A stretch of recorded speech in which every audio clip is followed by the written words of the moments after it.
Okay, Rock. Let's go. Come here.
All right, buddy. You ready for dinner?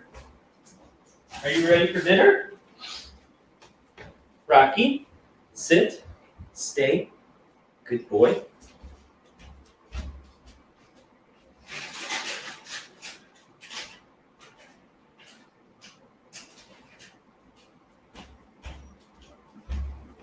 Shake, yes. Paw, yes. Okay, Rocky. Rocky, foot, yes. Good try, good try.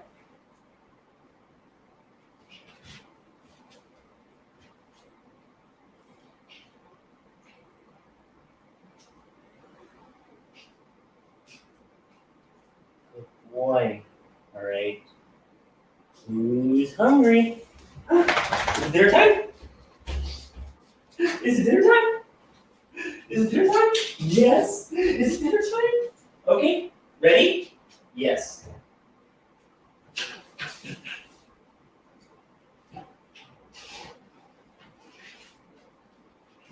It's your birthday. Good boy. Rocky?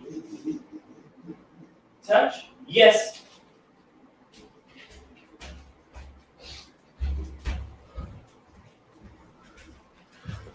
All right. 7:05, not bad. Camera on, headphones on. Kind of hearing an echo of myself. Let me change that. Anybody here? Okay, let's go to the chat. 14 new comments. What's up, everybody? I'm gonna bring Mike on in just a second. I just have to turn off my own echo. I know how to do it. I think it's like this. Okay. I think I didn't mess anything up. Mike, can you still hear me? Can you give me a thumbs up if you can still hear me? Good. I've got a whole new setup, guys. I put a desk behind my desk. Let me just change. Yeah, that should be good. All right. Whoa, what's up? Welcome to the show. I'm so excited. Can you tell I'm excited for tonight? Let me give Instagram the love because not everybody knows that we even exist here. So, super stream with Mike Brown. What's so cool here for everybody, there's 16 folks here. This is the first day. It's going to be easy to have guests. Live audio, live sound. We're really here. And I got this tripod thanks to the community. What did Adam say? It was like, why don't you have a tripod? He shipped me one. Thank you, Adam. My phone's a little crooked. There we go. And that's in front of the camera. And we're live. Cool. Mike, help me out here. What's up? How are you doing, bud? Good. How are you? I'm great. And I'm so glad you're kicking this off. I don't know if everybody got the opportunity like I did, but Rocky as well taken care of and did everything that he needed to do. Mike, I had that thought. It was awesome. You just as an outtake, you have to post that. It's like a good idea. Good idea. That's another benefit. StreamYard goes ahead and records everything, so it's all good. How you been, man? Coming down to the wire. Always up and down. It is coming down to the wire. I assume you're talking about the sorcerer thing. Yes, sir. Yeah. Everybody, I see Tim, I see Sal, Choopy, yourself. I mean, everybody that is, that's really vocal in the community, and some individuals that, kind of are surprising us, getting the opportunity to hear some other stories. Mm-hmm. I'm so glad you said that. There are at least 5 to 10 people who've told me directly, I'm applying because of you. Nice. Like, push them over the whatever boundary they set. Well, and if you think about it, like, Gary via VFriends posted that, that poll, 3 weeks or so. And I think in the high 60s or low 70s, people still hadn't even known that this opportunity was even available to them.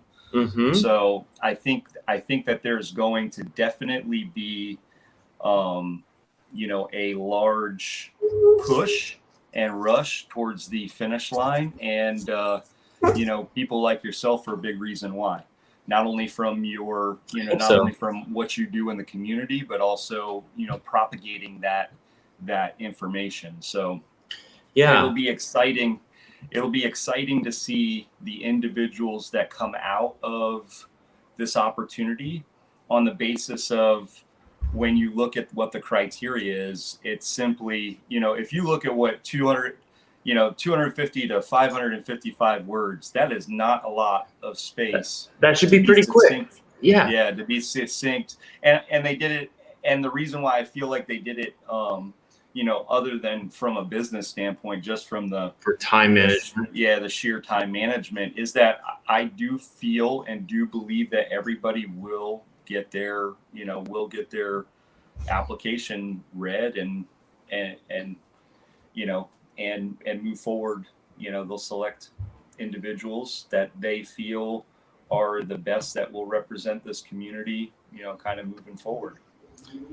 I hope you're right. And I can only imagine that the people who are going to stand out come from the community. Like that's the biggest hope. And what I want to drive home in the last week is if doing the internship is the reason that you're not applying, then you're not looking at the full benefit of the token. Mm-hmm. Like that is not the crown jewel of being a sorcerer scholarship. It's the time with the executive staff. That's where you get the most, and the time with Gary is huge as well. And it's a small group setting. Yeah, that's a great and intriguing take on it, because when I explain to my students, I'm a business instructor and I teach high school for a living. So I teach dual enrollment business and computer science. And during the VFriends launch, I was heavy into talking to them about NFTs in the space before that. But, like they're sitting with me on 513 as I'm buying my first token. And they're like, I don't get it. Right. And I said, here's what you need to understand from having 41 years on this earth and 20 years of experience.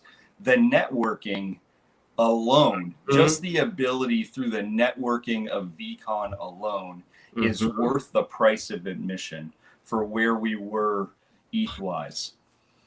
Now you take into the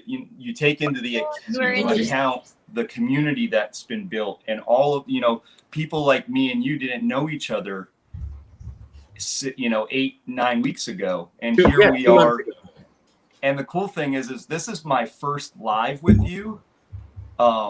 Except for that one random day. Yeah, except that one random day. But yeah. I've had the opportunity. I think you've reached out to me once, and I've reached out to you a handful of times, and we've had 5 or 10 minute, hey, just wanted to see you, or hey, congratulations on this. And that is the value and the power of what this community is, right? So right. You have no idea what you don't know about who you could meet.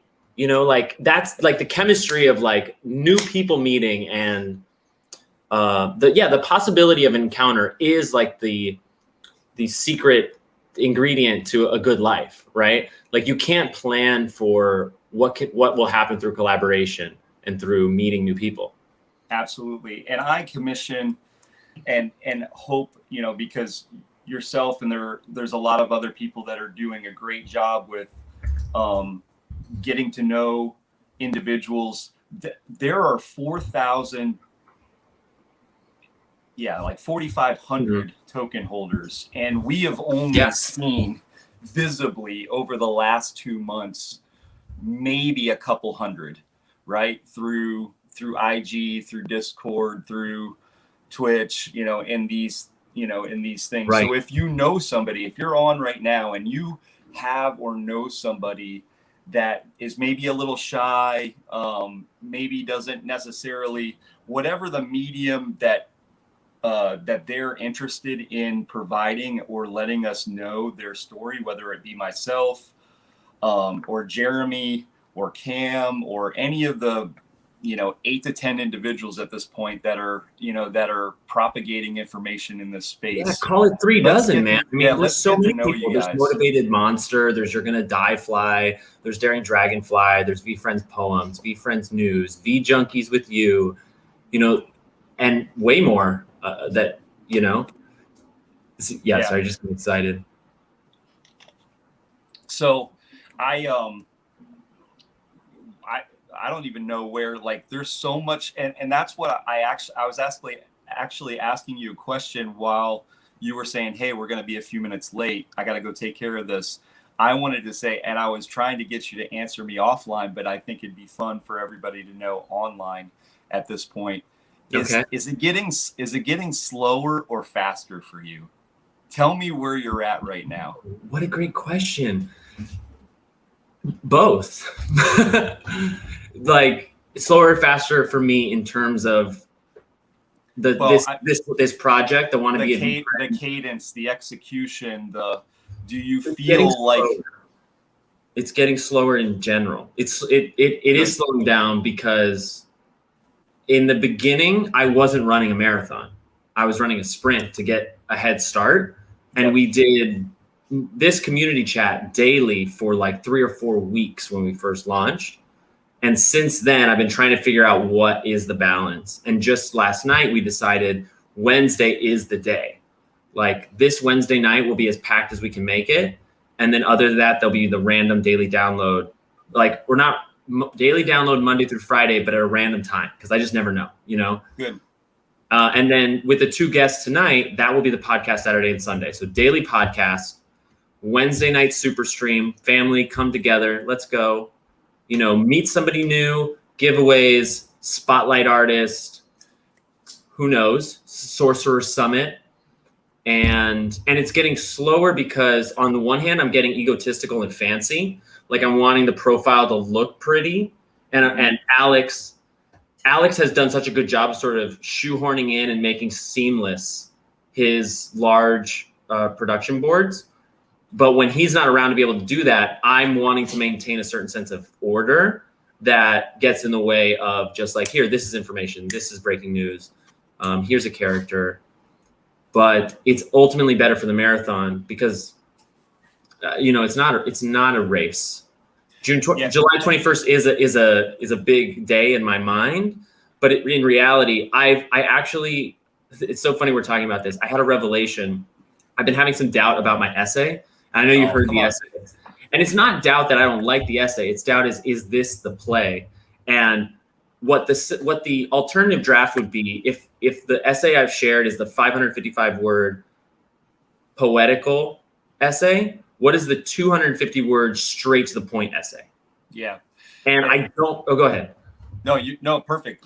And I had the same problem is how, for somebody that it takes me a little while to organize my thoughts and my words. And I am, I've always struggled, and have always been mindful, but I've always struggled with being succinct. And so I've never really had I've never really been good at that stuff. So when I saw it, I was a little intimidated by it.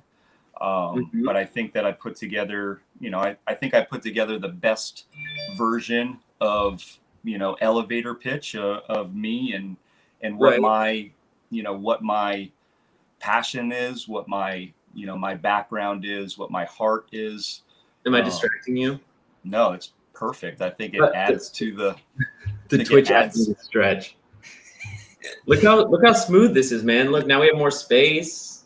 What's going on? Well, I struggle with the same thing, man. Talk to me about, this was me. So the cool thing is that I want to interview you as much as, you're like, hey, we get on and do this.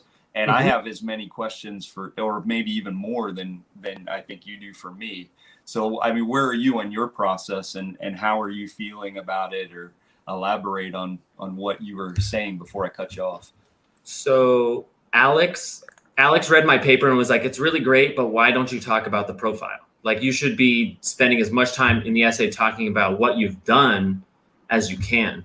And I think that's great advice, but I don't want to write the essay that is indicating, I just don't like a logical, because even the first line in my essay is already, instead of rushing to write my essay, I started an Instagram profile and called it "Want to Be a V Friend." But I don't want to then go, and on day 1, nobody was watching. And on day 10, we had 100 followers because you retweeted me. And then 2 weeks in, we discovered community chat. That's a good story as well. But I don't like the easy chronology. And then I had this idea today where I remembered my audience. And the essay that I need to write in 250 words or less goes something like this.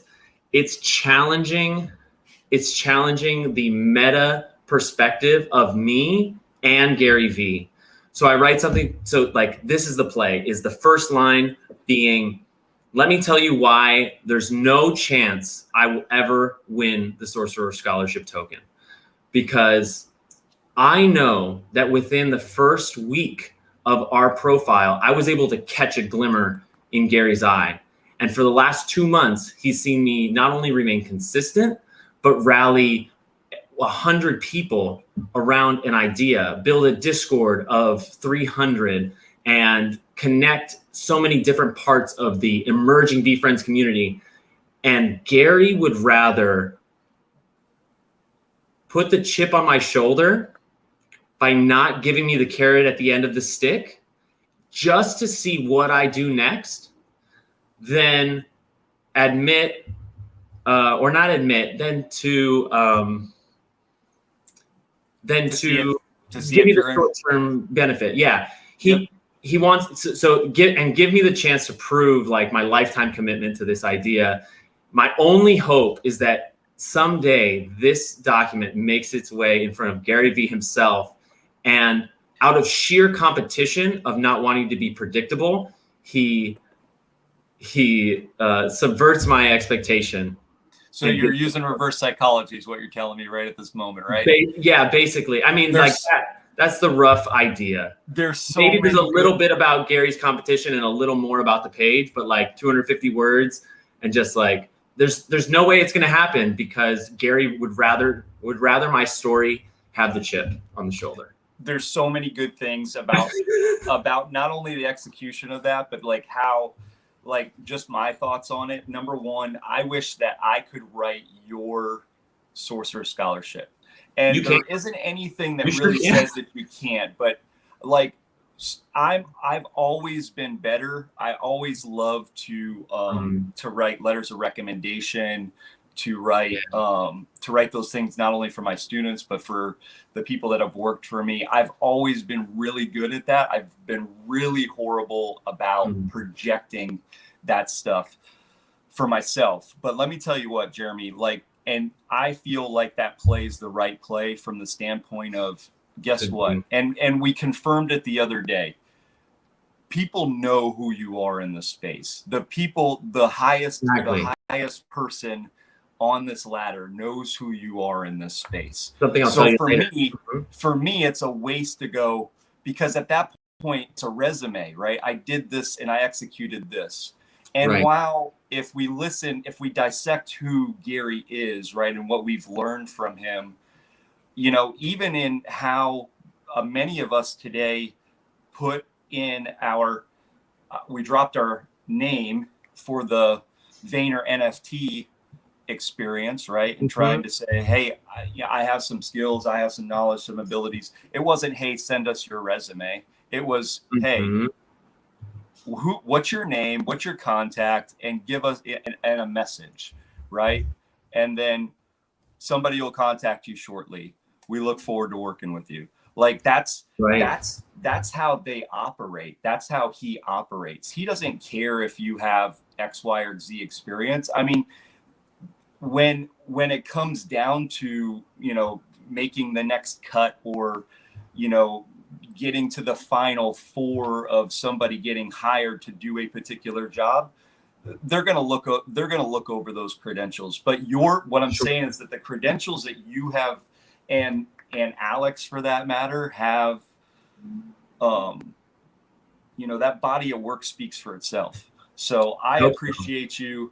And for me, I want to know, and I think he wants to know too, Jeremy, the personality, right? And the cool thing is we get to see that too through this process. Yeah.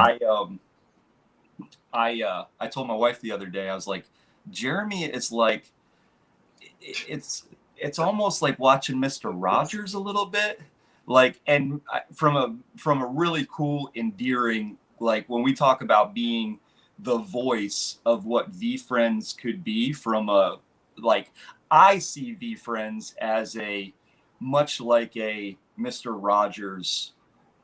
Oh, it's very Mr. Rogers world. Very Mr. I wouldn't be surprised if they somehow bought the rights to Mr. Rogers and brought the whole thing back. Where you're providing those, you know, those discussions on empathy and passion and, you know, and suffocating hate, etc. Like learning that you know, I grew up, and as probably everybody that's listening, watching Mr. Rogers, and I watched the you know, the video rendition of it with Tom Hanks on the way back from a I haven't seen it yet, but it's I dude, heard it's good. It was powerful, and it's like for somebody that has dealt with like finding happiness and being, you know, being okay with who you are and finding value with who you are. Mm-hmm.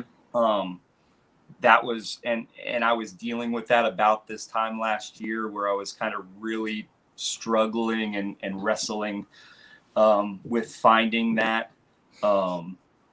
It was a really good watch, and it's something that touched my heart a lot.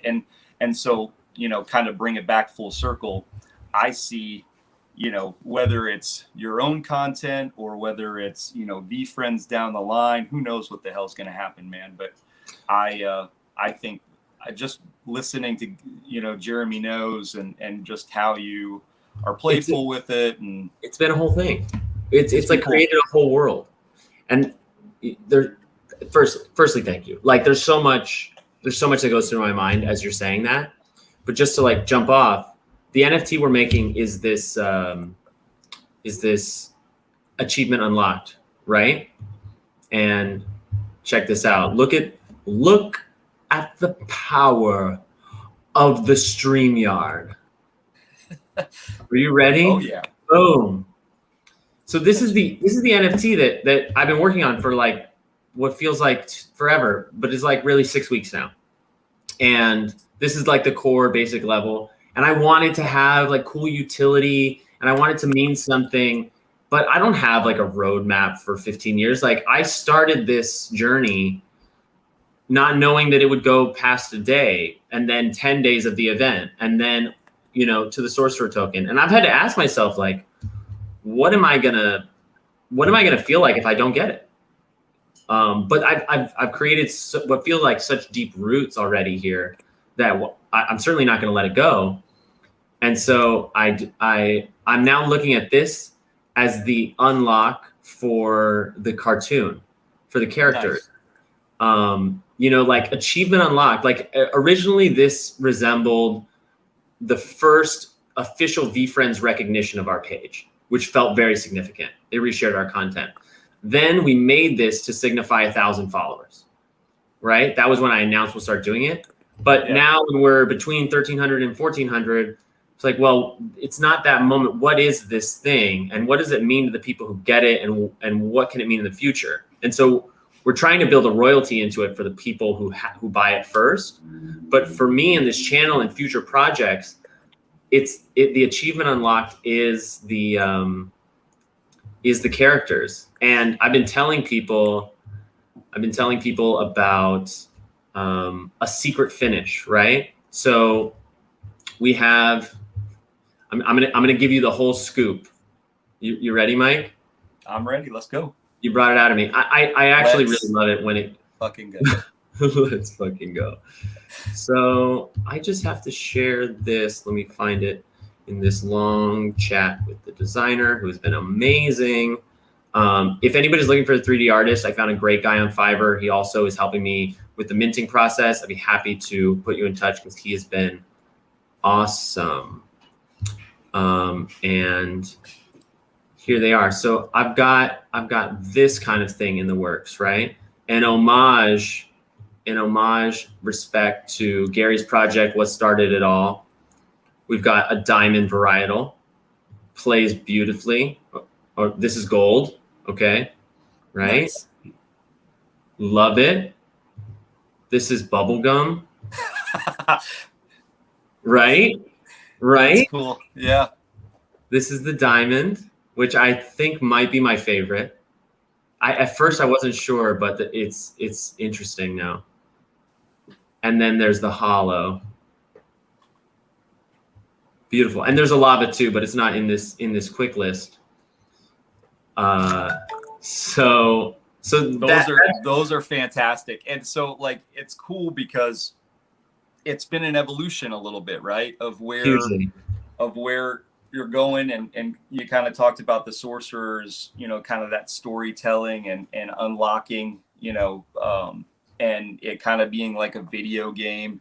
And Mm-hmm. the reality is that that those tokens represent not only your journey, but I think a lot of, whether, Totally. because I think there's a ton of us that have, that have supported each other in this space and have supported other, other characters, other artists, and, in a lot of ways, unlocking your achievement or unlocking those, those relationships or those skills or Mm-hmm.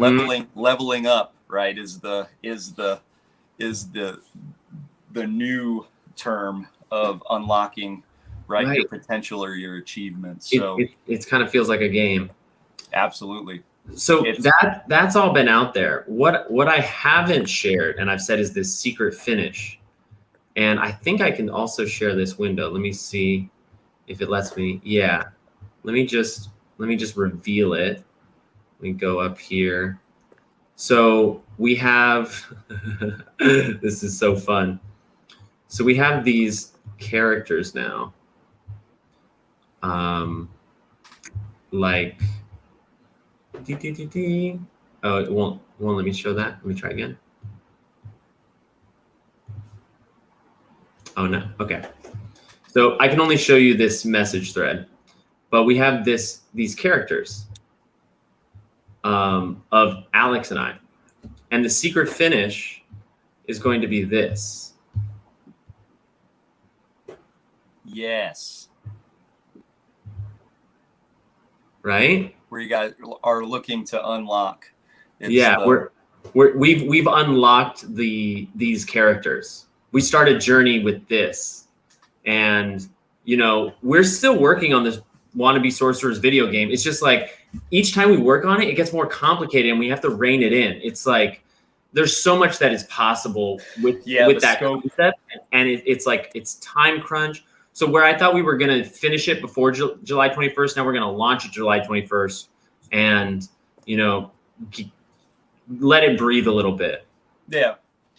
Well, and the cool thing, if you go back to the launch of VFriends, right, Mm-hmm. and how Gary wanted so bad to drop 5.5, and the reality is that even with now we know all of the backstory and the facts after, but even with a ton of of resources and the best people working on it, it just wasn't the right time to launch. And Exactly. took consideration, and it's hard to make that decision as a leader, or as as a manager, or as a CEO, or because it's your life, it's it's what you're passionate about, and it's hard. Like one of the things that I feel like I got it, and I was super appreciative, was when he had to come on and social and Discord and basically eat that, because Right. Mm-hmm. I've been there, and I have a lot of respect for the way that he handled it, and I'm also It's just communication. Like at the end of the day, I'm also it's just super him thankful, being because to accountable. me, That gave you the it worked time. out. It worked out for me tremendously. So thank you. But the idea is, kind of with you, is that whenever it's launched is when it's launched. It's ready when it's ready, and the people that support you and want to be a part of that process are going to do that. So Mm-hmm. I wouldn't worry about it from that perspective. Go ahead. Mm-hmm. No, it takes up a real estate in my mind, but actually, as of today, everything in the media is locked down. I already locked down the previous ones I showed you. I was just locking down the sketch, and so those high res renders I'll have any day now, like today or tomorrow. It's the smart contract and making sure everything works right. And I've been saying it's the smart contract, and that's true, but in reality now, it's me finalizing the writing. Sitting down and like writing what the collection is and each token, and choosing my words carefully for the utilities. And I still want to do this golden ticket idea, but I don't know. I don't know if that's going to work out because I just don't know how I'll be able to include it in the token and hide it from the buyer. And I want to number the tokens. So I'm going to list them one by one, like 1,400 tokens. Because I'm going to list however many tokens we have followers when we're ready to mint. Yeah, at the first mint, whatever our follower count is, that's how many I'll mint. Nice. I think that's how, who did that before? I think that's maybe how Dave did that before. He minted as many people that had signed that initial when he did the. Right, he did that. He went from like 500 to 700 like that. Yes, and he did the giveaway. And then he ended up doing a Google Doc, and 252 or 253, if I'm not mistaken, signed up, and he came on and surprised everybody and told them the gleeful sugar glider rendering that the artwork that he did, he gave it to everybody. So that was super cool. I was trying to call it up really quick, but apparently my internet's slow. Hopefully that's not a burden on the stream. Going back. Chat, will you let me know if it's getting choppy? I just want to know if that's happening. What were you going to say? Well, going back to what because there was a lot to unpack with your sorcerer stuff. And sure. When I was listening to it, I connected with it 100% because the reality is that it's a possibility. And very early on when we talked, even, we were really early in the process, and, this has been 9 weeks, but in reality, those 9 weeks feel like a year and a half. And, so when we were in like week 3 and I was like, there's no way that you're not going to be in the running for this. Yeah, I remember. I think somebody else said, I'll lose faith in humanity if this is not if this doesn't happen. Remember that. It was Taylor. It was Captain Morgan 6. Taylor. Yes, I remember. Taylor. The high performance coach. His beard and his pit vipers are outstanding. Taylor, if you're watching. Yeah, there's a gleeful sugar glider. Just to give some love to Dave, because he's amazing. The other day, amazing. Not to jump around a bunch, but the other all day good. I picked up, and I think you did too. You're gonna die fly, and right super here. happy with that. Look at this art here. Look at this art. I'm so stoked. This is Gemma's biscuit. This is Max's fly. This is Choopy Doodle's commission. Yep. This is the giveaway that I won, and Voodoo Dollies is something I joined because of Cam. What were you gonna say?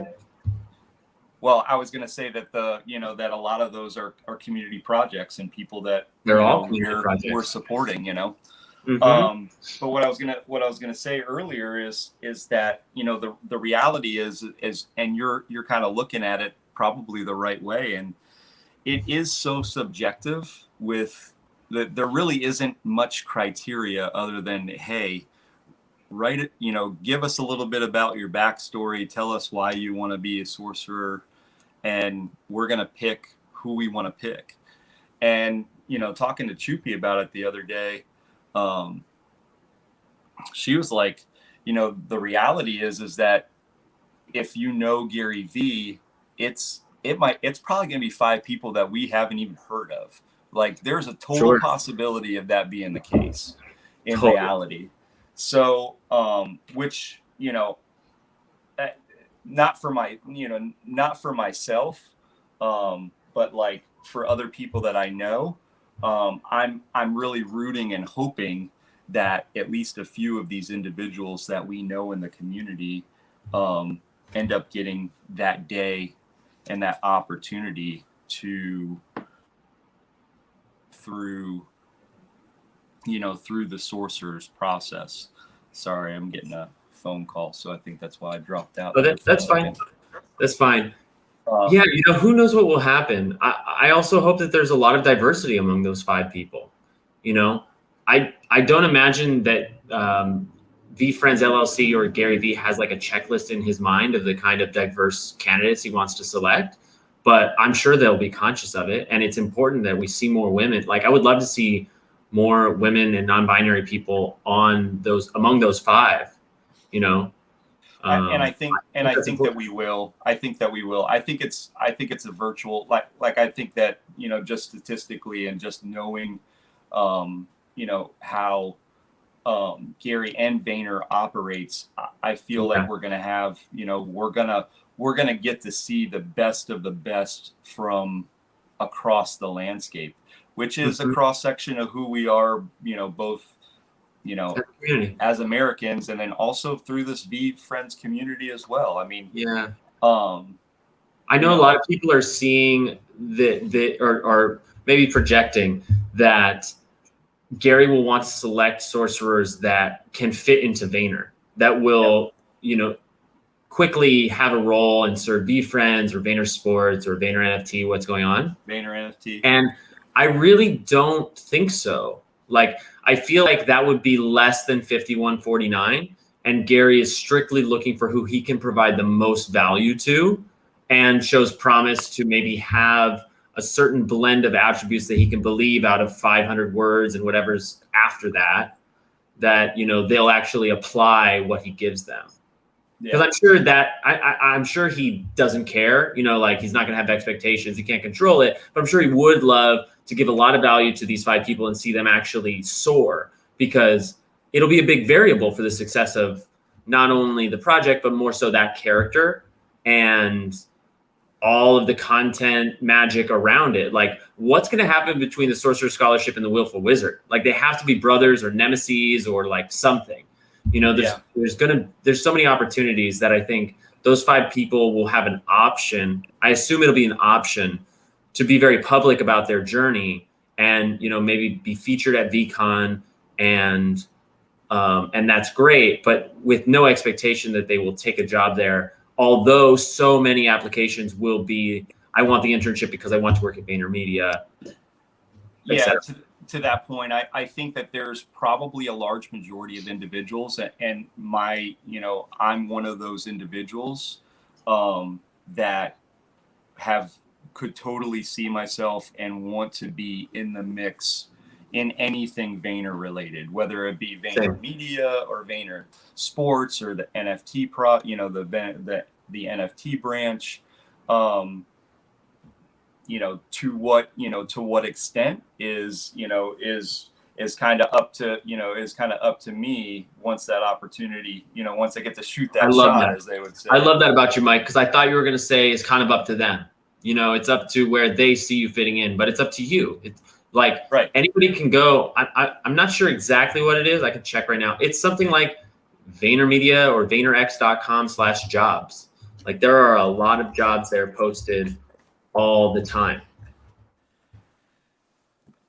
And, you know, I really started this journey out, especially this journey for me was about me getting better, me learning more about NFTs, learning more about technology, so that I could be a better use and a better tool for the students that I teach and I'm with every day. I'm super passionate about, about finding opportunities for students, or anybody really for that matter, and allowing them to support them to be, you know, the best people that they can be. You know, we had that conversation about, you know, we kind of talked about Alex and my buddy, my best friend, Sean. Yes. And, you know, and I think that during that conversation with you, I said, hey, you know, you kind of have that, you know, every good relationship or friendship has this Batman Robin feel. And you asked me, you go, who's Batman and who's Robin? And that's right. The reality for me is, you know, and hopefully, you know, Sean gets to see this. Maybe he's watching right now. That'd be great. Is that for me, he sees me as Batman, but I see him as Batman, you know, and I've always been, and where I have been comfortable being the alpha and like I've always been big on leadership and management. I got degrees in those, I spent time in the military. I naturally love to coach and mentor, but I've been in a lot of other situations, and what I'm truly finding out in my life is that I really love playing the Scottie Pippen role, right? Give me some context on that reference. So Michael Jordan is Michael Jordan's obviously the superstar, where Scottie Pippen is the role play. He's like the 1B. And Gary talks about this a lot too. Like, everybody thinks they want to be an entrepreneur. Everybody wants to reach the top, right? And people drive their entire lives to get to that spot, when in reality, you're a great number 2 or number 3 or number 4 in this, this setting or this setting. And what I'm starting to realize is that I'm 100%.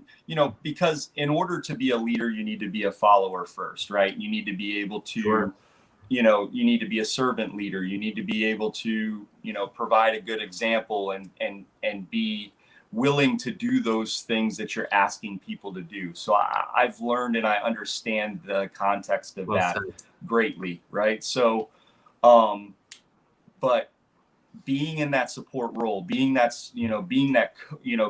coach for a head coach, where I can take some pressure off of them and some responsibility, so that they can look at the bigger picture and kind of operate, with a little more freedom.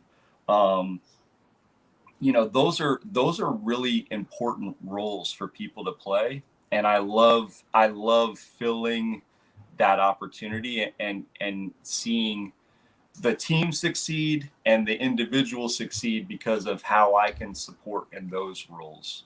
So I see myself the same way. I know I'm up here and out in front, but I feel myself to be a much better second. I'm just really good at the supporting role. Yeah. And I have like the fiery ambition. Like, I've self-started my whole life to varying degrees of success. Right. But when there's a group effort, I get much more excited than something that's just my idea. And in reality, when you can share those things with other individuals, and my tagline for basically, for the better part of 12 years, the bottom of my email says, individual work produces individual results. Teamwork produces extraordinary results, with the understanding that no one in the world is an island, right? And everyone, 100%. And this is one of the things I talk to my students about all the time. And I've been in very varying classrooms with different social, economic, and I tell the kids the same thing regardless of who I'm talking to. I don't care where you have been or what's going on in your life. Everybody has somebody to be thankful for what they and it goes back to gratitude and appreciation. And it's nobody is where they are. Some communities at, like, the underprivileged kid, it's tough, but it's still true. Like, at the very least, they have each other. But the power of positive, and with the understanding that the power of positivity through having gratitude for just being able to be in that room and have a conversation, right? Yeah. To maybe eventually, as a teacher, it's said that, oftentimes, or a mentor or coach, you don't get to see the good works until you might not ever see those good works. And I don't believe that to be true, because I'm grateful that, like, and I look at, I'm blessed to have the platform, and I'm fulfilled. The reality is I learn from them every day. Yes. Because I don't want to fail them as individuals, and I bust my ass in order to make sure that I give them everything that I can in those moments. Not that I, not that I talk about not failing, but I myself, what drives me as an individual is failing other people, not me necessarily failing. Early on in my life, I was, and I've always been a very safe and calculated person. And as I've gotten older and as I have a great relationship with my wife. As I told you, we're high school sweethearts. We've been together. We've been together for 21 years, and the cool thing, and I told my wife this when we were on that live that day, the relationship you have with your fiance and how not only the way that you talked about her, Jay, but when you weren't looking, I'm serious, dude. When you're not looking at the camera and I'm looking at how you are looking at her, dude, that's special. That's special shit, man. Yeah. And I, in all the feelings, dude, like I'm getting them right now. Yeah. It's cool to see people. And that's how I knew, number one, how genuine of a human being you were, to be, and then also it made me appreciate what I have, because I look at her much the same way. And while we have years and layers of stuff, right?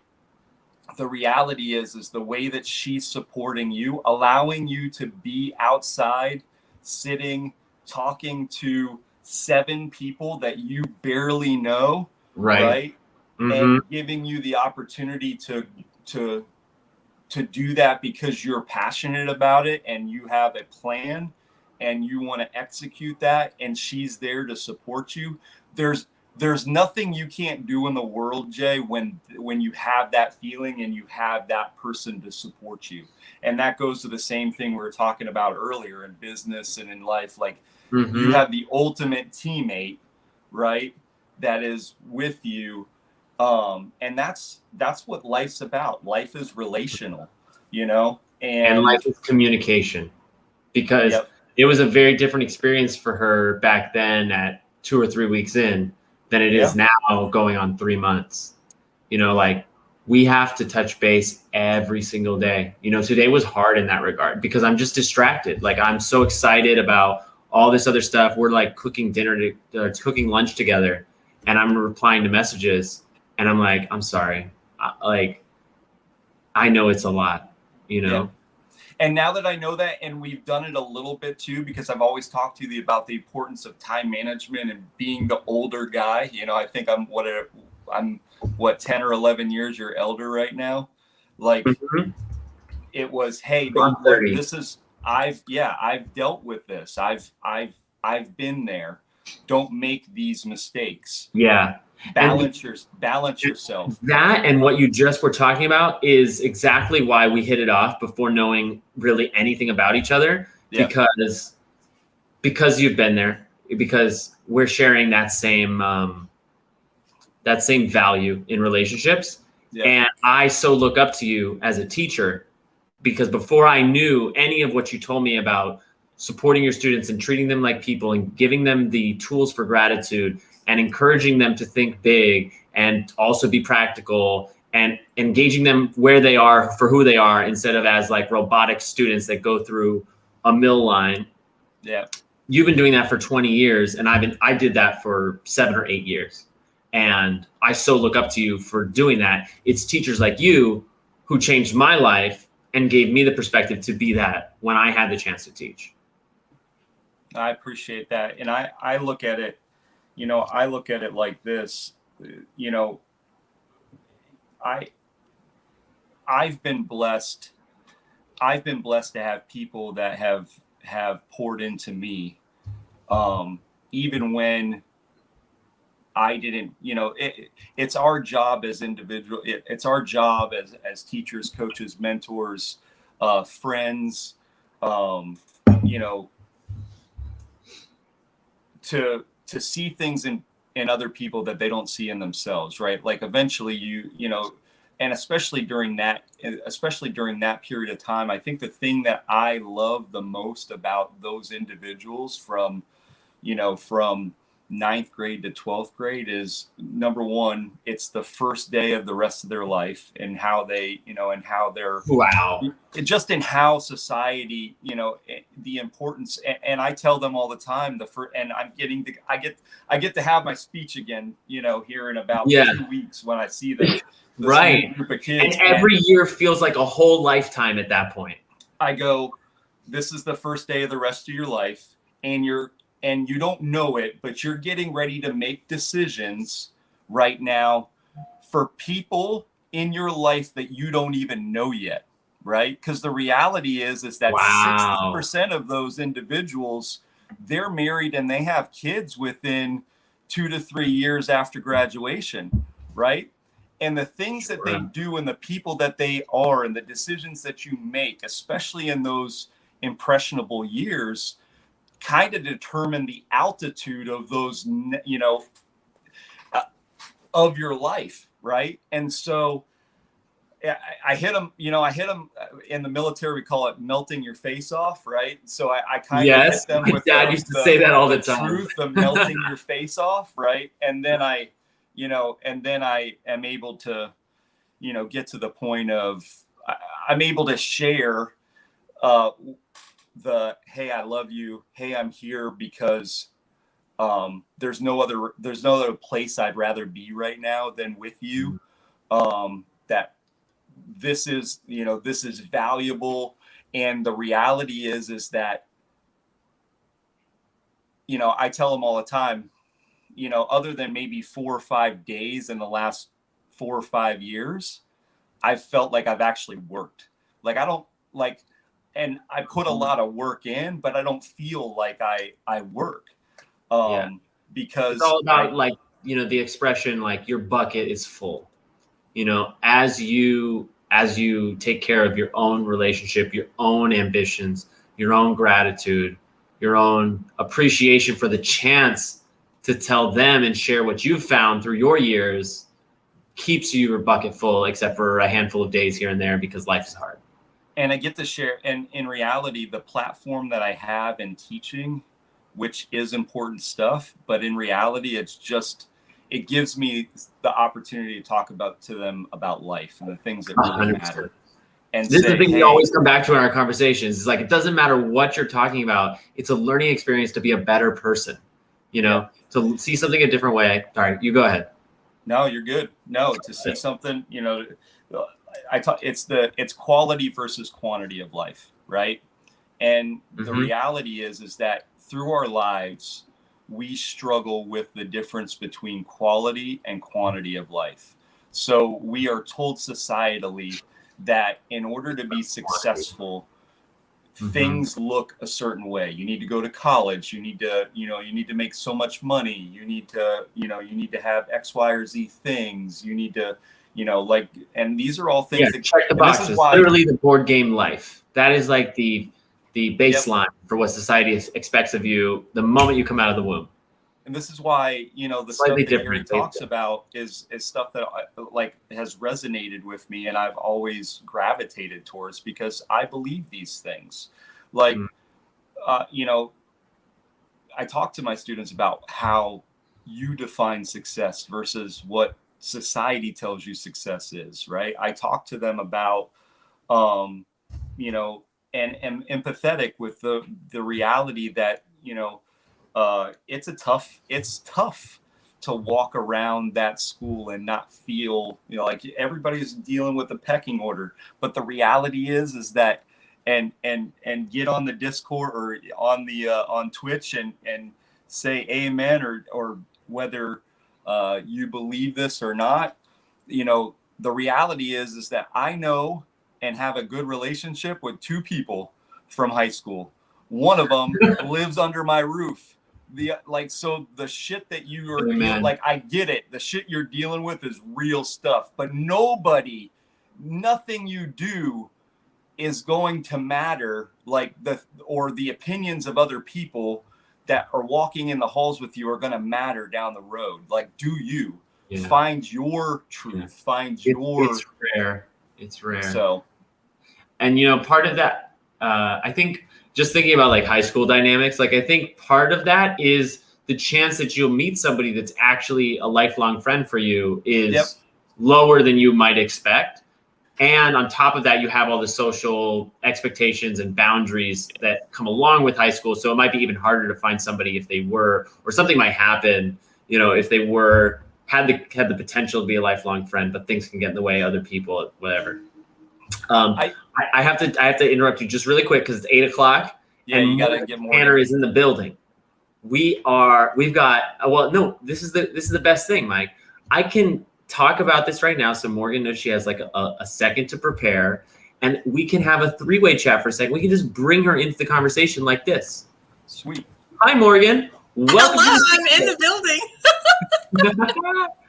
So we can have a little overlap, you know, like we don't have to rush to the end of your point. I know we could talk about the benefits of this for hours. We could talk for days and days and days. And you'll be back on the show because we're doing this every Wednesday night, and hope maybe a second day a week here and there. Yep. So, well, glad to hear in wrapping up and talking about all those things that things are slowing down for you, that you have your priorities straight, that you are really, time focused and moving in that direction. Know that you are loved and that we appreciate the crap out of you. And as we come down the road, I think everybody on this chat, including myself, would tell you that we would all be very disappointed if we did not get to see in a month or so from now your name as one of the sorcerers. But if it doesn't happen, know that you're going to continue to kick ass, and we're going to continue to support you in that process. So if it happens in a month, I'll be shocked. I think it's going to be a long road to finding out. But is there any idea of a date or any?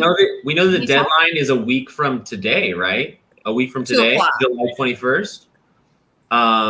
But we don't know how many applications they're receiving, so we have very little guess about how long or how many people are on the team. Or I'll take a stab at it. Okay. They launched a 10,000 token NFT project in less than 90 days. We will know in the middle of August. Remember how we said August is fucking jam-packed?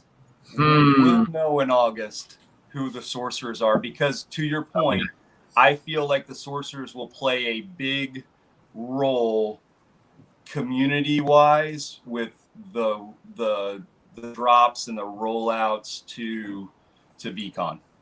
Here's a crazy idea I didn't have until right now. And this is totally egotistical, but it's actually possible. What if part of Gary's plan for the sorcerers was actually to put them in the VFriends cartoon and to put people's likeness of the sorcerers as the sorcerers, only 5 in the VFriends world, and by sheer coincidence and synchronicity and serendipity, I've already drawn him. I've already drawn the illustration for him, and he's like, "How did this guy know?" He's ready. That would be freaking awesome. That would be fun. Yeah, but who knows? Well, we'll see. We'll see. It's going to be great either way. But I'm putting my stamp on it right now that it's absolutely not going to happen. And I'm sorry that it's out of my control. I'm going to let so many people down. But Gary is never going to give me the sorcerer token. There's not a chance, because the story for me going forward beyond July 21st is better if I have that chip on my shoulder. And that very well could be.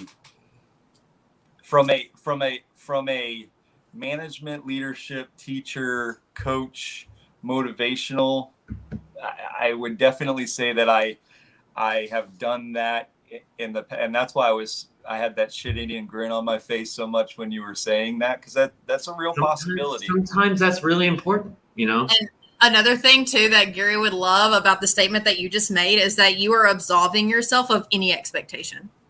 Yep. I'm doing my best. You were showing up every day with zero expectation of the outcome. So that's even better. Mm-hmm. Mm-hmm. And only by challenging him to subvert my expectations of what I know will happen without a doubt, do I have a remote chance in an alternate universe of being gifted a sorcerer token. But don't worry, Mike, I'll still, somewhere in my mind, say my gratitude and good fortune that every day I do this work, I'm touching people I've never met that I will someday. And by having a community hub, we are building such a great foundation on top of wherever we already are in life that we can only go to better places together. It's the community within the community, and we will be seeing each other within a year's time, and we will be better off for having spent this time together on this page. And it's one person at a time. I'll leave you with one last thing. I always tell my students, always be ready for every eventuality, all eventualities. Basically, no matter what's going on, if you prepare for all eventualities, you'll be all right. So, yeah, good. I love you guys. Love you too, Mike. Thank you so much for being on the community chat at the Wanna Be the Friend channel. Like, subscribe. Thanks for You're the best, Mike. I'll see you on the flip side. If you don't know, Mike runs the VEEJUNKIES page on Instagram. He's also on Twitter. He's also on TikTok. He's constantly putting people on. He's interviewing people 2-3 times a week sometimes. He's got a podcast. He's someone to know about in the community. Follow VEEJUNKIES. Appreciate you, man. Talk to you guys soon. Talk to you soon, Mike. Voila. Look at that transition. Smooth. Yes. Hi, Morgan. Oh my gosh, this is so simple. Yeah. I love this. I know, it's so simple. We were doing some other things. I'm gonna. I don't even know if it's showing my age because I'm only like 27, but I have literally never streamed on Twitch ever. So like this is a first for me, which is exciting. So thank you. I love that. I've had a handful of people, it'd be their first time ever doing it live coming onto the show. And it's not as stressful as it feels right before you do it. Yeah. I can feel like the burning of the lens. Like I'm very aware. I've also got Instagram here. The 4 of you on Instagram should come to Twitch. It's way better there. But I just like let go of the need to be entertaining. And I can't really stop thinking about the fact that I'm being seen, because even looking at you, like I could see myself like off to the side a bit, but it's not our job to entertain. It's our job for me and you to just like connect and like talk about VeeFriends or whatever the hell we want. So I love that. it's a blessing that 19 people want to hang out with us and hear about your work and who you are and your backstory, how you came to VeeFriends. I can't wait to find out if you're a token holder and what you got and why. All that is awesome. And the main thing that I return to with this is whoever is present is priority. So the floor is yours, Morgan. Oh my gosh. Wow. What a warm welcome. Thank you so much. So I guess talking a little bit about VeeFriends and how I came into this realm. I just discovered Gary like early last year. Okay, good. I don't know how it came across. It was one random YouTube video. And I like to listen to either lectures or podcasts or something intellectually stimulating while I paint. So I'll pick someone that I like to listen to on YouTube, and then anything that comes across as a suggestion, usually I'll kind of roll with it. But when I heard Gary speak, his energy and tone was so different than everything else that I heard. I was like, who is this? What is this? And that kind of sent me into the like Gary spiral where I was like, who is he? What is he all about? What does he have to say? Radical, as it were. Like one thing always leads to the next. Suddenly you're watching on multiple platforms. Great. Oh yeah. I followed him literally everywhere on social media. And I was like, oh my gosh, wow. He's opened my eyes in so many ways. And I freaking love that. Like I got to meet him briefly virtually at Pencils of Promise at an event. I believe it was either in October or November of last year. Okay. Right. 'Cause he's a board member on Pencils of Promise, which if people don't know, you probably know better than I do, but I think they provide resources to schools. Yes, basically they provide educational resources to communities in need. So Great. basically making Brilliant. education accessible to kids who wouldn't have that opportunity otherwise. So I think that's so beautiful.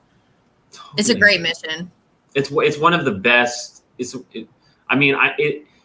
not worth comparing the humanitarian issues that need addressing in the world. You know, like there are different categories, education and climate change, for example. But for me, I always come back to education as the solution to every single problem. Like literally everything from climate change to systemic racism to I don't know, garbage disposal. It's like everything comes back to like teaching people properly as people, and also giving innovators in those spaces the tools to educate new generations and do research together and develop the next world. Like we're constantly adopting a new world the same way we've all adopted crypto. Like the rest of the world will come, and it takes time and money to pay teachers to educate folks, among other things. Oh my God, yes, and when I saw the opportunity to, obviously it's donation supported. So when we're buying a ticket to this VIP event to be able to meet Gary, all of the proceeds are going toward that cause. So the minute that I saw that was the cause, I didn't even hesitate. I was like, this is going to be a 2-for-1 amazing thing, because I'm going to get to meet Gary, talk to him for a minute. I'm going to get to donate some of my blessings onto other people who need them. Right. So I didn't even hesitate at all when I found out that was the mission. And the reason why it spoke to me even more strongly is that my mom was a teacher. And we'll probably talk about this later whenever we get into exactly the VFriend that I chose and why, like how that all comes together. A little foreshadowing, a little mystery. Yes. I've been working on my marketing skills. Great. Pretty good hook to keep you on, right? So, my mom was a teacher, and my mom died 8 years ago almost. And I was only 20. I really thought that I was a grown up, but at 20 years old, I was basically still her baby. I felt like my whole world was crushed when that happened. And that's why it spoke to me even more strongly about Pencils of Promise and education and why that's so important. And I was like, oh, this is such a good opportunity also to honor my mom in participating in this. So I was sold immediately to be able to do that. Great. So cool. And how was it? I mean, how many people were there? Oh my gosh, I forget exactly how many people. It was probably There was loads. Well, within the VIP event, they actually did have a limit of how many people could reserve the spot to be able to be in the room with Gary, like in the virtual room. Cool. Yeah, so that was cool. Oh my gosh, how many people were there? It was maybe 40 or 50, if I'm remembering right. But I mean, that was a year ago. Yeah. I'm wondering, you really got captured by Gary. Is there something that comes to mind that is the biggest lesson or the aha that made you dive deeper? I'm always interested in there's so many tenets in Gary's content, and he's always preaching both and pull from both ends, and different people need to hear different things. So I'm curious what stood out for you. The biggest thing for me was self-awareness, and how often that I would hear Gary talk about that. And what is so refreshing in all of his conversations is that while he does have opinions on certain things, everybody does, right? Mm-hmm. He always focuses on do what is best for you, but be honest about it. Mm-hmm. There are so many options that exist in the world for whatever you want to do, but you've just got to be real with yourself. What do you really want? Don't carry the beliefs and the expectations that other people have put on your life. That is not going to serve you. do what it is in honor of yourself and be self-aware enough to know what that decision is and be honest with yourself. So that was what really, really hit home for me. I love his balance in how it always comes back to do what's right for you. Morgan, are you a singer? No. You want to sing a song with me? Sure. Okay, we're going to sing a song about self-awareness. Ready? Okay. Okay, we're going to find the rhythm together.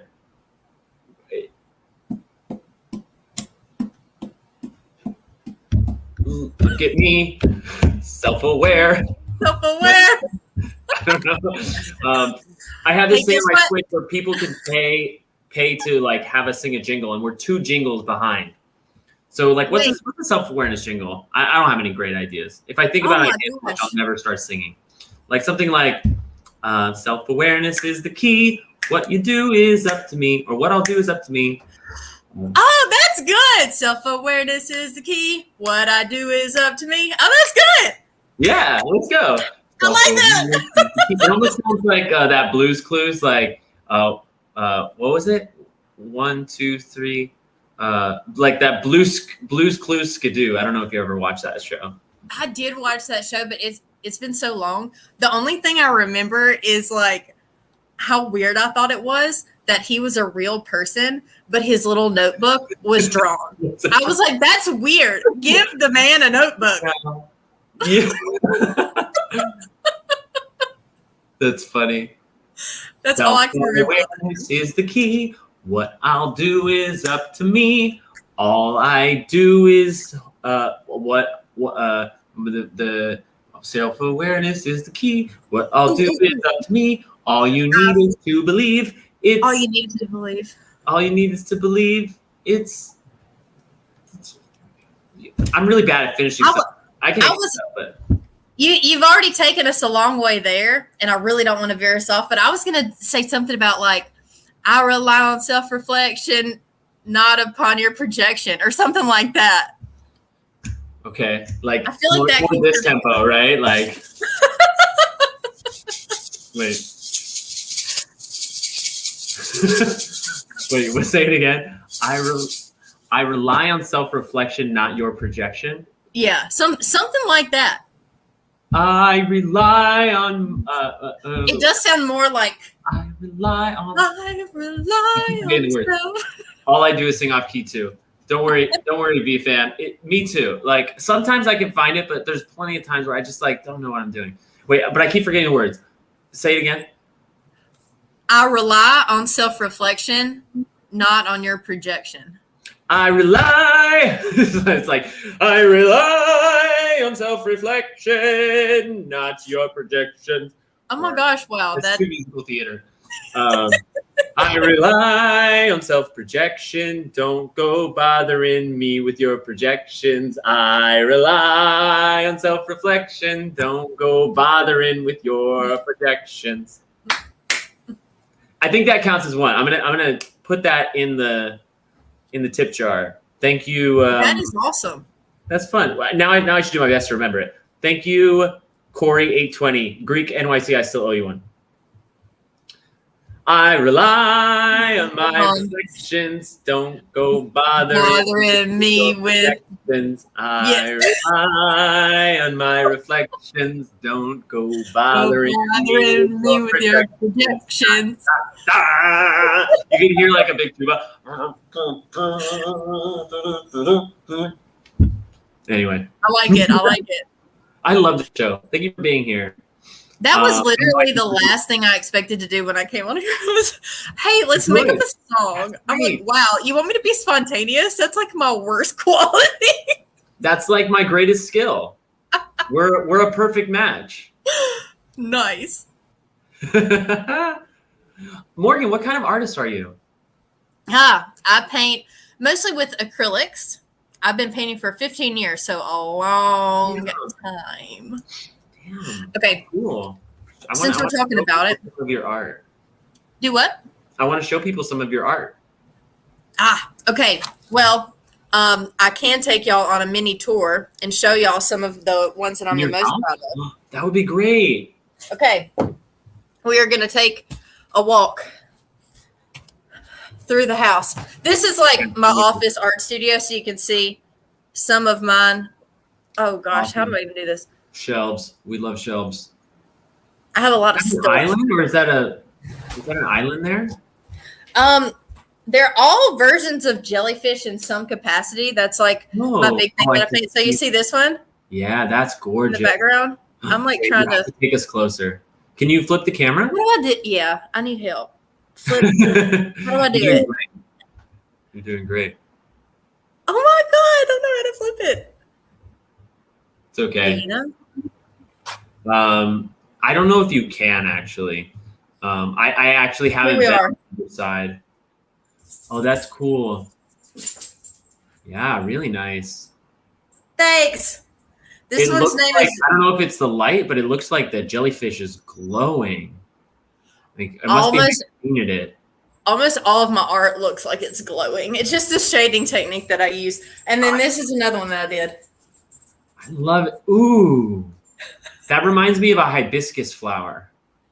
It does look very feminine, doesn't it? Is that what I'm thinking? In like a cool way. I think that's what I'm thinking of. Yeah, totally. I mean, yeah, if you got the bird's eye view on that, it could totally look like a vagina. I mean, the For sure. negative space at the center has the top curvature of like fallopian tubes even. Or am I thinking uterus? I think I'm thinking fallopian. You're thinking of a uterus, but I Okay. knew what you were thinking. I named this one Jezebel because it does have that like fiercely feminine vibe kind of going I on. can also see it as like a Renaissance mask, you know, like, and with like in the front, but this kind of like flowery Renaissance mask. Never in my life have I thought about that. I used to be a mask maker. I've made like hundreds of masks. So Have you made a Mardi Gras mask before? yes.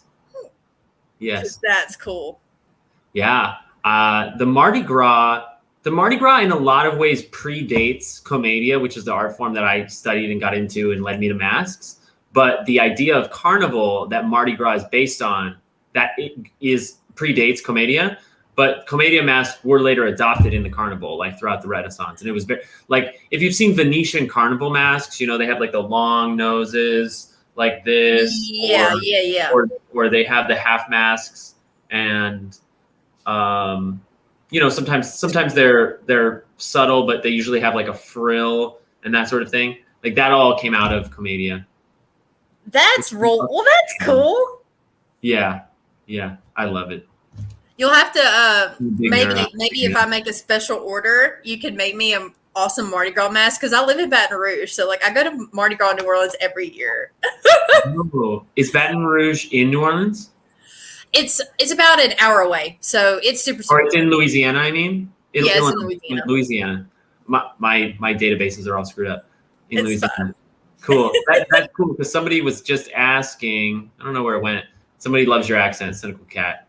Oh, So thank is that you. accent from Louisiana? Is that where you're born and raised? Yep. Cool. Born and raised in Louisiana. I've been here my whole 27 years of life, almost 28. That's awesome. So check this out. I can also show them your Instagram feed. Cool. So yes. this is Morgan Tanner Art on Instagram, everybody. And I did some fun things before the stream that nobody knows. I moved my light. The reason I'm not like light side, dark side anymore is I moved my light and I added a little table behind my desk where I have a monitor. So now I have the Instagram over here and all these tabs and you over here. And I'm really liking it. That is nice. That sounds like a nice setup. I know. I'm very pleased. I didn't have a lot of time to like test it before we started because I was running late, but on the fly, it's just been very cool. Heck yeah. I love this. I love this color palette. This is like one of my all-time favorite color palettes. Thanks. Yeah, I actually just finished that one this past weekend, and I know y'all probably can't read the whole caption, but I can read it. It says, "My latest masterpiece. No vision, no plan. I just started. There doesn't have to be a grand vision or a plan for what you do. Sometimes you just have to start and let your intuition lead you. This past year, I've been personally bothered that I don't yet know my quote unquote artistic style. And I've been painting for 15 years. I keep experimenting, but I think that's how my style will reveal itself. It likely won't slap me in the face one day in the studio. Most likely, as I experiment and practice with different mediums, techniques, and subject matter, it will reveal itself to me. How exciting! Man, I need to hire you to voice over all of my captions on videos because that was. Oh, let's go. You know, it's so funny. I studied a lot of voice and elocution in 2017 to 2020 through 2020, and I got even deeper in 2020. And you'd be surprised how much of reading is just knowing where the period is. And it's basically like most everything is either a list, a statement, or a question. It's either leading into the next thing or it's not. You know, with inflection. And that's why I could cold read that, which is also like a skill for actors. So like I've had 10 years of practice, but like that's why I was able to read that without having read it before. Just FYI, in case everybody wants to know, like if you're ever wanting to indicate something to someone that you're not done speaking, you just do what I just did, where you add a little upward inflection, and they know it's not the end of your sentence until you do a downward inflection and say that you're done. That's how I like that, and it's really funny you say that because it totally ties with the TED Talk that I listened to not too long ago. Sorry, this is my dog Penny. No, your dog. Yes, this is Penny. I love dogs. It's actually my dog's birthday. I love you. Oh, wait, really? How old is your dog? I don't know where he is. I didn't want to leave him in his crate throughout this. I saw him first like birthday. on the floor. Rocky, Oh, come here. come here. He might be in our bed actually. He's a cutie pie. Anyway, that's so sweet. Happy birthday, Rocky. Yeah, when Haley gets home, I'm hoping she'll be up for bringing Rocky over and we can sing him happy birthday. I haven't told her that yet. I mentioned it, but I didn't like tell her that I wanted it to happen. You should tell. Yeah. I can maybe send her a text so she's aware. That's totally a given. But she's at rehearsal right now. She's actually directing a show. First time she's directing, which is super exciting. So she's already like done a little makeup. She's ready to see people, you know. So I think it's a good time. And I love our dog. Awesome. I totally forgot what I interrupted you that you were saying. Oh no, it's fine. Well, you were mentioning the voice inflections, where you in mid sentence will inflect up and wait until you're done with the sentence to inflect down. Yes. And I think that that's so interesting because I binge TED Talks like no other. Great. And I listened to one specific TED Talk. I can't remember the name to save my life, but I listened to one specific TED Talk, and it was so cool because they basically said that a lot of times if you're trying to come across, not necessarily as powerful and dominant, but if you're trying to establish yourself with credibility or some type of authority. Or with authority. Yeah, if you inflect up at the end of your sentence, that should be a statement. It sounds like you're doubting yourself, so other people will doubt you because that's exactly what you do. Like kind of like a question. Do you what do you want to tell me? It's like, but if I said I'm such an amazing artist, it's like, oh, she's not sure of herself. You know what I mean? So I can tell you why. So I love that. I love that you watched a TED Talk on that. It took me forever to figure that out. You know, as actors, what we often do at auditions before we present our monologue or our songs, we come out and we say, "Hi, my name is Jeremy Hone." And for the longest time, I wouldn't put the downward inflection. I would say, "Hi, my name is Jeremy Hone." And there's no conclusion to it. And pardon me while I make sure my phone doesn't die. The reason for that, it's a little metaphysical, ethereal, but I think you will find that it makes sense, is literally relative to correspondence. So the upward inflection goes higher in our register, it resonates higher in our body and is associated with more intellectual and computational ideas. An idea is not formed, right? An idea has to come from the space of the mind and surrounding, like, you know, whether you want to call it an aura or your energy field or your vibration, your gravity, like your thoughts do in a lot of ways gravitate around each other and your physical being. And up here around our head, where our brain is where most of the intellectual activity happens. And so when the pitch goes up, that's part of why we have this question. But if the pitch goes down, it goes to our pelvis, where we have grounding, where we have certainty, where we have our vital instincts. If you're getting attacked by a predator, you can't wonder whether you're going to run or not. It's run, right? Mm-hmm.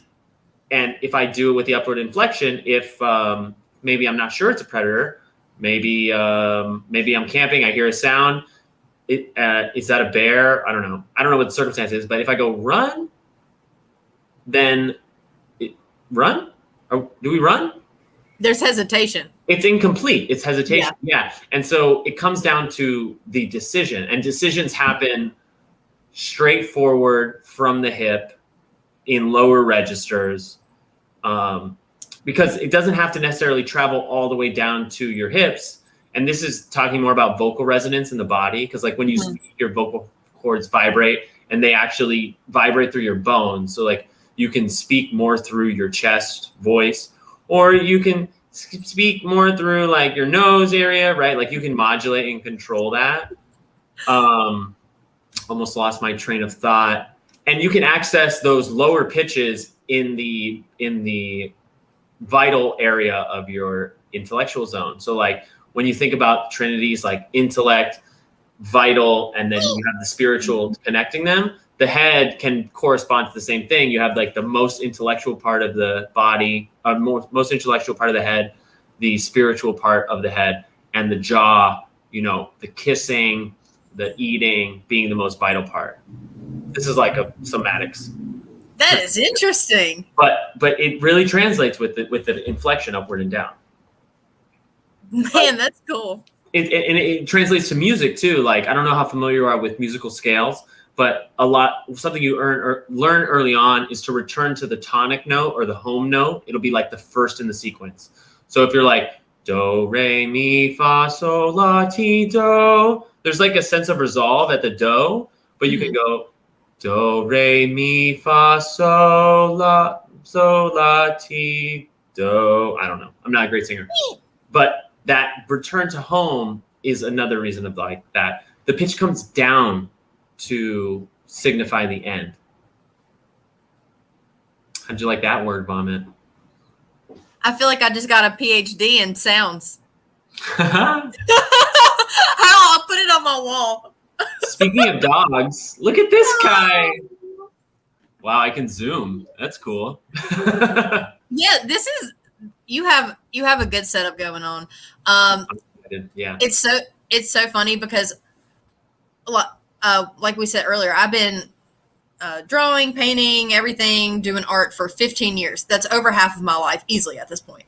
And I have said that whole time, I'm like, I am never doing pet portraits. Never going to do it. I'm not doing that. And one person specifically reached out to me and said, would you draw a picture of my dog? And I was like, I would love to if I can put my artistic spin on it. She was like, absolutely. That's why I want you to do it. And I said, cool. And I really like it. Interesting. That's great. I actually once did a pet portrait, like a photography, and I really loved it too. There's something about like, there's so much openness in I was going to say canines, canines, and pets in general, you know? Yeah. Yeah. I think it's so sweet. This is the moment in the show where I don't know what happens next in the conversation, and it means we can do anything we want. That's excellent. Yeah. I want to hear about your bee friend too. Okay. So I showed y'all all of my jellyfish artwork earlier, right? Mm. All my paintings. Mm. So this is how everything ties together in just like divine connection. Like life always happens. I did that series of jellyfish as a result of how I processed my grief after my mom died. So I am still in the process of creating all of the corresponding artwork, but my plan is to have a whole entire artistic collection to signify each stage of grief. The second stage of grief is anger. Uh-huh. Right?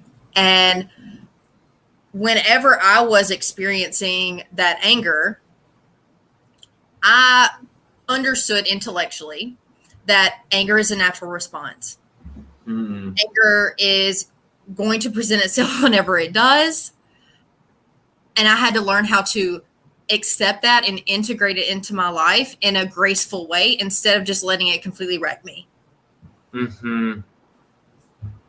That's exactly how I see jellyfish, as being able to carry their anger gracefully, right? Just watching them swim, you're like, oh my gosh, you are so magnificent.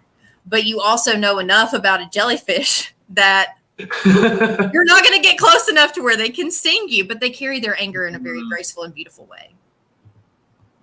Wow. Well, I suppose, having said that, we can share with folks. Yes, my V friend is the joyous jellyfish. So good. Remind me, you probably already have it, but I've been working on taking the backgrounds out of all the characters so people can have them on a transparent background. And I have this one already, and I can send it to you. In fact, I'm live on Instagram, otherwise I would do it right now, but I can do it really easily. Oh, that would be cool. Yeah, and then you can just add it to like your stories or your posts. Like I really like having it available. I would probably integrate that little dude with some of my artwork, and that would be fun. Yeah. Oh yeah, let's go. Man, that'd be so legit. I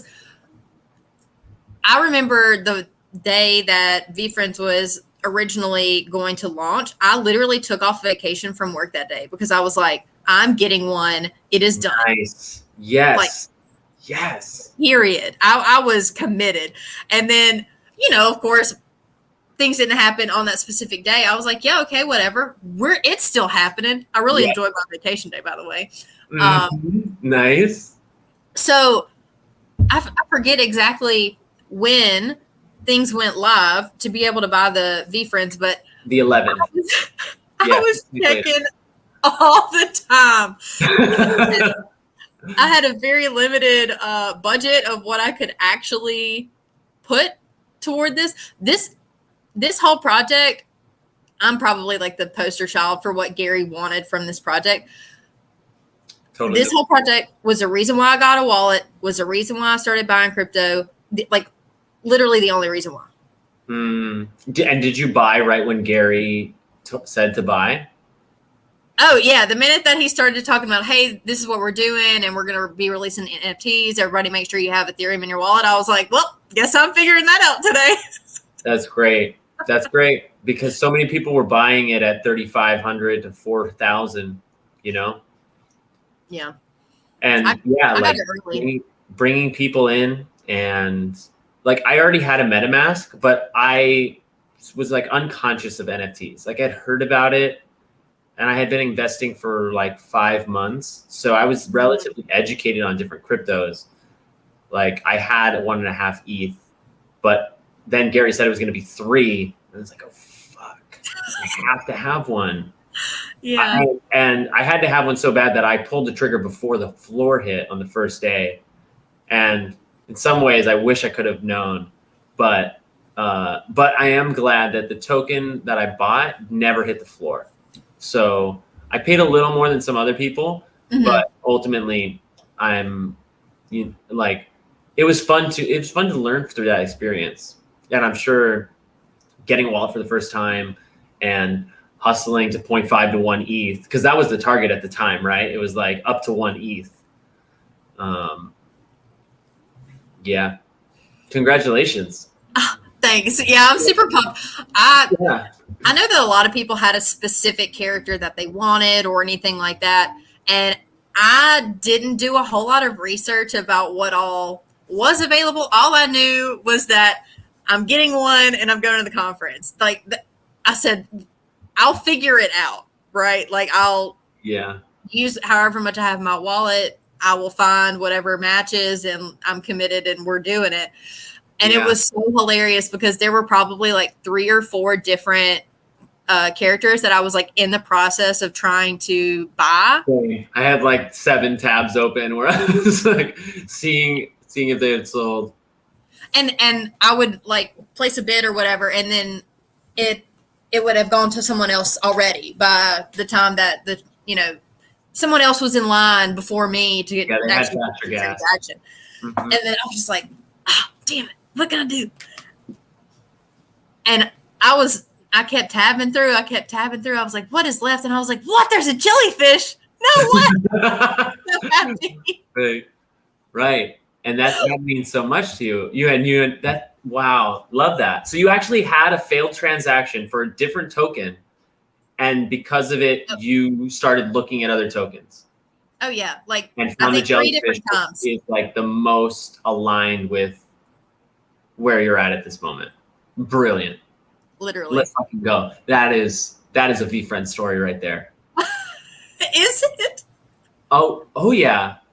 Like totally, like if you could have bought the Lucky Cat or Gary B or the Patient Panda, like all these characters that we knew, or like we knew Gary wanted to be the top, could have made a quick flip.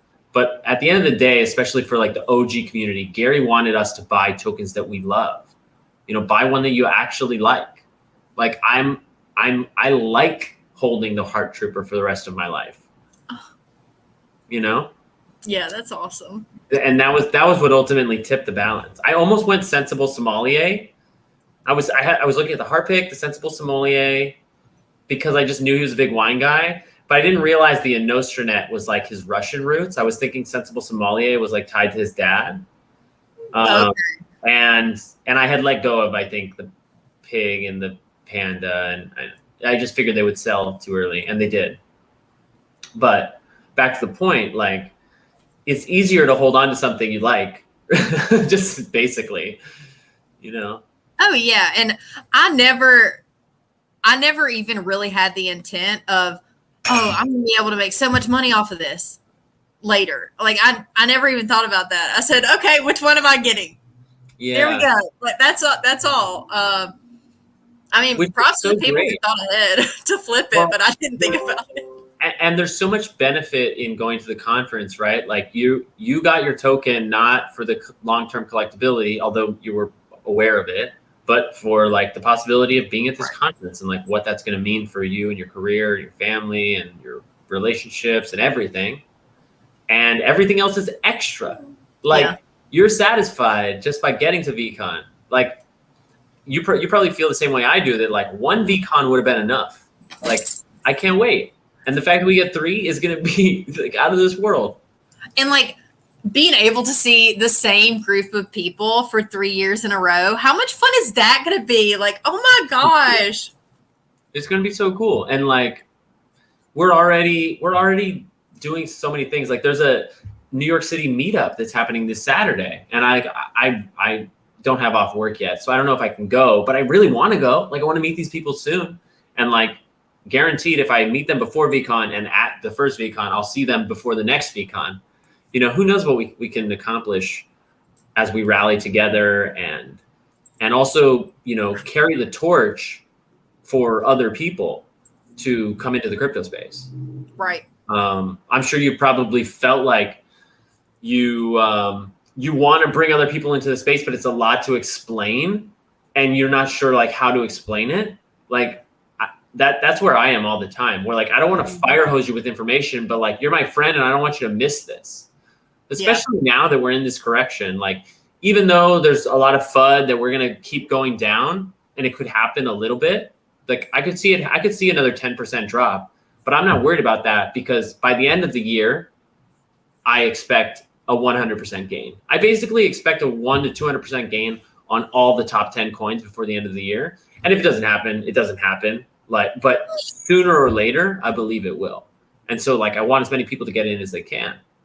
Oh yeah. I think everyone should be viewing it right now as if cryptocurrency is on sale. It's like a 50% sale right now. It's on sale right now. So yes. Yeah. And like, that's not to say that just because something drops, it's a good buy. Like there's plenty of times where the fundamentals are not there, or the team is falling apart, and like smaller projects are dangerous to buy at these levels. But if the project has long-term DNA, or if it's already established, like this is not investment advice, Ethereum, Bitcoin, even though I know it has a lot of haters, Cardano, ADA, that is eventually going to come to mainnet. And I mean, you could name all sorts, like Chainlink and Polkadot and Binance, Crow. More people should be buying Crypto.com coin. Crow, huge. I think it's probably like 15 cents right now. And there's 100 more, that are actually good project. Maybe a little less than 100 that will for sure, that I could say with certainty will last the winter. I could be surprised. I'm not an investment advisor. This is educational, informational. I'm just saying I expect 24 projects of the hundreds that are on coinmarketcap.com to survive the winter, and buying those projects at any point is going to be a good idea. Right. And people will need to have those assets in the future for sure. Like it will come around. And so I want people, it doesn't feel like we're early because we're paying for Bitcoin at $40,000, but we really are still very early, and even earlier with NFTs. Oh yeah, for sure. Like I wish, hindsight is always 20/20, right? Right. When I heard people talking about Bitcoin back in the day, whenever I was in high school, I was like, LOL, what the heck are y'all talking about? Mm-hmm. Now I'm like, wow, well, that could have been great for me. Why didn't I wake up? Yeah. But I mean, now that we're here, yeah. I don't even remember somebody telling me. If somebody told me, it's completely out of my memory. Oh my gosh. I remember people. I ever got the shot. I didn't hear about it. But now that I think about it, I feel like I must have, and I just didn't give it enough attention that I literally don't remember. Well, I would be a hypnotist to find it. I was also a nerd. Like I went to school for electrical engineering. Even in high school, like I was in the calculus classes and stuff like that. So we were always talking about you were technology, commingling with the future programmers, people who were on the cutting edge. Yeah, I remember hearing about Twitter in high school. But I don't remember any of my friends coming to me and being like, have you heard about this Bitcoin thing? I just don't remember that happening until 2017. And then it was like, oh my gosh, wow. Being like, bro, don't miss this. And I bought a tiny bit that went up and down and I forgot about, and I didn't get educated. Could be in a way better financial position, but I didn't get educated at that time until the end of 2020, like literally December 30th, 2020. Yeah. I mean, hey, now we're all aware. Mm-hmm. So still early. We're in this together, basically. Yeah. I love it. 100%. 100%. Like the decentralization is actually a nice catalyst for community cooperation. We can coordinate things better. We have the communication tools. Communities can be built around ERC20s and NFTs and anything we need, and ultimately they will solve the problems of today. We just don't necessarily know how yet. Like I'm kind of a relatively good oxymoron or hypocrite in that way, where I can say, yes, cryptos are going to solve the problems of today's world. We just don't know how. Where like I can't tell you how a new crypto coin can solve a problem, but I can go to CoinMarketCap and show you a project with a white paper that has a mission, and potentially, if it gets enough market cap, could fund some projects. I know it's out there, but like I recognize the hypocrite there, where it's like, well, but how? but even when you think about the early days of the internet, people thought that the internet was a freaking joke, and then they were like, this isn't going to last very long. And then now we do literally everything on the internet now. And it's taken some time. So yeah, like I think it's gonna replace a large amount of the slow systems that we have right now. Mm-hmm. Eventually it will. Like I even invested in, for myself, a blockchain developer course. I'm still working through it, but I'm like stoked about it. I'm going to be ready to help banks come up with contracts through NFTs and that kind of stuff, or like realtors one day. It's gonna be a thing. Yep. House Anywhere. marriage licenses.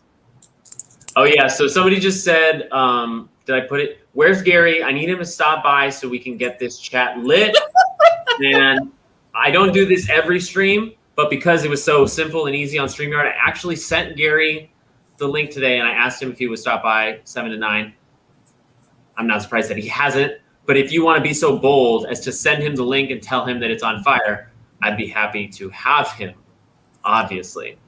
Drofig, Obviously. the Gnome raffle is tonight. It's at 10:30 p.m. So actually, Morgan has to go, sadly. We have other obligations. And I was actually, I haven't seen this before, but Twitch is giving me an option to run a 1-minute ad break. I don't know if that gives me some money or you're what getting money. Or it's probably going to give me money. I would like the chat to give like an affirmative. If you could give me some emojis in the chat right now, if you're okay watching a 1-minute ad break after we close out with Morgan, and I'm going to use that time to go to the bathroom, and then what's going to happen is the stream is going to be ongoing. I'll be here, and the party's going to move to Clubhouse. So you can watch here, but the audio is going to be on Clubhouse, unless my club deck is working now, which it wasn't working earlier. What is Club Deck? Club Deck is the desktop version of Clubhouse. Oh, Teresa said, can you read me the phone book? I got in. Oh, nice. I got in. Okay, great. So check it out. Club Deck, it'll take me just a minute to set up the audio, but when I come back and we go to do the Clubhouse and the weekly news, I will actually be able to put the Clubhouse on the Twitch, and you should be able to hear it. So let's work together on that. I feel like I just got a message somewhere that I was supposed to read. Maybe not. Anyway, what are we saying, chat? Yes, giveaway in an hour. Ooh, look at all these. Look at all these. Okay, we're doing the ad. We're going to run the 1-minute ad. The chat is getting lit. Oh, Corey, thank you so much. Yeah, I don't know what happened. So Corey, 820, props to you. He's going to be at the Clubhouse. He was going to do Club Deck for me, but I just tried to sign in and it signed in. So it must have been on their side and they fixed it. Okay, let's give the floor back to you, Morgan. Thank you so much for being here. Thank y'all so much for having me. Seriously, I'm just so excited to meet you in person at the conference in January. That's going to be so too. I'm going to see you and I'm going to give you a big hug. I'm just please do. I can't wait. There's going to be so much group hugging happening on day 1 or day 0. It's going to be uncomfortable.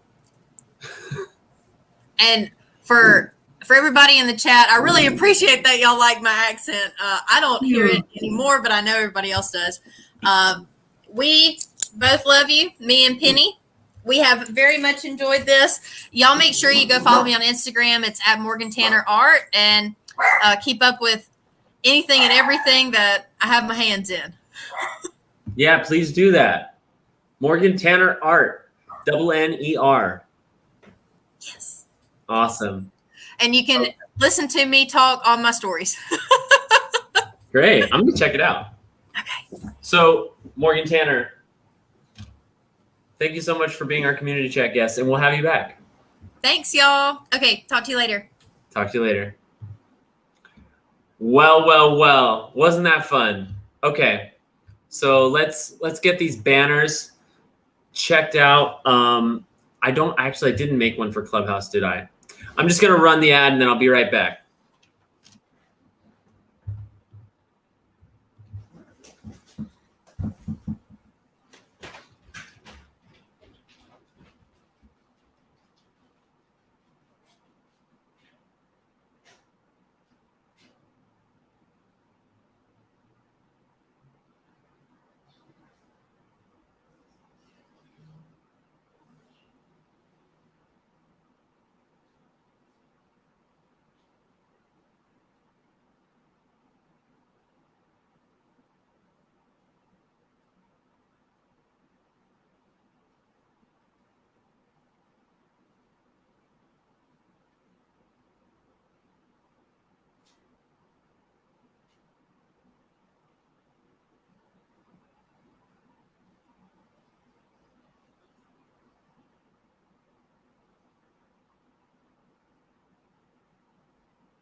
Hey, Rocky.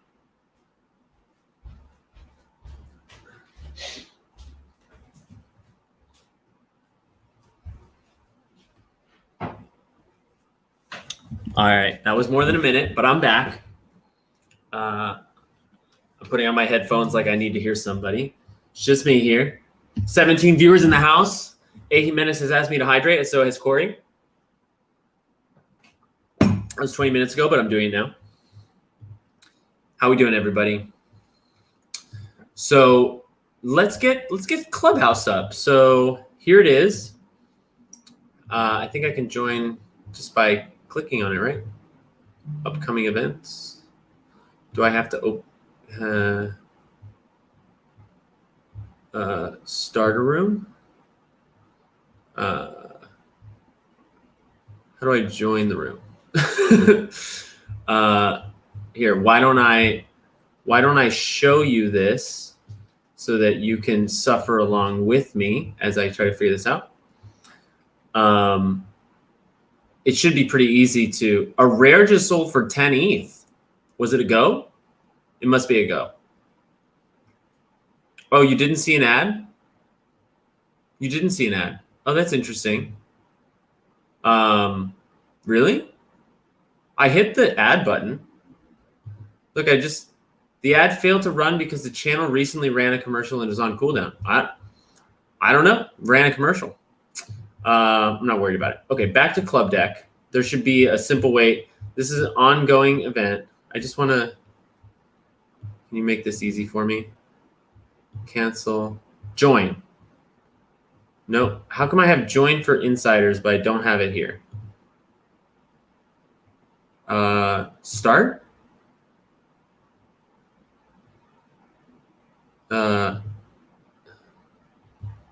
Sorry, guys. I've never done this before. How do I start it?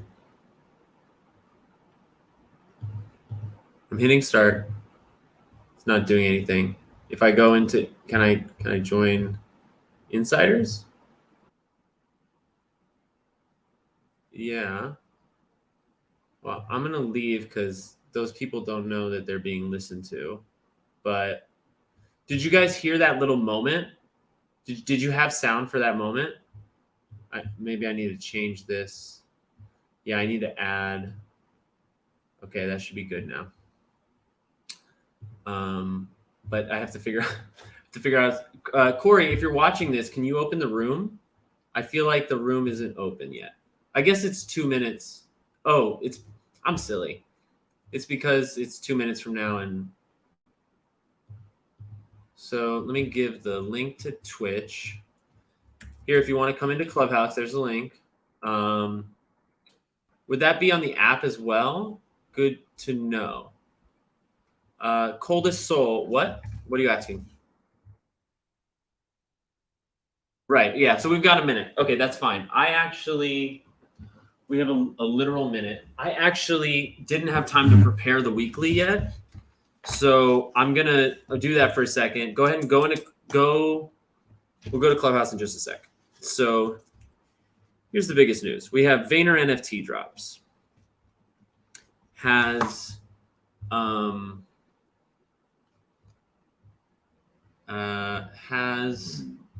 VFriends dropped a What If Wednesdays today? No. Top resales of the week. 22, 25. I can go through some of this. Right, we had a downturn, first downturn.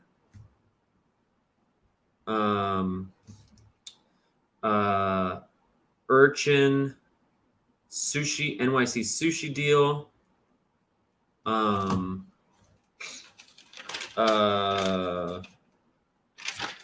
There was Space Jam. Is that NFT news? That's not really NFT news.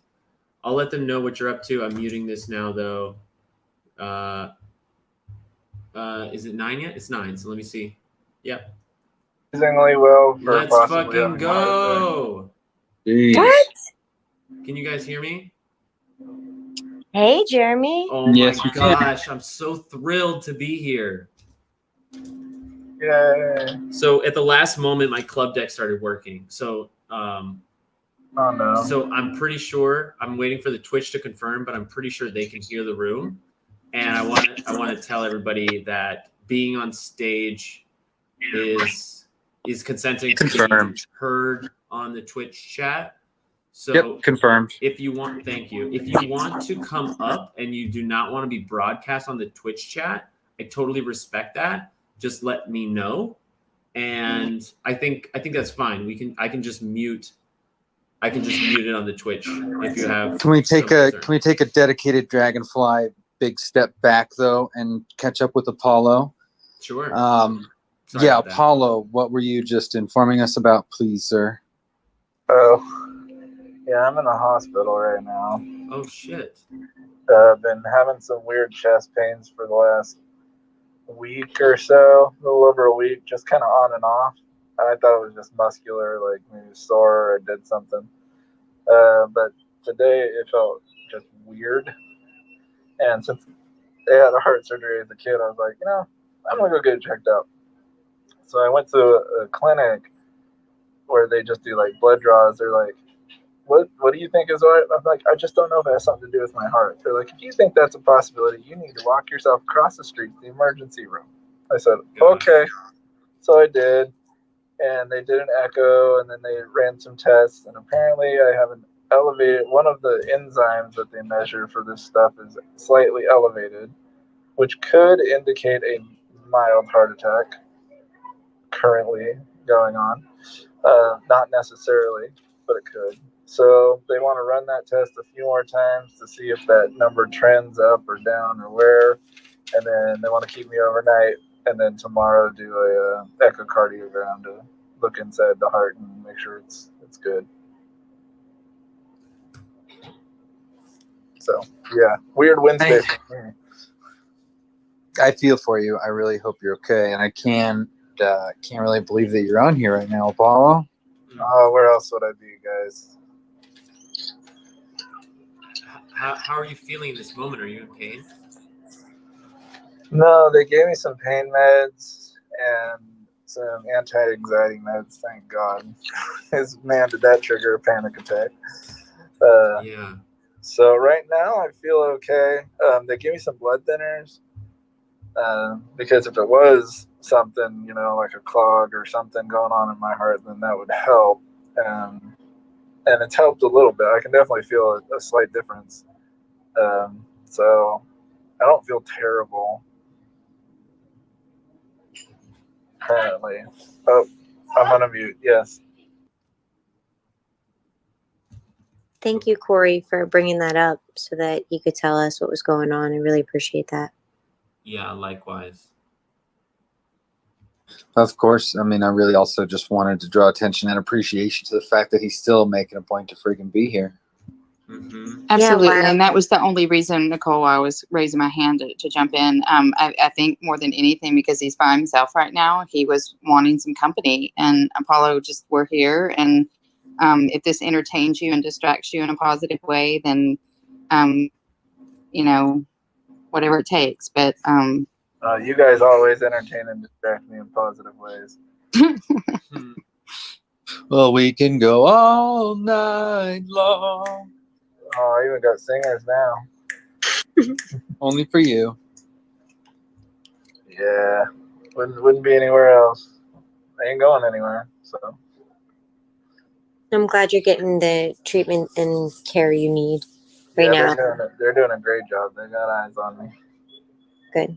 And thank you for going to the doctor. Yeah, probably should have. Right. No, but it's good that you took the initiative, like you listened to your body. So I'm glad that you're in a good place right now. Yeah. And we're all like sending you prayers. I mean, I don't want to speak for everybody else, but I am, and I'm sure everybody else is too. But prayers welcome. yes. So Jeremy, what the heck is going on, man? Give me the lowdown. Hey, Apollo. I'm personally having a good day. It was one of those days so far where nothing was on time, but everything happened in its own time. And I'm very excited that the Clubhouse is on the stream. There's 16 people watching on Twitch. I feel like the community is really tight right now. Just had 2 great conversations with Mike Brown from VEEJUNKIES and then Morgan Tanner from Morgan Tanner Art. She can't hop in right now because she is in a work meeting, but I'm excited. I'm very excited. In fact, I'm going to start recording the room if I can get everybody's consent for that. Oh, good. Yeah. Great. Start recording. That's cool. And yes, you can save it right there. So another week has gone by. It's Wednesday again. It's What's Up Wednesdays, Wannabe Wednesdays, Jeremy Knows Weekly VCAP. How exciting. And we're about to record a podcast. So if you haven't been to this room before, I can let you know. I can let you know firstly that I'm trying to do like 4 things at once, and that's not good for my focus. But okay, here. Ready to record. Now I can focus on the room. I want to know who's here. What's going on, everybody? We start the room off by going through the weekly news, just the biggest events that happened in the VFriend space this week, and then we'll give some space after that to dive into whichever segment or piece of news information feels the most interesting. We spent a few of the last couple weeks talking about the What If Wednesdays, which we didn't receive one this week. So it'll be interesting to see where the conversation goes. Excuse me. I'm going to hydrate. And it was nonetheless a very exciting week with a lot going on. Not the least of which is VaynerX launched Vayner NFT. So there's a lot to talk about. I have a frog in my throat. And I want to welcome Craig and Irene and Marcelo. Brian's in the house. Brian, I want to talk about your mission as huge VFriends news this week. I really do. But I will leave it out. It deserves a podcast of its own. Rob's in the house. Cam, Marson, Nadine, Mary. Hey, Mary. My brother, Jacob Hone is here. Jacob, am I even following you? Can I do that through this app? No. The Collector. Welcome, The Collector. Welcome, Jen and Mark and Kevin. And Mr. Eric McDonald, who will be leading the Knowing Gnome giveaway after this. Hey, Holly and Corey and Apollo and Nikki. Thanks for being here, everybody. I'm gonna just hit record, right? We should get into it. I just prepared the notes. I think this is the biggest stuff. I didn't have as much time to prepare this as I did last week, so we'll just hope. There might be a tangent in here somewhere. We'll do our best. This is the moment that you've been waiting for. It's the Wednesday night weekly recap of all the VFriends bleep, shit, fuck all events, news, comments, everything that you really want to know about VFriends in a nice, compact 10-minute summary. So let's fucking go. I have to begin with news that broke this morning, which is VaynerX has released another company called Vayner NFT. And their website looks really, really badass. I'm going to do an entire podcast on it. There's a lot. It talks about how Vayner has an advantage because of what they've been doing for the last 10 years. It almost feels like VFriends was just a marketing scheme to get clients over to Vayner NFT. And they've announced that their first client will be Anheuser-Busch, the creators of Budweiser beer, which is a client for VaynerMedia. So that has been announced today. So who knows how long it's been brewing and what's been going on. Are they going to be working with a VFriend? Everybody wants to know. Not yet, but very, very exciting news to start off the weekly recap. The other major thing that's going on in the VFriend space this week is we're having our first downturn. If you look at the data on dgendata.io, which is the data partner for VFriends, we're actually in a current downtrend. The floor is dropping on core tokens, on rare tokens, on spectacular tokens, where for a moment the price floor on cores was about 5 ETH. It's now down to 4.2, with spectacular floor being about 15 ETH.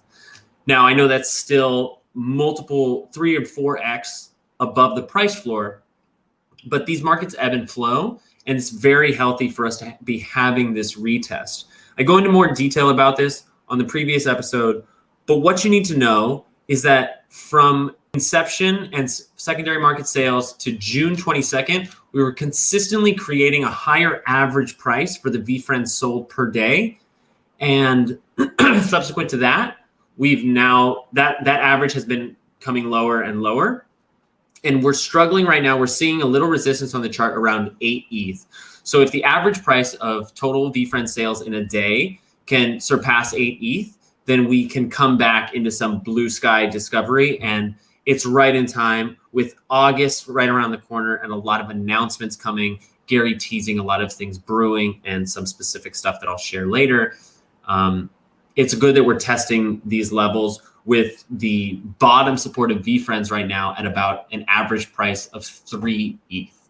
So I would feel very sure that even if you have a core token, that its value, that the market has maintained its value between 2.5 to 3 ETH. So congratulations. Another data point just to sort of suggest this downtrend that we're currently experiencing that might turn into a range or might just return to an uptrend quickly is that 7-day sales for VFriends are also down 37% relative to the 7 days prior, right? But if we look at the all-time numbers for VFriends, there's been $14.7 million exchanged for VFriends all time. So in the last, say, 2 months.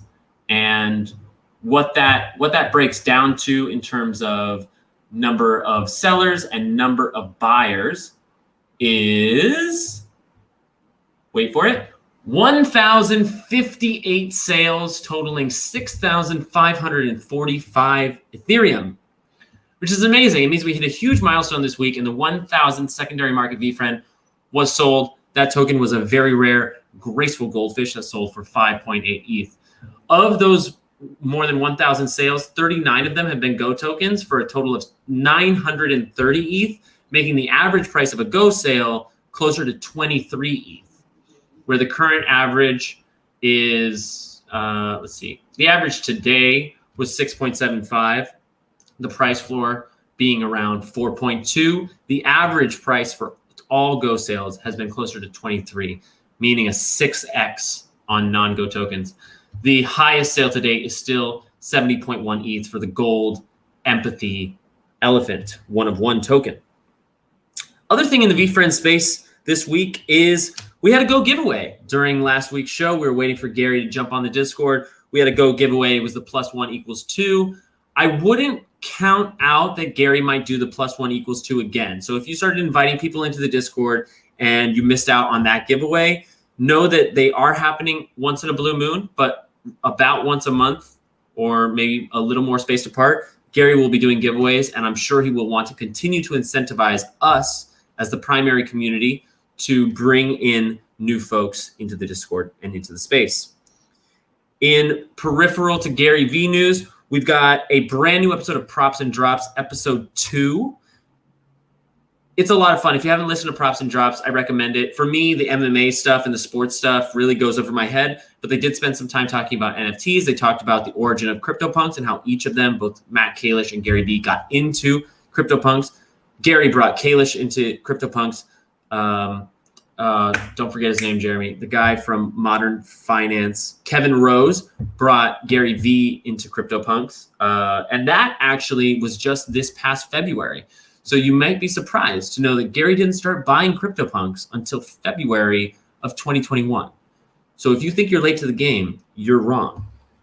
There's a few more fun NFT Easter eggs in the episode. I would go listen to them for yourself. One that got a shout out was Accountable Anteater.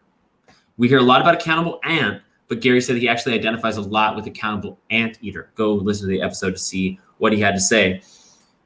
On the vein of characters, Warm Wolverine has been getting a lot of love. This is a character whose market exchange is not reflecting Gary's plans for it. He's been telling us over and over again. The theme of the week was really Gary telling us how long-term VFriends will be and how underestimated it is right now, and that rares are a steal, and then very rares are a steal, and to buy the price floor, and sort of towing this line of like shilling his coin, you know, and telling us repeatedly where a good deal is, but towing the line in that he's really looking out for us. You know, he handled a scam this week with a lot of grace, kept us educated about it. As soon as they figured out what happened, made some posts on VFriends about it. So Gary's attention is in the Discord still. In a week and a half, he'll be at the Chicago Card Show. So his focus will be shifting for that time, but it's going to return to the Discord. It won't always be Discord, but know that if you want to be on Gary V's radar, the VFriends Discord is the best place right now. It is the arbitrage for his attention. In the Gary V universe, Candy Digital released their second NFT. Their first NFT was the one-of-one Lou Gehrig, his luckiest man in the world speech, and they released 2 NFTs, which you can still get if you're listening to this podcast on Wednesday or Thursday, July 14th or 15th. The Candy Digital is the representative for all NFTs from the Major League Baseball, and this one is for Dodgers winning the World Championship. So they're having an auction for an NFT of the World Championship ring, but you can get a second NFT that the title is like, I don't know, it's some kind of membership token. It's cool. It's $20. You have to pay gas to get it out of there, but they did a really good job. And it being the first of its kind, I went ahead and bought 2. One to keep, one to flip, right? Lastly, we got 2 more characters to shout out. The astronaut was called out as what Gary sees as a crown jewel character. And let's finish off with the clearest super hint that came from Gary V this week, and that is for the unwavering urchin, a token clearly underestimated, because if you live in New York City and you love sushi, you might want to think about shuffling your wallet to get an unwavering urchin. We don't know what it will be, but we know he's thinking lifetime oysters for the observant oyster, and he's doing a sushi play for the unwavering urchin. Not sure if it will be lifetime, not sure if it will be a deal, but it's going to be huge benefit for any of those urchin token holders. And that was the news. Bada bing, bada boom. Jeremy Knows Weekly VCap. Thank you for tuning in, and we'll see you next week. But for real, this podcast was recorded live in the Clubhouse, and would absolutely love to have you there. Let's Be Friends is doing a great job. They have like 4 or 5 events throughout the week. They're doing Monday night interviews, Wednesday night weekly recap, Saturday morning show. They have a tech talk. I think Sunday is a book club. If you're listening to this podcast and you're not tuning into Let's Be Friends, why are you sleeping, right? Get with it. Thank you. I appreciate you acknowledging the truth of my statement. I'm Jeremy, the Heart Trooper number 7, and this has been Jeremy Knows. Stop recording. Oh, let's fucking go. Let's fucking go. I didn't have a muted mic, did I? Nope. Everything's good. That was an epic ending, bro.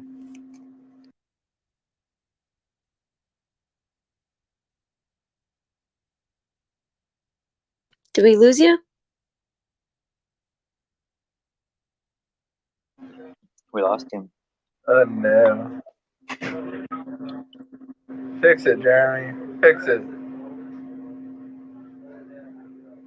Eric, your little gnome looks awesome. His mic input is out on Twitch also. Hey, real quick, in the absence, did we have a What If Wednesday this week or no? No, No, we he said he didn't. didn't get one. We didn't. Okay. I missed that. Wait, Twitch, can you hear me? You're back. Oh, great. Okay, cool. I don't know. I just unplugged my mic. Twitch, can you still hear me? Great. Okay. That was fun.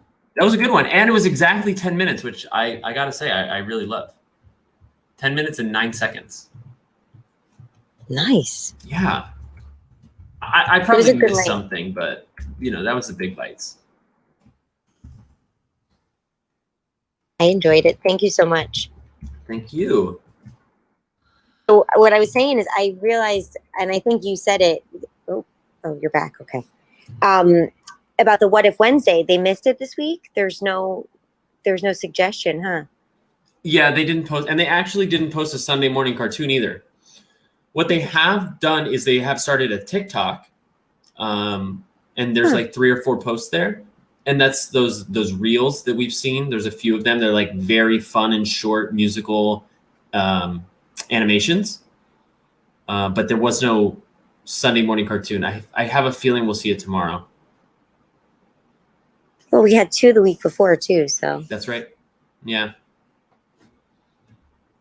Ha ha ha. Okay, well, no What If Wednesday. Is there anything else that you guys want to dive into from the highlights that Jeremy brought up? Anything sticking out to you guys? We have some people on stage. Eric, thanks for coming up. Got Holly up here. Excuse me. What is going on, guys? Hey, Eric. What's up, Jay? I'm in the momentum now.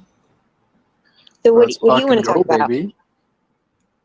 This Wednesday night thing feels really right. Like I really for anybody who hasn't gotten the message yet, and I imagine it's most people because I decided this last night. Wednesday is the day for the channel, and all community chats will happen on Wednesday nights, every Wednesday for as long as I can keep it up. The daily download will still happen 5 days a week on weekdays, but I won't be telling you what time because my life is not predictable enough, at least right now. So the thing to expect is Wednesday nights, we'll do community chats, we'll do weekly, we'll do giveaways, or we'll do artist spotlights or something. And Monday through Friday, I'll do a daily download. And Saturday, the podcast will be the 2 community chats we do on Wednesday. And then we'll repeat. So good. Yeah, I'm excited about it. And with StreamYard, like literally anybody in here could come onto the StreamYard, and it's so easy. I'm so excited that we have guests on Twitch. I'm hyped on Twitch. We hit 101 subscribers on Twitch yesterday or the day before. Heck yeah. And that means that I can take 2 days off work to just make content for everybody. That's awesome. I'm really excited.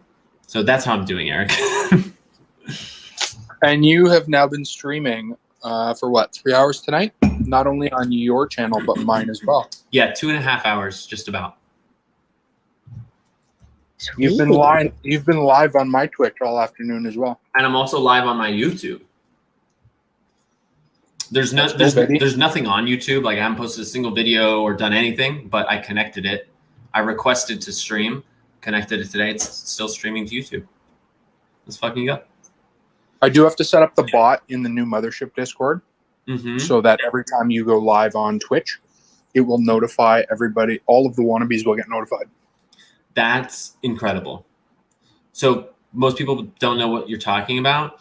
There was a conversation that came up in my Discord and in a couple other Discords about how many Discords there are, and would it be easier if we just combined them?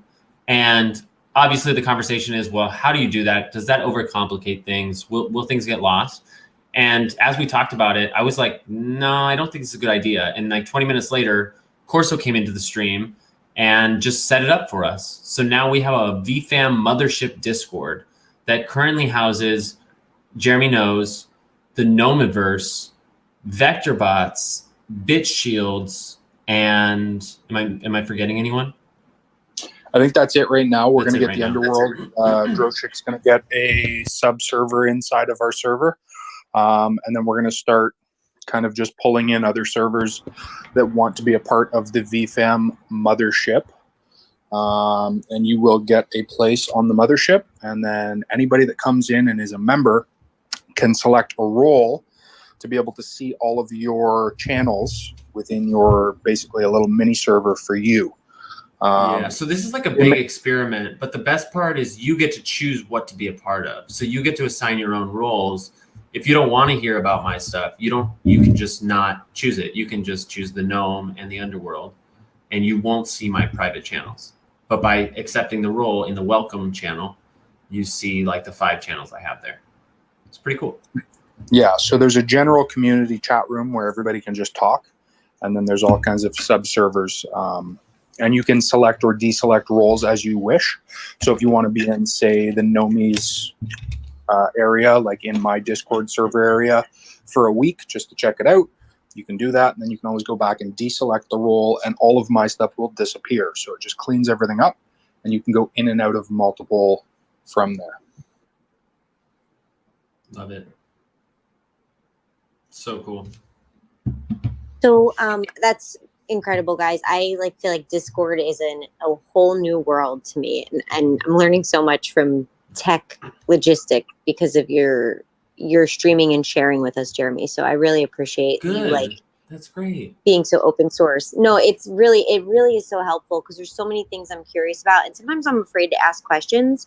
I don't know why. Mm-hmm. I'm afraid to ask anybody in their DMs, hey, can you help me with this? It's just a weird thing. I don't like to impose.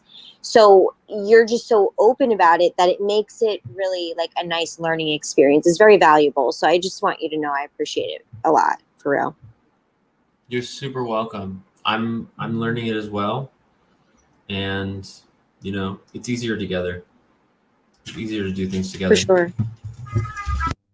Speaking of that, Carly, thank you for coming on up. Hello tonight. What's up, Carly? Hey, everybody.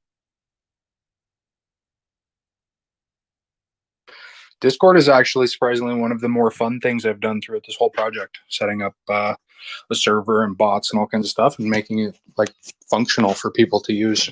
Gas bots and all sorts of different bots that do things, game rooms. I definitely want to ask you about that. I know I've asked Corey a bunch of questions about bots and stuff. I don't really have a clue on how to do that. Is that something that someone like me could do on their own, or do you actually have to find somebody who's technical enough? You could most definitely do it on your own. It would definitely take you'd have to sit down and really focus on it. When I built my Gnomeverse server, it was probably a solid 6 hours of just kind of learning Discord and finding the bots and programming them properly, and then going in and making sure that they were doing what I wanted them to do. But you're not actually coding bots. You're using bots that have already been created, and then you're programming them to do what you want them to do. Right. So those would be those Me6 bots that you see in all the servers. It would be that that same server everybody uses. Same bot, rather. Hey, Eric, is the Gnomeverse Discord different than the mothership verse that you were just talking about? Yeah, I can drop the link in the Twitch chat, and I can drop it in the live chat for the Let's Be Friends. Yeah, do that. Yes, so Gnomeverse has a lot more detailed stuff going on within my project, but my project is starting to wrap up. So I do have a small subsection in the mothership that Corso and I kind of threw together there yesterday, and it's going to kind of transition, I would think, over to that until I really fire up the next project. So obviously you can see the drawing in my profile picture right now. That is going to be the next endeavor with the Gnome world. Cool. Very cool. Yeah, Yeah, you're it going to put up looks great. the mothership stuff. Yeah. And to answer Corey, yes, the Me6 bot is the main bot that I use for welcoming people in, as well as the level up system. You can also use it for casino games. We also have the Poke2 bot, so there's an actual Pokemon channel in the games room. That's fun and weird. You can catch Pokemon in the Twitch. You just have to know their name. If you know the Pokemon's name, you can just say P!C, so Pokemon command catch, and then the Pokemon's name, and you catch it. It's you collect Pokemon. You can collect them, you can level them up, and then you can battle other people that have Pokemon as well. So we have a Pokemon room. I'm working on setting up a casino, and I'm working on setting up a trivia channel within the games room on the mothership. Again, the games room, if you select the games room role, you will see all of those channels. If you don't want to see any of those and you don't want to see the notifications, you just don't select that role, and then you don't see any of it. We also I'm working on getting the Collabland bot in there. So eventually we'll be able to put every single person's, you'll be able to pick a role based on the NFT tokens that you have within your wallet. So in my Gnomeverse Discord right now, if you go to roll call and you say claim role, I believe it is, it will send you to the Collabland website. You will link it with MetaMask. It will then detect which of my tokens you own, and it will assign you a role based on what you own by me. I'm hoping that I'm going to be able to use that bot throughout all of the servers so that anybody that wants to have a role based on one of their tokens, when somebody buys their token, they can claim a role. Mm-hmm. Mm-hmm.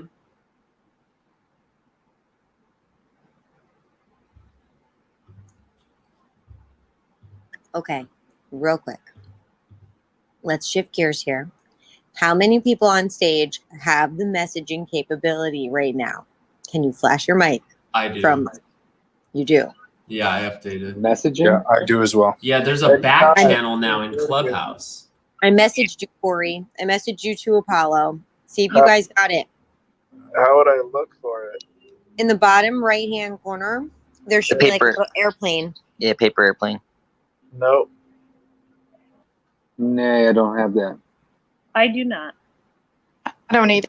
Then time to update your I need to Clubhouse app. update the app. Yeah. Okay. I have Okay, let me do that. So sad. Yes. So Alyssa just messaged me. She's got it. Anybody else in the audience have it? Go ahead and shoot me a DM. I want to get DMs on this app. I'm so happy I don't have to leave the app. This is a dream come true. You have no idea. I just need to figure out how to get it.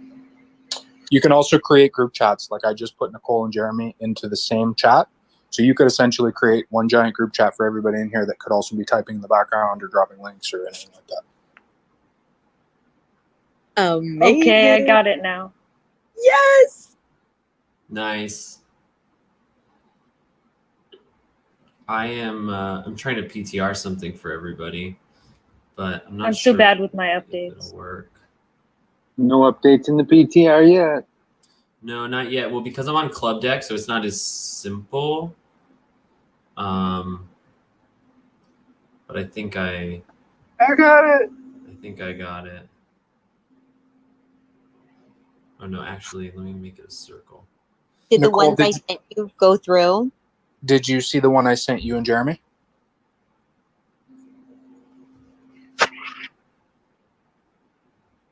Oh, this changes everything. I can't wait to Game over. I am so happy right now. I am like geeking I know out. you are. Yes. It's very obvious, huh, guys? Oh my god.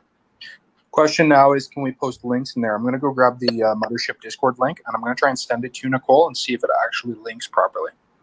Nikki, send me a message when you get a minute and see if I can get it. You got it.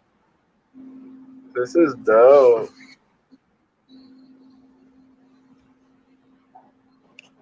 Just a quick question. Go Does update. it require an app update to get that? Yes. I had to update the app, yeah. Okay, thanks.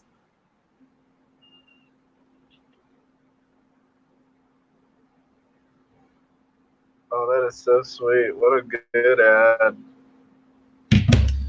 I don't think I can do it on Club Deck.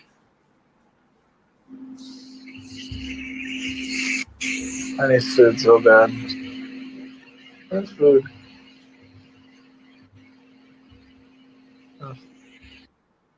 Hi there. First of all, I want to say thanks for that heads up. That is probably one of the coolest things I've seen here so far. Nice. No sweat. Yeah, I don't see anything. Oh, I have an open mod chat, but I don't know how. Club Deck is so weird. I joined in late. What are you guys getting so excited about? There's a back channel in Clubhouse now, so you can just text. You can private message people. Ooh. Nicole, can you go click on that link, see if that brings you to the Mothership Discord? I think it does. I think it works. You can link people there. Whoa! Did you know that Club Deck will make a word map for you of your room? There's an audience insights, and I clicked it, and it's telling me that the room is 58% male, 42% female, and then gave me this cluster of words. And the only ones I can make out are Discord is at the center and huge. And I see NFT, VFriends, music. Maybe it's the same things we all connect on in our interests. Well, They're recording I everything. know. I think it's voice recognition. Yeah. Not to freak anybody out. Oh. Yes. Little Bye. scary. Little scary. Welcome Jeremy. to the Truman Show. No, I'm Yes, just kidding. Eric. In an hour before we go live, can you, by chance, stop the stream and then start the stream? I want to see if it's going to ping, because I have already set up that bot in my Gnomeverse thing. Okay. It should ping Gnomeverse that I went live on Twitch. And Okay. if that works, I'm going to put that into the mothership as well. Yeah, I can do that. I will just need to give you a new invite link. It might be possible, but I don't know how to maintain the broadcast. Like once I end it on StreamYard, I have to create a new one. I can't go live for a second time in the same broadcast. So yes, I'll just have to send you the link. It'll take me a minute. Okay, that's fine. I'm also going to send you a couple of videos of the actual VR cards, the AR cards in action, so that we can pull that up while we're giving them away. We can totally do that. I took forgot. a video of I was gonna play Evie's video before the clubhouse. I totally forgot. Maybe we can play that as well in the transition. Maybe to close out this stream, we'll play Evie's video, and there you go. Tell everybody we'll be up 3 minutes from then or whatever, because the video is perfect. Yeah, cool. That'll be a good way to wrap the clubhouse room too if we're winding down. Or do you want to stay open through that, Nikki? Well, you won't be able to see the video in here, I don't think, right? You'd have to be watching on Twitch. Like, there's no actual work to it. Oh, so we're not going to end this with it. We'll just end this and then do that. All right. Yeah, I guess You might guys, be a way I for me would to really- route it. I don't know. Is there any way we could maybe, I would really love to go back to the highlights because there's some people that popped in late. Totally. And I know we Yeah, could thank talk about you. the Gnome project. I've given it a lot of airtime. I just really want to focus on the highlights from VFriends and just like keep the room really like tight on that. I want to try to get better at doing that. So I just want to reset the room. Sure thing. And anybody who's in here who's not already following this clubhouse, please go ahead and hit the little green Monopoly looking house above my blinking head so that you can follow the room. If you're not a member, shoot me a DM and I'll make sure you get added as a member because now we can do that right in app. If you haven't updated your clubhouse, go ahead and update so that you can get the new little feature for the DMs right in here we were just talking about. And Jeremy, if you don't mind, I know there's some people that came up on stage. If there's anyone in the audience that wants to come up, I don't know if you're just getting here or if you caught the recap for the week or the VCAP, but go ahead and, join in the conversation and let's, just spend a few more minutes before you have to run on touching on some of that stuff for everybody here, just in case some people missed it or if people had their own thoughts on it. I appreciate that. That's fantastic. So, I'll be here until 10:30. That's when the Knowing Gnome raffle starts. So, I would love to. I know some people probably missed the weekly recap, but if you have questions, I mean, the recap is basically there's a minor downturn in the market. Props and Drops launched. Gary's in the Discord. Candy Digital released a Dodgers NFT, and Vayner NFT launched and put their flag in the ground like, we're going to do this and we're going to do it best. And Gary's just been brewing a lot of stuff as we wait for the announcements. So whatever's most interesting to people, just feel free to request to come on stage or unmute your mic. I just want to make everybody aware that this broadcast is streaming to Twitch. So if you don't want your voice streaming on Twitch, then don't come on stage or let me know if you have something urgent to say and I can pause the audio on Twitch. And the floor is an empty space for anyone to step into. Well, I absolutely love Props and Drops, and I'm so excited that there was a second episode. So that was awesome. Same. I kind of hate how much of a dick Gary is on that show. Oh, really? Yeah, specifically to Herm. I'm like, God, just lighten up a little bit. It's like he's just being too rough on him to be funny, and we're not getting enough of the context like for it to be okay on that show. That's how I feel when he's being. I feel that. I feel like they established that in episode 1, but you might not have heard it. So, Or so like it's in abrasive. episode 2, I feel like they kind of cleared that up. Have you listened to episode 2 yet? Yeah, I listened to episode 2 as well. Yeah, he was like, a lot of people said that you were a really great part, and then continued to be just really abrasive and diminutive to him. Yeah, and Herm was all like, I think it was because of the competitiveness. And Gary's like, no, you're good. But then, yeah, it's still like one of the last things he said. He like, it was just pretty bad. Like he was shitting on Herm pretty bad. Yeah, it's definitely a very fiery Gary V on Props and Drops. Yeah, I feel like we're getting a glimpse at maybe what he's like in a sports setting, which I'm just not used to. Totally agree. Totally agree.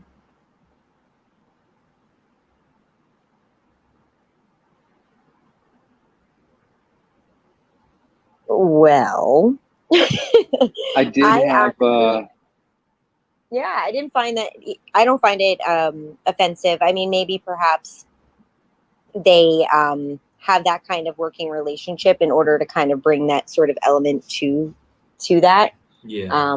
I don't really know, but I didn't really focus on that. I focused more on like the content of what they were talking about and stuff. And I really like where they're going with it. They did say, Carly, I think they said they were going to be doing like a little bit more of a focus on like NFTs and collectibles and like alternative investments. And that's why I'm in this space, right? Like it's because of Gary, like making that on my like radar and bringing that into my awareness. And so I'm really excited that there's going to be that information like on there. And I personally, I've been in a relationship with somebody who's been into fantasy football for years. So the whole like context of the show is like my wheelhouse of like basically the only dialogue I've had for like a decade. The most of it has been around conversations that have to do with this kind of stuff. So I'm always intrigued to hear how people just in general like look at you know, just the way they look at talent and stuff in all different things, not just like football, but just like, you know, MMA or whatever it is that they're talking about. I grew up with some friends who did like UFC. So I'm very intrigued on all the topics. So I'm super glad that you like it just as much because I'm like very excited that it's coming out. I kind of wish there was more of them, but it's okay. I really enjoy the vibe. Me too. I was gonna say, like separate from Corey, like this is like my favorite Gary V. Like, if I could put this kind of Gary V in my fucking pocket and walk around, I would love it. Because you know what, like we're seeing him in his natural, like we think business is his natural habitat. This is his natural habitat. Right. Like having fun. This is like feet on the ground, like just getting into it. Like this is him. This is his passion. This is his heart. We're seeing every single thing. And that's what I love. I'm like, God, I wish he was my BFF. He reminds me so much of my brother, actually, that I lost a couple years ago. But it's just like, I watch him and I'm like, I just see, like, watch him because I'm not really watching the podcast, but just listening to him, you just feel it. And it's the thing that actually got me into Gary was exactly how his exact personality on this podcast is what got me into him like 5 or 6 years ago. The very first time I heard him on Elvis Duran and he was talking about friggin' wine. Like if a guy can be this passionate about wine, just imagine like everything else. I mean, he's amazing. I love his crackhead energy. I'm here for it all day. Yeah, and I feel like the relationship with him and Herm, and the reason I asked if you listened to episode 2 is because I feel like they kind of addressed that, like people were mistaking it, and it's more like brotherly love and like an excitement. And I almost feel like he's someone that I see with Gary who he didn't feel uncomfortable about it. I felt like he was ready and kind of giving back. It almost showed how personal of a relationship they have. I thought that's kind of what Gary was trying to set up, but I didn't actually get that from Herm's response, and I didn't hear Herm give it back at all, I guess. So But it's just it's just my interpretation. It definitely wasn't all that I took away from the episode by any means. I definitely value the whole show for everything they talk about. I especially I think that there's a lot of value we're not talking about in Matt Kalish being there and hearing what the co-founder of DraftKings has to say about a lot of this stuff. And I like his perspective as well. Yeah, I agree. My one issue with that. Did this turn into like props and drops now? Like his microphone though, like I don't noticed know that about too. anybody Yes. else. Like I in the noticed it. second episode, it was hard for me to listen to him, and I love listening to him because I feel like he's like a teddy bear. I don't know why I feel that way. I feel like he's just kind of a warm fuzzy. Maybe I'm a weirdo, but that microphone was like killing my soul. Yeah, it was a bit annoying. Just a poor level of audio. Yeah, they should be kind of censoring that a little bit, you would think. For folks that maybe didn't get to listen to the episode yet, Gary told a great story because Kalish prompted him on why he started collecting purple hats. So if you don't know, Gary has 54 CryptoPunks in his wallet, which he collected between February and now. And at some point, he started to lean into purple hats. He just started by buying the floor, and he tells this whole story in the podcast where he started by buying the floor, and then he bought like 20 at one time, and then later on bought another 20. And right in between those moments, he was receiving merch for Minnesota Rocker, which is a competitive gaming team that he's a part owner of with the Will family, who owns a sports team. I forget which one. The Minnesota something. So it's a Call of Duty and Rocket League team. And so he received these purple hats in the mail. And that was actually the thing that made him lean into purple hats and ultimately give Motivated Monster a purple hat, But one thing that was really insightful was this notion that there are certain attributes that are not as desirable in CryptoPunks as others, right?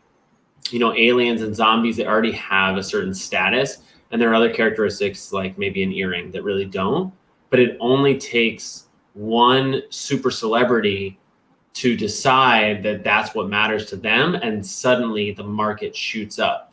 He talks about how Jay-Z's Twitter profile is a CryptoPunk, and that after he saw it, he went out and bought a CryptoPunk that looks similar to the one that he got. Like, it's very interesting to hear him both talk about the origin story of CryptoPunks from his eyes and also how and why he started collecting CryptoPunks, because he basically sees punks as one of maybe 3 or 4 projects that will survive in the long run. He really puts like punks as like the top is going to last, and then VFriends as something that's going to like share that throne sooner than later. And I loved all of that of the episode, and I really feel like that it reminds me, the reason I feel like I like Props and Drops so much is it reminds me of VFriends Insiders and Let's Be Friends and the Discord. Like, we would check Gary's wallet and be like, what does Gary have? Like, he's checking Jay-Z's wallet, and is, you know what I mean? Like, it feels very similar to how we kind of all wrap out. Mm-hmm. Going back to the audio issues, does anybody know how to download like a file of a podcast, like from the podcast app onto your computer to edit it? I think for most apps you can't. You'd probably have to do a screen capture with audio. Ouch. So for Maybe example, with like Google Podcasts. Maybe in Google Podcasts, but you would need something that can turn your browser. I'm not. I think on your phone you just have to screen record. Maybe there's an app for this, but on your browser you would need to turn your browser into an audio device that you could route through a recorder. Maybe if you download the episode through iTunes, because that might be an MP3 file that's for locally. So and there's you might actually have to get creative about finding it. That's all. apparently I just Googled it real quick. Actually, I don't know why I didn't just do that before, but apparently iTunes literally has a way to do that. Oh, great! That's amazing.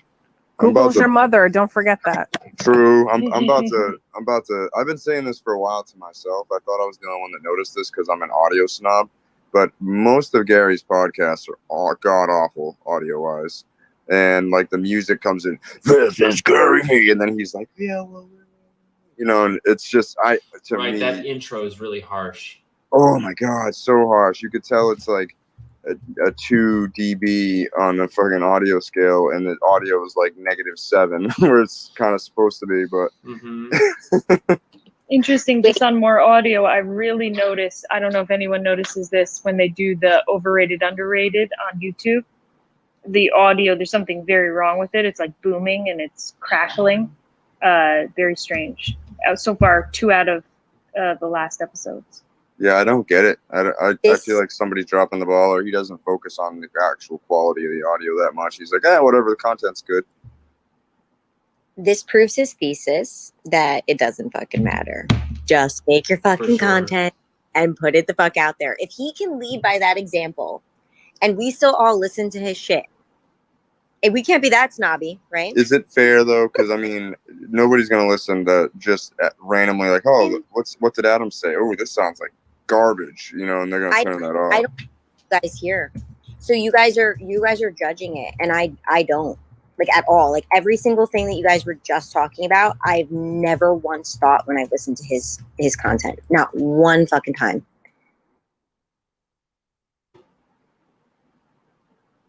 I think it about all podcasts, to be honest. Even Rogan, he has like a super serious setup.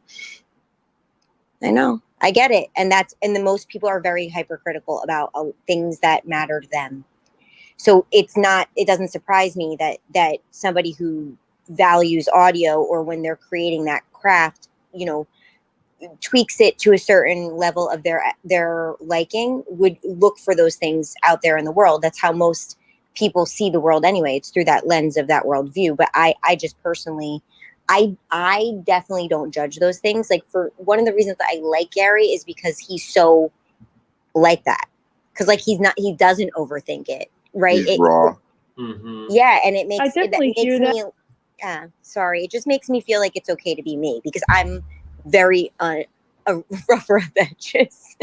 No, I definitely hear that. I just feel like especially, and I don't really know what you mean with the podcast. I haven't really noticed it there, but with the overrated, underrated one, you can definitely tell that there's like an actual issue with the audio. And I feel like I would completely be fine with anyone's audio being like that 1, 2, 3 times. And then I would be expecting them to be like, oh shit, this audio's fucked up. We got to figure this out. You know what I mean? Or address it like, hey, we're working on the audio, blah, blah, blah. It's probably one of those things when you're pumping out the amount of content that Gary is, you have to pick your battles, right? So, you know, it's kind of like there's probably going to be like maybe 5 key things that he's going to focus on that are going to be like the best, right? And then everything else is just kind of ancillary. Like they're just kind of offshoots of whatever it is he's doing. So if he's just pushing it out, you know, he's always one for just, it doesn't have to be perfect, just get it out the door kind of thing. And that obviously that's reflective of that. Or at least say to the person in the audio, hey, can you work on that for next week or next time? Yeah, I mean, he may not even think it's a big deal. You know, like it's probably like, whatever. Google it on YouTube.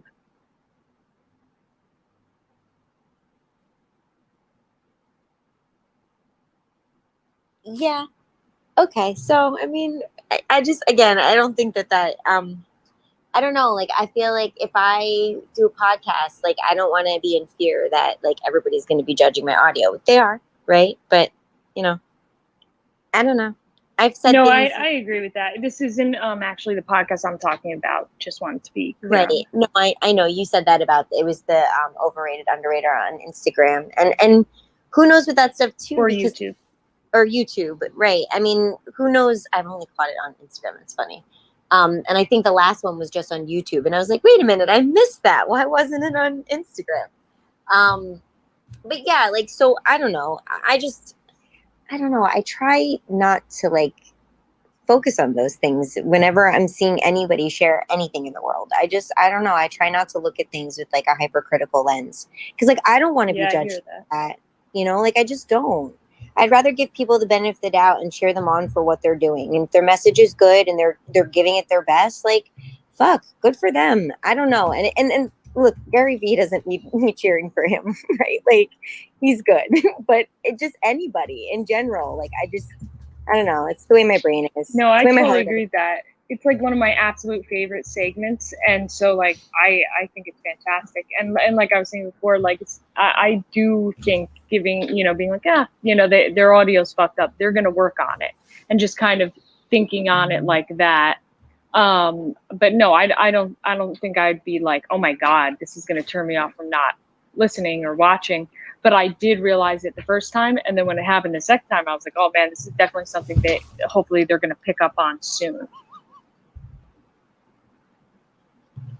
Yeah, and you know what too, like maybe the person who has that job, like I don't know how he like has people doing stuff if it's all the same person who, like, one person does the podcast stuff or one person does like the YouTube. Like I don't know how he has that distributed. Yo, But can you you hear never me know now? what if it's like a new person and they're trying to figure those things out. You just again, I feel like I just am always like, it's not the, I don't know. Yeah, exactly. No, I agree with that. So weird to I see the strain my delay brain.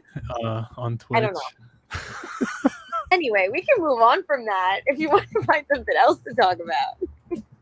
You guys I have want no to? idea what's I raised my hand to say, Corey, I'm you having a little thought bit of a that the vibe, I got in here a little bit late, you thought that the vibe of Gary on Props and Drops was a little bit aggressive.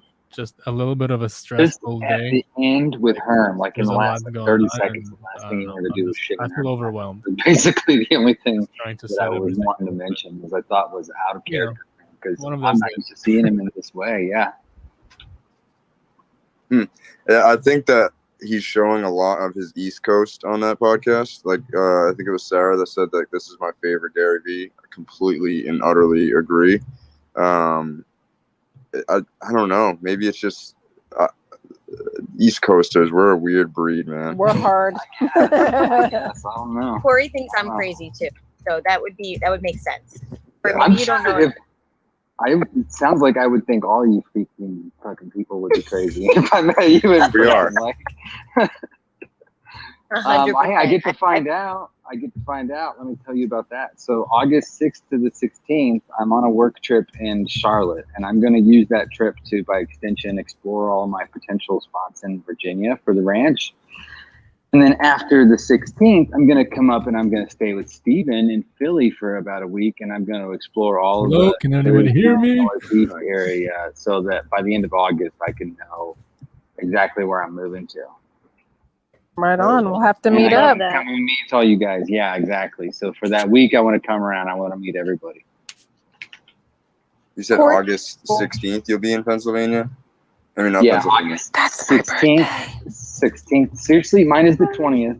Okay. Leo Power. August 17th, we're going Okay, to cool. Holly Bud's play. Obviously, I can't in hear you Maryland. because I mean, nobody else will Delaware. hear you if you talk, right? And then, August 20th is my birthday. August 21st is Collie's birthday. I think August 22nd is Zane's birthday.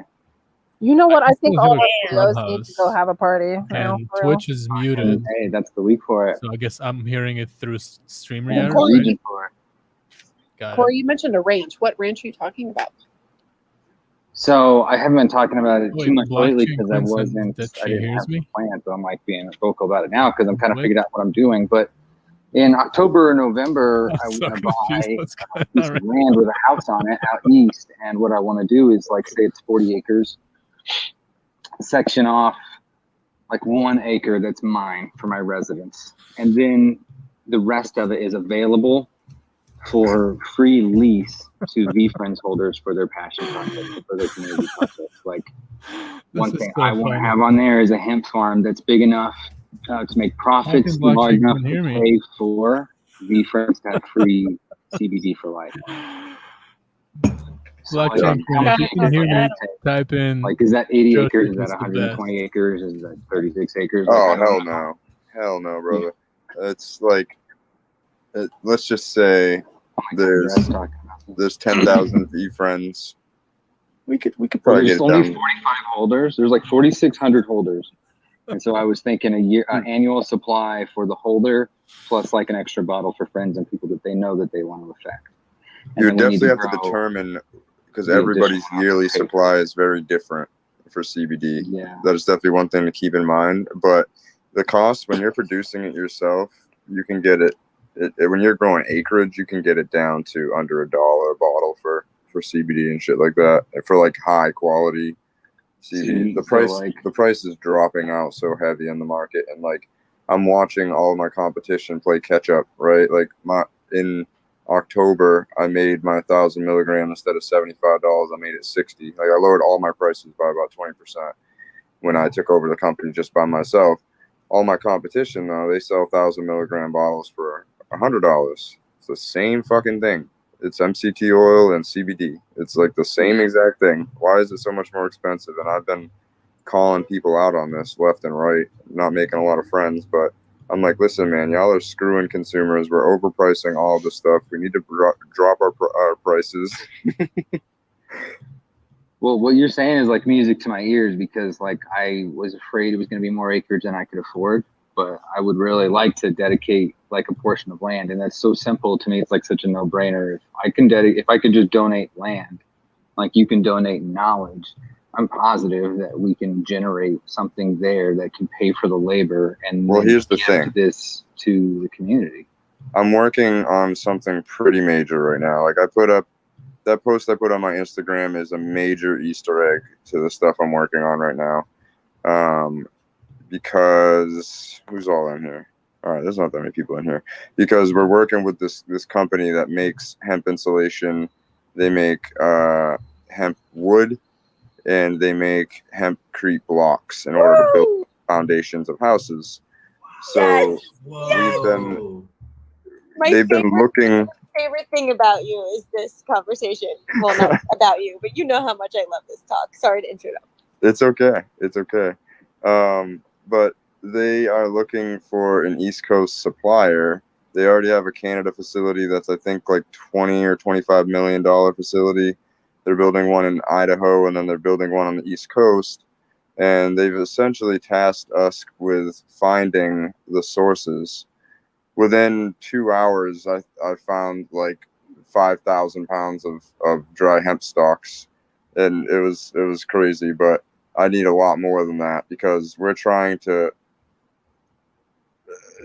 change a lot of things. We're trying to like introduce landscaping products that use hemp and all these different things. And then on the other side of that, we're trying to figure out like a buyback program for all these farmers, because they're just throwing away all their hemp stalks. If we can pay them even, 5 cents a pound for their trash, it gives them a little bit of money into their costs and whatnot. Are you tapped into the hemp market in Colorado, like Delta County out here on the western side of the mountains? So like on the opposite side from Denver and Colorado Springs. That's where, I've been reading is the most hemp being grown in the whole U.S. No, I have not. I've actually not really talked to any Colorado hemp farmers, surprisingly. I had a buddy that was getting a hemp farm, and then the shutdown happened, and everything kind of fell through, because I was thinking about staying in Colorado and getting into the business here, but honestly, I really ruled that out, because I found a way that I can kind of take advantage of the situation I'm in and move out there and still keep this job for a while. So I'm moving out there before the year's out. So maybe I shouldn't have even brought up Colorado, because I can't help make that happen. Yeah. I mean, Colorado, that's not really that close. No, it's right next to Idaho, right? That's Colorado. State and a half up and over. Yeah, which is a long way up there. Yeah. But yeah, I mean, this is all pretty promising, especially where you want to have acreage, sanctioned off for the hemp. This is all stuff I can bring up into it, and goes into, you're trying to make sure we have to cover our cost in order to be able to give away the CBD free, and this is a major way to cover it. Not even counting the fucking CBD side of it, when you have, if you have capital and you have supply in the CBD game, that's really what it takes. There's like nothing else. CBD is so popular right now. Everybody's heard of it. Everybody's looking for a good company. Almost everybody's had a bad experience with it. So it's, I don't know. I've talked to a few hemp farmers, and they're like, there's no market. I'm like, I don't about that. Wow. Congratulations, man. Not yet, but getting closer. That's exciting. Hey, you're making steps every day. I'm showing the Yeah. Twitch your brick, your woven hemp. This looks Yeah. amazing. I literally brought it up on your Instagram, dropped my jaw, and forgot to close my mouth for like 3 minutes while I read your caption. It looks awesome. Yeah. And I can't even begin to imagine. I mean, I'm sure it looks like a regular concrete brick, more or less, but like I can't begin to imagine what's actually possible once you tap into that production. We should be Hemp making. is so strong; it's like stronger than steel. Yep. Right. And you can actually take hempcrete and grind it back up after, like if you knocked down a house, you could grind up the hempcrete and then just put some more lime in it and use it again.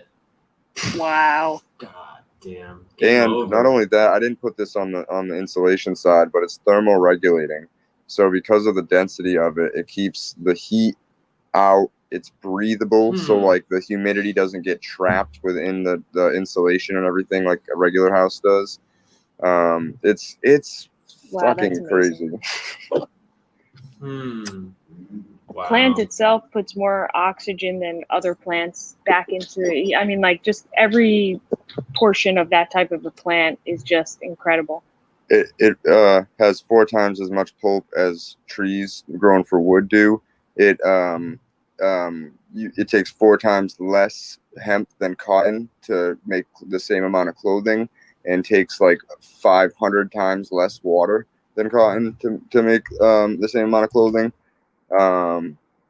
Concrete, I've said this before, is if the concrete industry were a country, it would be the 3rd largest CO2 emitting country in the world, behind China and the United States. That's how bad the concrete industry is for pollution.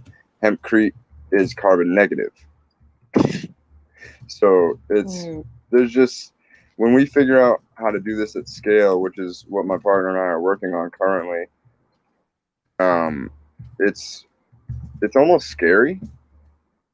In the same sense that on the cannabis side, I could be a real disruptor to some scary people in the medical field with a lot of money that I would be basically stealing money from if I'm healing people with cannabis instead of chemo. This is also feeling pretty dangerous in the sense that there's so many big conglomerate companies, and I'm basically going at all their throats and being like, we need to change things, guys. Like, y'all are polluting the planet. We have a way to fix it. Let's do it. And being loud about it. You guys know me. Break that That's wheel, awesome. baby. Someone needs to be, I mean, like it literally, it's like crazy how much of an answer it is to like numerous things. It's amazing. So Adam, and I invited her up, but I don't think she's going to come up. My friend Sierra is down below. Will you link up with her? Because she's been a farmer. Like I think you guys could totally talk, and I would love for her to have. There she is. Hey. Hey. Welcome. Hey, just follow her on Instagram just in case. You guys are friends on Insta? No, I just followed her because you said she wasn't coming up, so I was like, "Ooh, I'm gonna connect."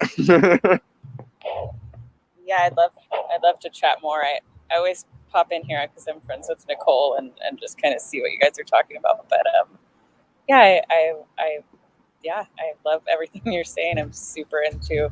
I'm in Texas, and they just legalized hemp growing last year. So I've definitely been looking into a lot of that, and a friend of mine has a lot of people he's been kind of helping to find land here and all of that, and he just called me the other day and asked if my partner and I wanted to do some consulting for hemp growing in Texas. So that's kind of an interesting path. We might be doing some of that as well, but yeah, it'd be nice. I lived in California for a long time, so it would be nice to kind of bring some of that knowledge down here. Yeah, they definitely need it in Texas for sure. They could use that knowledge. They've been so far behind on cannabis because of the illegality of it all. Yeah, I know. This is their way, to like ease into it. Like they're gonna try to get people on board this way. So It's good. Everything moves slowly here though. And I think that, I think some people had some like failures last year just because the knowledge of that particular plant is not necessarily super great here. So like some farmers like tried to do it and didn't know what they were doing, or I don't know. It's probably not that easy. So well, what happens is like a lot of farmers over-index how much money they're going to make based on the value of what CBD is worth in the market. And I've heard of it happening to like 5 different hemp farmers where they grew like 80 acres of hemp, had no way to sell it afterwards, like didn't line up their contracts. They thought people would be like knocking down their doors looking for it. Meanwhile, everybody's just lining up all their contracts with processors, and anybody that didn't do that just is asked out and sits on their supply. And like I heard of 5 farmers that killed themselves because they put hundreds of thousands of dollars, their whole life savings, sold houses and put it all into hemp, and it didn't work. Like it's a hot thing, but like you're still gonna be creative about it. Like there's 100 and some odd hemp farmers just in Massachusetts times 50. What are we talking about? 6,000 hemp farmers across the country? Come on. right. Well, and it's like anything, it's farming. Like, don't sell all your houses and put everything you have into a crop. Like, your crop can still fail. Like, Exactly. like, come on. That's so sad, though. God. Well, the problem is, and this is like why I've started working so hard to find ways to pay farmers. Like, this has been my big mission, because what's happening is it's almost like farmers are on welfare, because what happens is they get these government contracts that pay them, just enough to live, and that's about it. And like they can't really like go on vacations. They can't like do normal people stuff. They don't have money in the savings. If they have a bad year, it could be the end of their farm, because the government has basically created subsidies with like 90% of these farms. It's crazy. And that's why it's so important to go to, farmers markets and support the local markets, the local farmers in your area.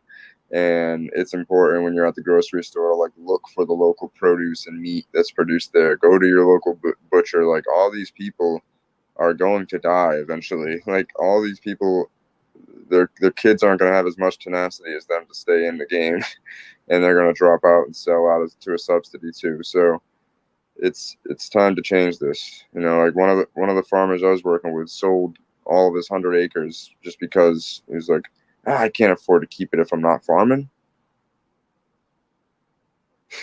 Like, you don't own your own land? Like, wow, Right. all right. That's tough. Yeah. It's a hard life. Any life as any type of farmer, for Yeah. sure. I had complete crop failure last year. It was great. Oh, I've had many, and somehow just scraped by till the next crop. Like,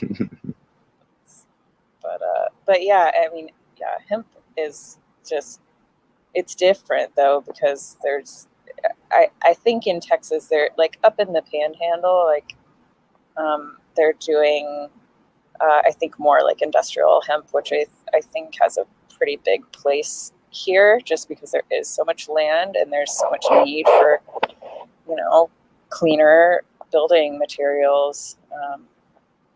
And I have a friend, man, he started this company called Restock, STALK, and he started it so long ago, man, like almost 10 years ago. And he started it by just like going, he lived in LA, and he would go like up and meet up with all these farmers that were growing weed, and he would like ask if he could have their stocks afterwards, and so he was like providing a service for people coming, collecting all their trash, and started making, figured out, like flew to China and flew all over the place trying to figure out how to process these stocks.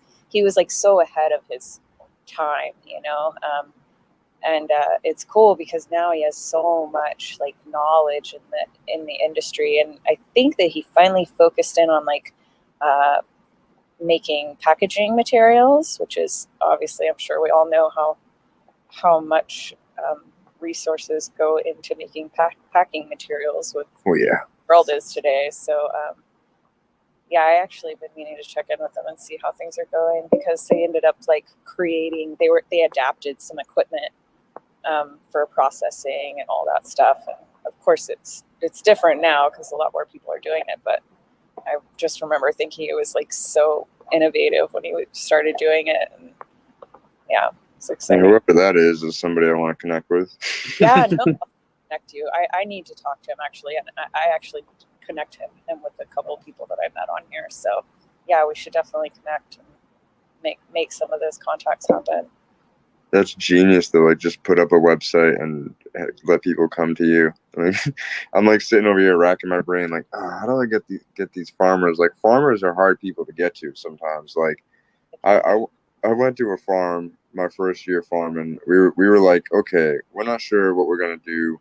We're gonna start on a little 1/10 of an acre. We're gonna go to some other bigger farms and see if we could work on their land and work out a deal.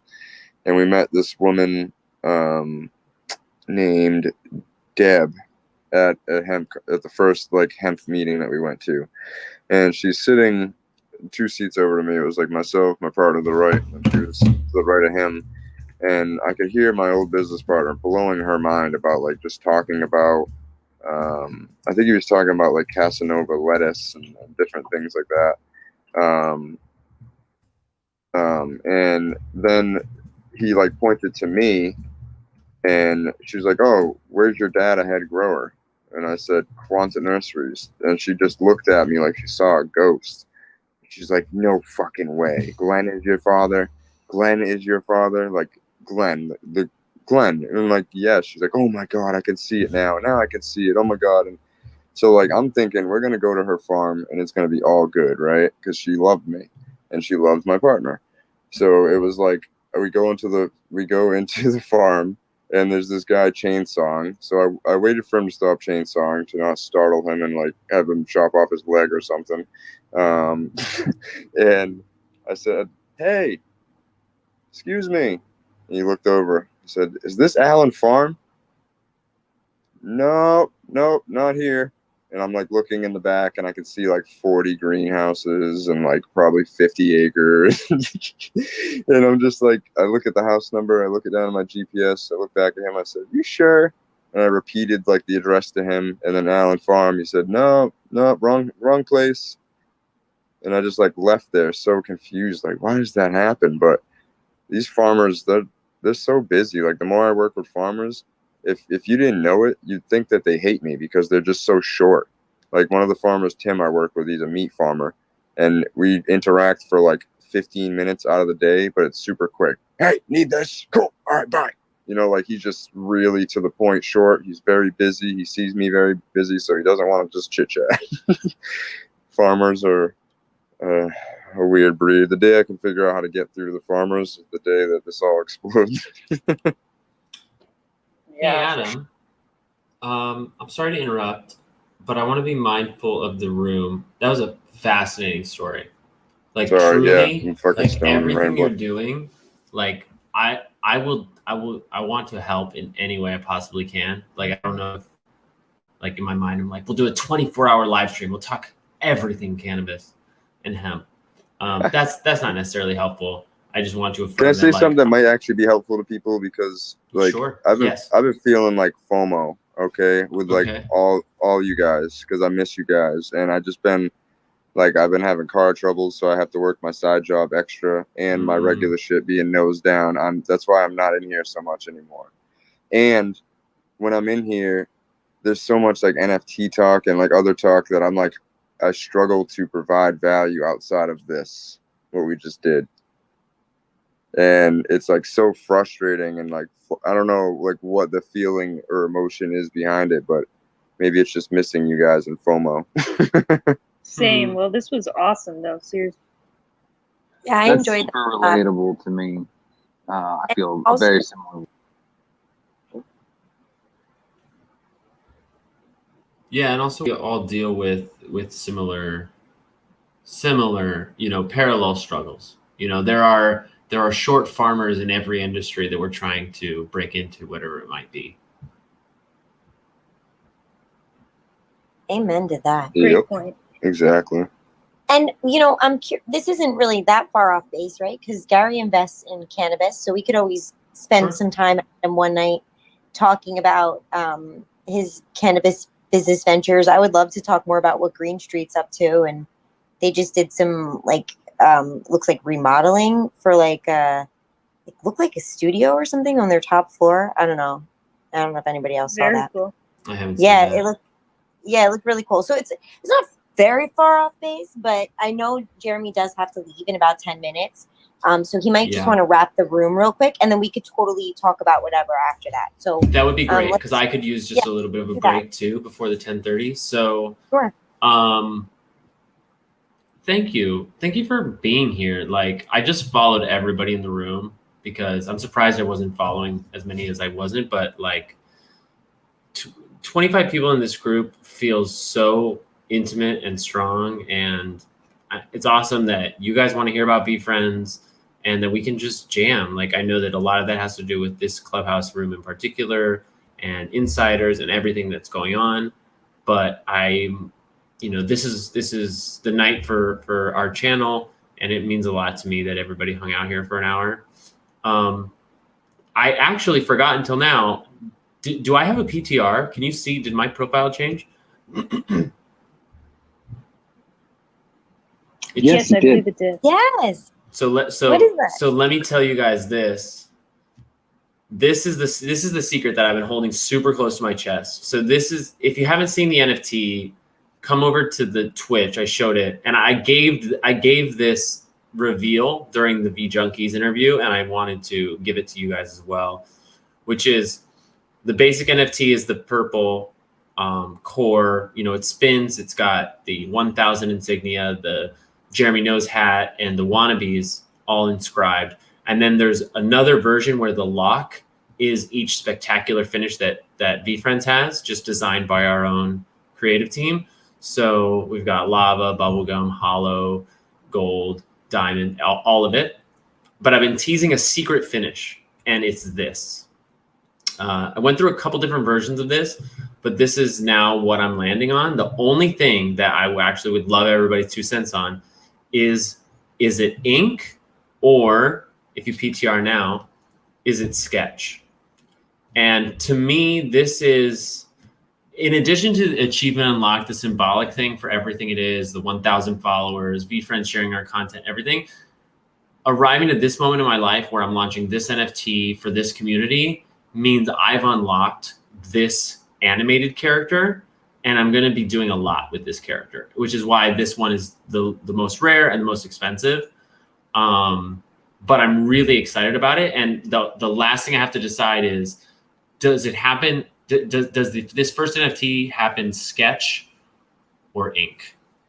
I like ink. Now, before we don't say anything. Don't say anything. Sorry. Okay. Message him so that we don't influence anybody's decision. Everybody send him a message in the back channel right now so that he can tally it up. The thing is, I'm on Club Deck, so I don't get the back channel. But you'll get it. Won't you get it when you log into your phone in a little bit? If I log into my phone right now and join the clubhouse, then maybe. Let me try. It's gonna log me out, but that just means that Twitch well, then won't never mind. get it. Okay, then share. I Hey, wanted. can I see the ink again? Yeah. Adam, I'm sorry. I had an idea and I didn't want us to influence. PTR. Yeah, the ink is much nicer, it's much more finished, but I'm actually considering that the Sorcerer Scholarship comic video game journey that we're developing actually starts with our characters in sketch form, and we have to earn the ink through the journey. I like the sketch. Which is why I would have it be the sketch. I was already going to vote sketch, but sketch now. Nice. Yeah, I vote ink, and I don't think that has to change anything to do with the video game starting in sketch. Sure. Okay. Go sketch. Yeah, you definitely swayed me. I think I'm on the sketch side. Nice. Interesting. That is I'm a super fan. interesting. I like the way. Don't you just want to interrupt me? That's all. It's like that. I'm just kidding. back. Did you log out and log back? No, I tried. Somebody had their hand raised, and I tried to let them in, but I accidentally joined insiders. Oh, here he is. Sorry. He let them in and then let himself out. That's right. And Nathan, I think, had something to say. Super courteous. Yeah, can you guys hear me? Yeah. Yes, Nathan. Awesome. I just heard you mention Sorcerer Scholarship, comic book, video game, sketch, and I really want more information on what's going on with that. Oh, yeah. This is something that like I've been talking about, but haven't been talking about. Okay. What's the 2-minute version of this? Have we encountered each other before? You know, I'm on this mission to get the Sorcerer Scholarship. Yes, yeah. So I have seen you on Instagram, and I've seen you on the Discord, and I've seen your project, or at least you talking about your project. I've seen a few of you just here and there on the Discord. I've been all over myself with work and stuff, but every free moment that I've had, I've just been like absorbing as much as I can. Yeah, so the short story is I wanted to do some kind of innovation NFT integration into my scholarship essay, even though it's not required. You know, I'm working so hard to stand out. I want to make sure my application is as great as it can be.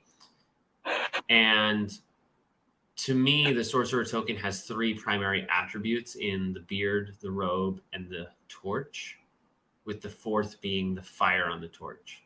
And so my initial idea was to create an essay that reflected those primary attributes, where the beard signifies experience through life. The robe signifies armor, like the values you wear to protect yourself in the harsh world. And the torch is the medium that you choose to channel your light through, but that you can't light your torch without purpose. And I was going to write my essay in that way and actually make NFTs of each of those attributes that I draw myself and mint them and include that third of the essay in the metadata description of those NFTs and send them to Gary Vee and maybe like a dozen people in his inner circle. And that idea became me and my best friend and partner, Alex, making these cartoon versions of ourselves where instead of just talking about those 3, equipable items and their attributes, actually setting up a simple like Donkey Kong Mario Brothers video game that travels up the Instagram profile where we encounter 3 bosses that each give us one of those items. And over the course of a couple of weeks, actually attain them and become the sorcerers. And then, I mean, the original idea was to synchronize the finish of that story with the deadline and send out the NFTs. But now I'm not going to start it until next week. And I'm still making an NFT, but where I was going to make 3, I'm just going to make 1. So you'll see that NFT when it comes out, but I haven't even commissioned it yet. So, and I want to draw it myself, but I think I decided I'm going to commission it actually. So I might do both. Is relatable. As somebody who's not very good with drawing, but is so full of ideas, that's extremely relatable. that last bit. Thanks for saying that. I feel like it's totally cool to just recognize that, like, I don't have the illustrating ability and I have a lot of great ideas, and I like what you see here. I worked with this artist for 2.5 weeks. I worked with the 3D artist for 4 weeks, basically, maybe 5 now. So like, I'm a good creative team member, but I don't have those skills. So, for everyone, I want him to see it in his wallet and be like, damn, that's cool. Right. Yeah. For every one of us, there's an artist that is very adept with their medium and has very steady hands, who isn't the most ideal, who isn't like an ideologue or isn't an idealist or full of ideas. Mm-hmm. So let's keep building that network. But Yeah. no, I love that project idea. I'll definitely follow any updates that you post on your socials before it. Ironically, I think I may have heard you talking about it when you were first starting to brainstorm. This is when I first on that live stream. Yeah. Yes, yeah, I was on a live stream. I was getting ready for work and just like looking for That's something fun. to do related to V Friends or NFTs, and I found you on live, and I was listening to you talking. Well, I'm mostly on Instagram, but now we're moving the show over to Twitch. So every Wednesday night we do a show from 7 to midnight, essentially, talking to the community, doing giveaways. This clubhouse is part of it. And we also have a podcast called Jeremy Knows. So if any of that stuff, the podcast is great. I think maybe the podcast is the best thing we're doing, but Podcast is amazing. Okay, is that an Apple podcast? it's on everything: Apple, Spotify, Google. It's just called Jeremy Knows, as in knowledge, KNOWS. It's Dropping 10:30, fucking bombs. and I need just a small break. So I'm gonna go now. But everyone knows where to find me. Thank you for being here. Come on over to Twitch for the 700 ticket Knowing Gnome giveaway when you're satisfied with your clubhouse time. And yeah, I'll see you tomorrow. Sorry to run out, but I really do appreciate everybody here. And Wait, the 700 giveaways tonight? it's happening. It's Oh, happening now, except for the fact Oh. that I'm going to give Eric the floor and take like a 5-minute break. Word. Well, I need to get that loaded up on my computer then. Yeah, twitch.tv/vfriends.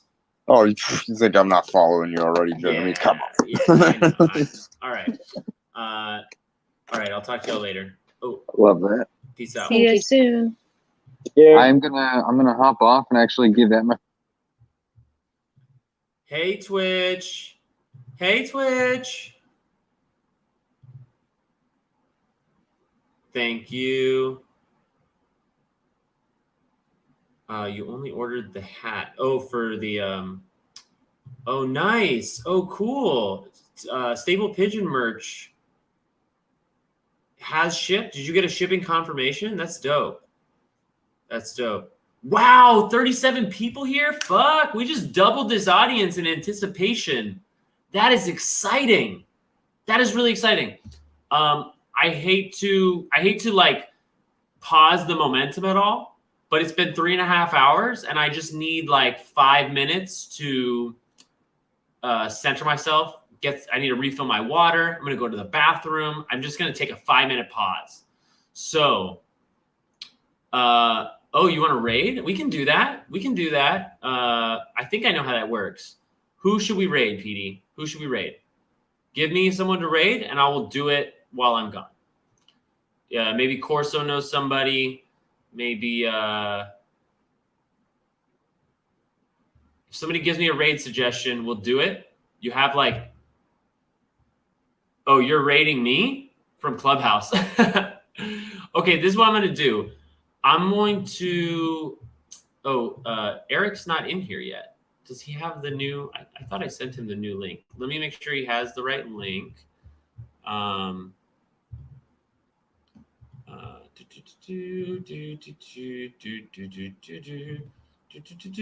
he just asked me for the link. There we go.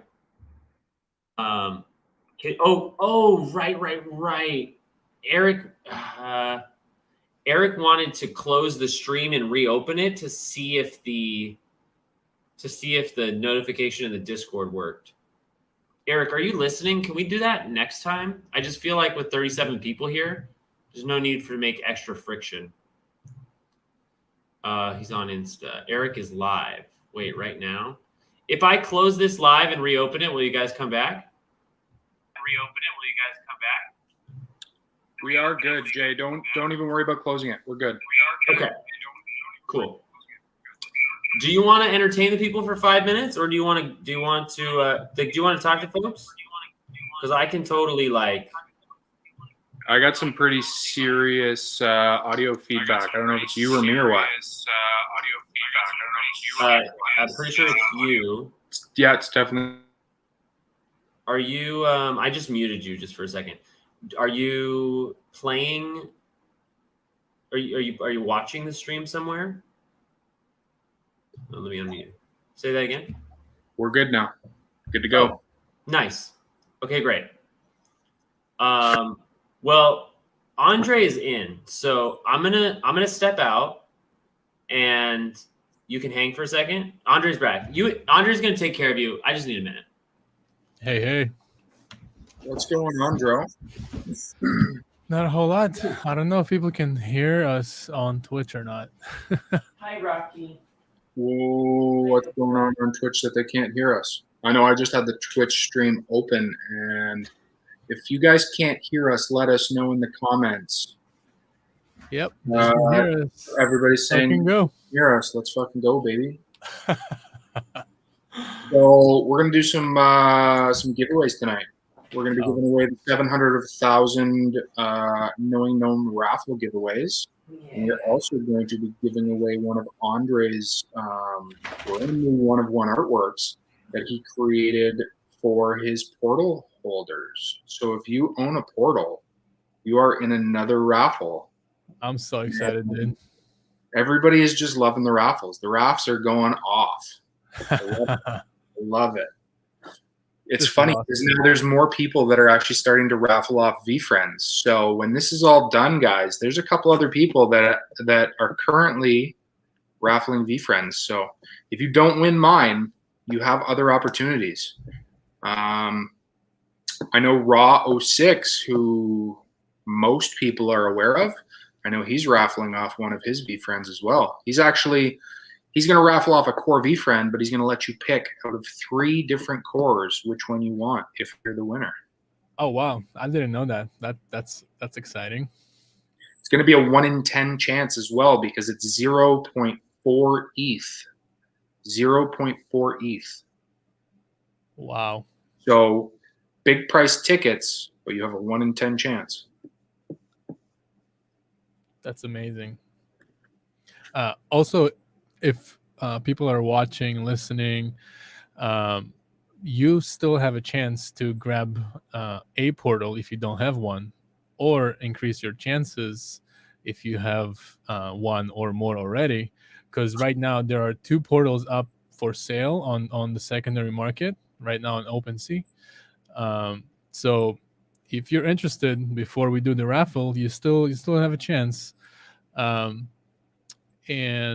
I think when Jeremy is back, we can probably give a little insight into what I'll be giving away tonight.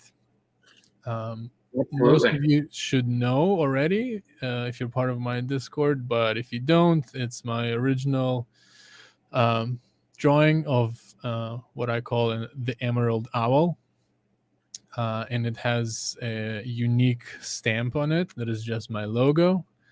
And then in the properties of it, I put some properties that are only going to be present on the NFTs that are obtainable via the portal giveaway.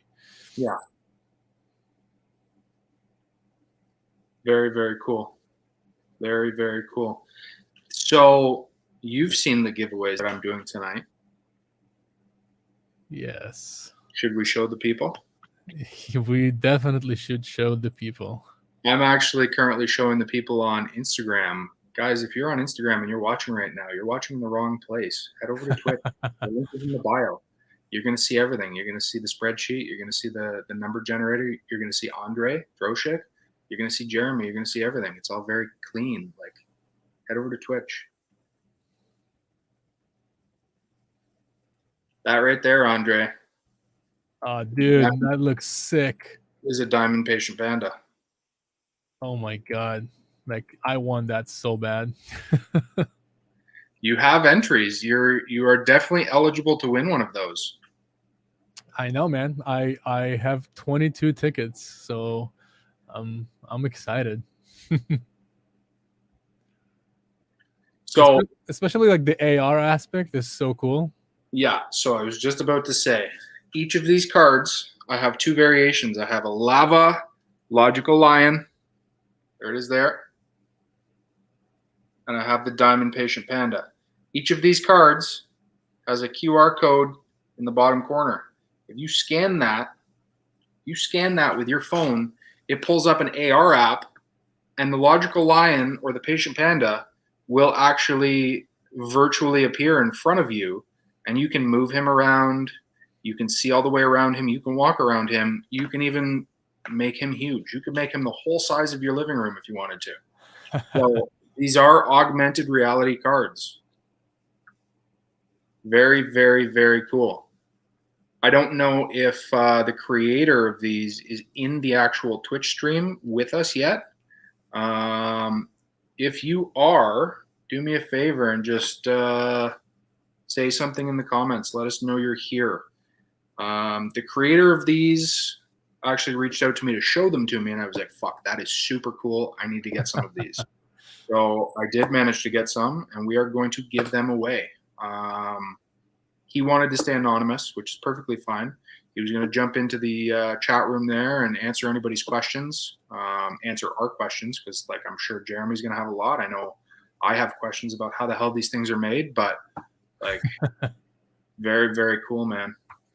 And Zane actually sent me a DM when he saw these asking about them. So nice. You never know. These could be prototypes for something you might see. I think we already know, dude.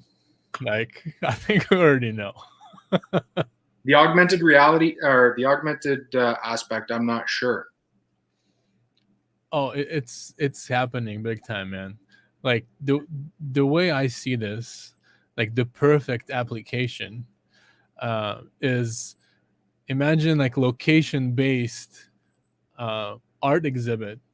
So you go to essentially like an empty arena, and there's a bunch of either QR codes or like some geolocation tracking. So then when you go there and you like scan the code, you can see the art like in AR. Yeah. How cool is that? It's, dude, the wild world we live in. The technology these days. I'm so excited for this, man. And like, Jay, what's going on? You are back. I am saving the videos that you wanted to post. Yeah. And I am getting the random number generator set. So give me just a second. And I was hoping that we could sing a happy birthday to my dog. Is that obnoxious?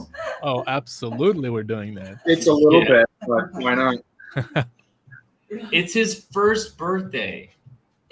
Oh my goodness. We're gonna need everybody in your stream to hit the sing. What is it where they can make you sing? Oh yeah, sing. Yeah, just start singing. Bro, you're gonna be singing the entire stream. It's literally just start singing. That's what So somebody in the comments asked me to see the back of this. I did show you the back. It's the logo from the creator. Now these right now are in penny sleeves, so you're seeing like a matte reflection because this thing is in a penny sleeve. Each of them are individually wrapped. So I am going to get top loaders, and I'm going to put these in top loaders. These are the same size as Pokemon cards, and these are going to get shipped out to the winners of tonight. And Did you answer this question from Eddie if it goes into Oculus?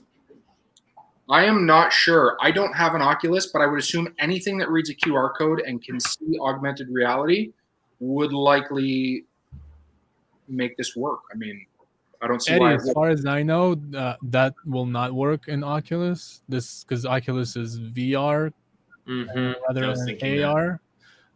But you know, again, we never know. Like maybe like a firmware update or something down the road can just enable that feature. All right, it's time to welcome our special guest.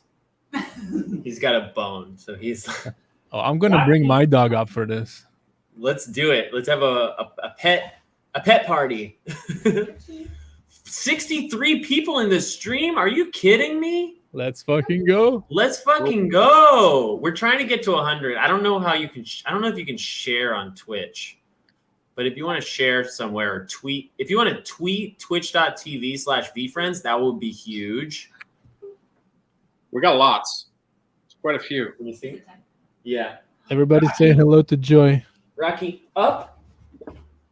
Up. I don't have a dog. So Up. Yes. Sit. 1, 2, 3. Happy birthday to you. Happy birthday to you. Up it. Happy birthday, dear Rocky. Oh, shit. Happy birthday. Rocky just almost spilled this full cup of That was water as on chaotic everything. as his first year of life. Perfectly said. This is amazing. That was a good way to start the show. Absolutely. Now let's fucking go. This should be the default of having dogs on the show, man. I'm up for it. Baby. So Eric, I need you to share your screen with the spreadsheet so I can call it up when we do the winners. Yeah, I can definitely do that. I'm trying to get the creator of these things over here. I don't know if he's in the chats to talk about these very, very cool cards we got over here. Yeah, I can ping him on Instagram. I haven't seen him. Yeah, ping him on Instagram quick. Tell him to head over to Twitch. I know he said he was going to be on here. He was going to be on Twitch to answer people's questions, ours as well, but he wanted to stay anonymous. Right. You, sir, should have the spreadsheet fully updated all the way to 951, guys. 951. There are less than 50 slots left. Less than 50 slots left to win the Knowing Gnome Friend. Dude, can you imagine how huge the final giveaway will be? Honestly. So, Jacob asked how many are being made. As of right now, the only cards like this that have ever been created are here on this table. Oh, really? Nice. Interesting. Oh, here they are. So, what happens if I wanted to get some input from you guys. For this giveaway, I alerted everybody that they needed to change their name. Yes. On OpenSea. If we pull up somebody's name and it is unknown, you are going to get re-rolled, was what we originally said. My new thing is, if we pull up an unknown name, I am going to hold the card and we are going to re-roll it into the final giveaway. That way everybody has a chance at it at the 1,000 mark. I'm sorry, say that again. I missed something. So when we give these away, yes, you're going to use the random number generator. We're going to pick a number. Yes. We're going to go to the spreadsheet. If the spreadsheet pops up on an unknown name, instead of re-rolling that name, this card is going to get set aside, and I am going to roll for them in the 1,000 giveaway. That way, any of these that are left are eligible across the board for all 1,000 members. Oh, I really like that. I think that's super cool. As well, if your name is changed on OpenSea, but I cannot find you and you do not reach out to me by the time we do the 1,000 giveaway, I'm just going to re-roll and give them away in the 1,000. So all the winners are going to be posted in the Discords, on my Instagram, everywhere. If you see your name and I haven't added you because I don't know who you are, but your name is there, make sure you reach out to me and say, hey, dude, I won that. Send it to me. Ron, I'm just testing. Are you getting the sound on this?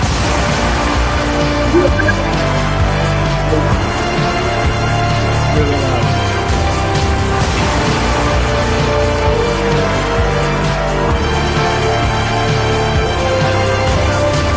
There you go. What's going on?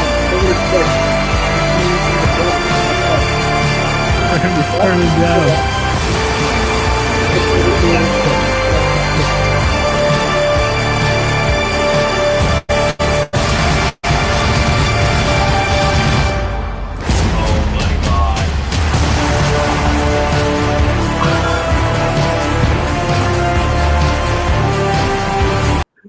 Okay, enough of that.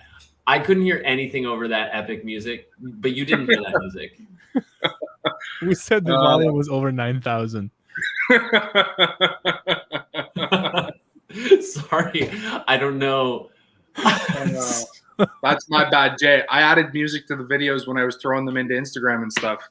I can turn it down. I figured out here. I think look, that's lower, right? Yes, that's better. Josh Christian on Instagram says Twitch is freezing up. Twitch is freezing up? Twitch should actually not be freezing up. Guys, can people let us know? Drop us a line. Let us know how it's going. What? We have a level 4 hype train? What the fuck? We just got another 3 followers and 12 subscribers? Who's dropping subs? It's chaotic. What the? Of course it is. Chaotic for the win. Chaotic for the win. Chaotic for the win. Oh, hi ho, Mad Dario. props. Chaotic for the win. Let's fucking go, baby. Let's go. Okay, PD says it's smooth on Twitch. It might be on that person's side. Edie says it's smooth on Twitch. Josh, head over, see what you can do. Maybe refresh it. I think we need some singing before we get this party started. I'm not Welcome to the show. We've got the gnome in the house. What you don't know yet, you will discover on this stream tonight. It's the Knowing Gnome giveaway. It's happening right now. It will fuck you up. Let's fucking go. I don't even know how. And the rhymes are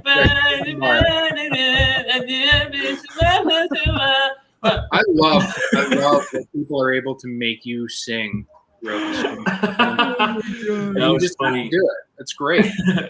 Wow, Eddie just gave 10 subs to the community. That's fucking So go. I'm routing people over from Instagram to my Twitch. Guys, follow me. Head over to Jeremy's page. He has the V Friends Twitch account right now. Mm-hmm. So head over there, follow him, subscribe if you're able to subscribe to him, me, whatever you'd like. Follow both of us at least. The more followers, the more things that Jeremy's able to do with the actual stream. And let's fucking go. From now on, giveaways are going to be done via Twitch in this format. It's just so much easier. Yep. So much easier. Bigger, badder, better than ever. And we have a level 5 hype train, which I hardly know what that means, but I know that every time it happens, we get more followers and more subscribers. And if you haven't heard yet, every 50 subscribers means I take a day off work. So we've already I'm taking 2 days off work this month, and I'm just dedicating it to everyone in this community. So if you want me to do that, subscribers are the easiest way right now. And I haven't been talking about this as much, but for the NFT, which I can even hype it up right now. Watch me go, watch me go, watch me go. If I can figure out my screens and shit, I'm just gonna give me a second. So we now have the NFT on the testnet. We're just troubleshooting the royalty. So Boss Cat, head over to Twitch. I was saying that I was going to do a 10% royalty and give 2.5 to you guys, whoever is the second buyer, and 7.5% to me. But I'm feeling more and more that like I've got to go Gary V on it and go like 51-49, and just split whatever royalty I do. But regardless, this is the first NFT. It's out, and I brought it up because I totally forgot why I transitioned to this. Just to show that shit off because it's cool as fuck. It is cool. Exactly. I'm really stoked on it. There was a reason, but I've now forgotten. So who bought it? No, nobody's bought it. This is just on the Rinkeby test network. While the developer is troubleshooting this royalties thing. Gotcha. Very cool. Yeah, totally forgot what I was going to say. It doesn't matter. Oh, something. Oh. If you subscribe to the Twitch channel in the first month, I'm going to add an NFT to the collection that every first month subscriber will get. So it won't be this, and it won't be the other but it will be a variation on this that I will only mint as many subscribers as we have on July 31st. Amazing. 31st. Now, is that going to be the variation that we that Andre and I saw and we spoke about? No, but I did reveal it. So if you've been following this story, this is the core varietal. Then there are some spectacular varietals that are all homages to V Friends. Like this is the gold. And right now I'm thinking that the cores are 0.025 and these are 0.05. So we've got hollow, you know, and a couple people have said they want to buy the whole set, which is ridiculous and super cool. So I'm happy to bundle it for folks to save on gas or whatever. I'm really hyped on these, but I've been teasing a secret finish, one that's going to be the most rare and limited. And I shared it earlier in the stream. Do you guys want to see it? Absolutely. All right. Asking you shall receive. I gotta change my screen share. Let's fucking go. I gotta change my screen share to this.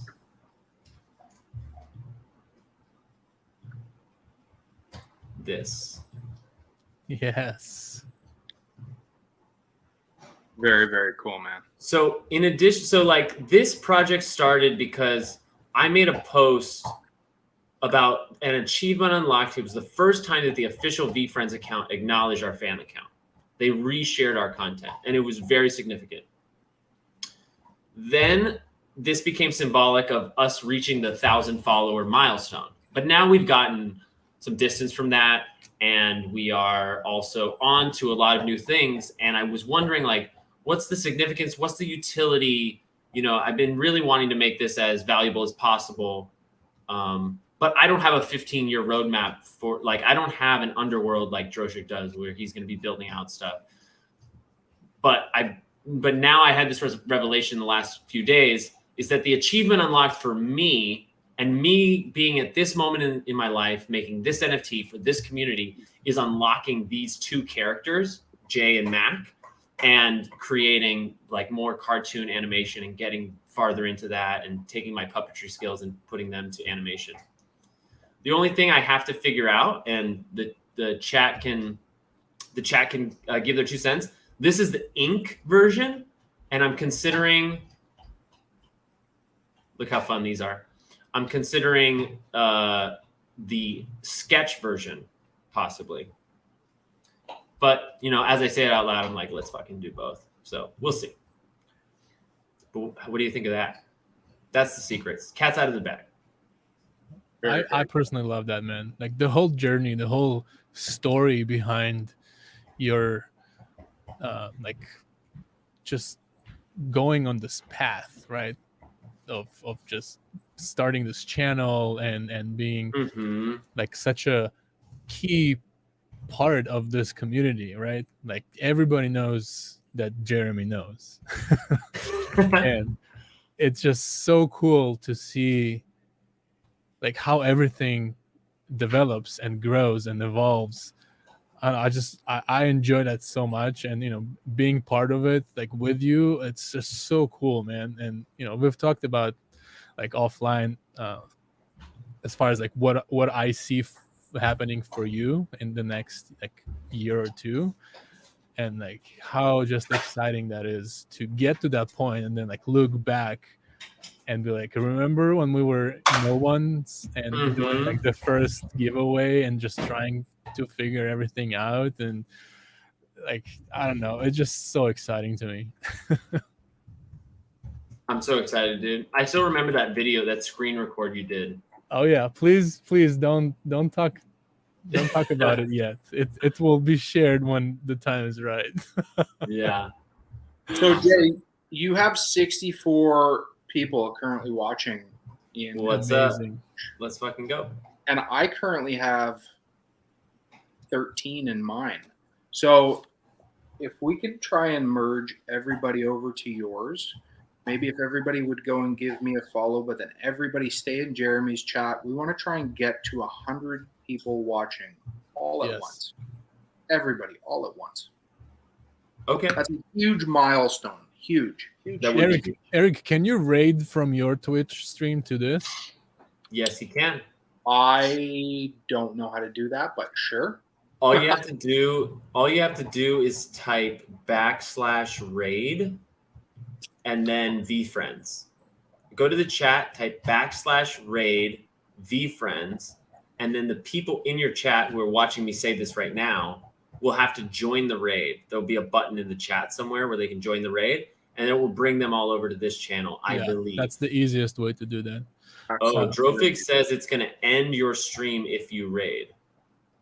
Right. But It ends Eric's stream, and then everybody just moves over here. right. But I'm simulcasting this to Eric's Twitch and my YouTube. So it'll end Eric's stream, but they'll come to what is the same stream. Yeah. While we do that, Is that going to mess anything up from us, though? I don't think so. I think it'll be okay. It shouldn't mess anything up.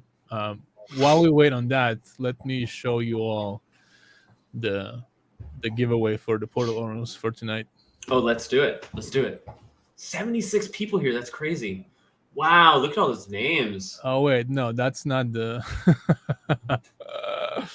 That's not it. That is the spinning wheel. For some reason it's still showing that. 1 sec.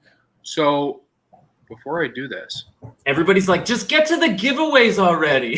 Patient pandas, everyone. Patient pandas. No, they're being cool. What if can I drop a link to my Twitch in yours, send everybody to mine to follow, and then I will raid everybody one time? Well, that shit. I just dropped it in the chat. It's just KCCO Eric, right? Yeah. That should link, I believe. Yeah, so if you want to do a solid and just click this link I just posted and follow KCCO Eric. In fact, can I do it right now, or am I already following you? I think you might already be following me. Nope, I'm not. I just followed you. Amazing. Follows are greatly appreciated, guys. Greatly appreciated. I used to game and stream a lot on Twitch for the 1 or 2 people that would occasionally come in the room and just say hello. So anybody following is greatly appreciated. And then, so Andre, you have a spinning wheel for yours, right? The owl is super sick. There, now you should see it.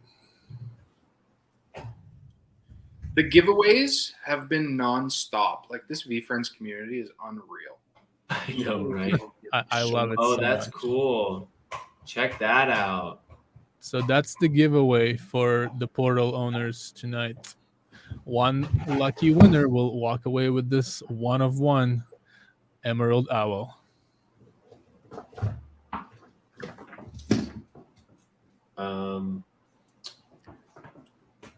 I'm gonna go back to this.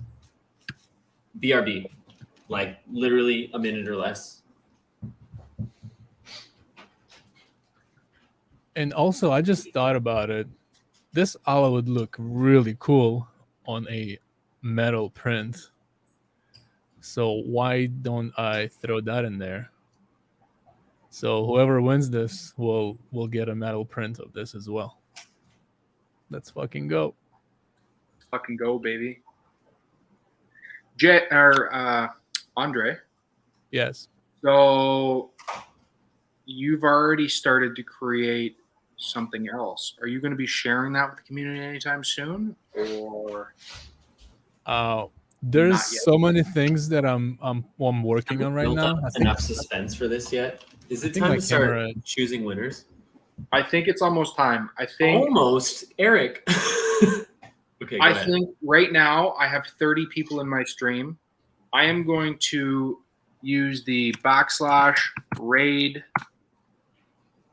space VFriends, or no? How am I doing this? /raid space VFriends. Yeah, I have 62 viewers right now, and we have a total of 83 across our. There should be 21 followers. StreamYard is really cool. This is cool. And you know what else is amazing is so we're affiliate, which gives us the subscriber button. The next unlock is called Twitch Partner, and I think it's pretty hard to get there, but we're there except for the last requirement, which is having an average viewership of 75 viewers over like however many hours. It's like 20 hours or something. So if all those people come over here, then it's bringing up the average by a shitload. I think the average now is like 8, which is great. I don't know if that raid V friends did not work. It maybe did. It did. It doesn't look like it works. It's just a little pop up at the bottom, and you should have the option to like stop. It should say you're hosting VFriends at the bottom of your stream, of your dashboard.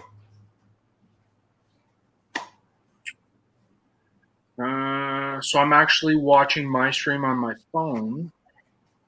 Well, you'll see the same stream. Yeah.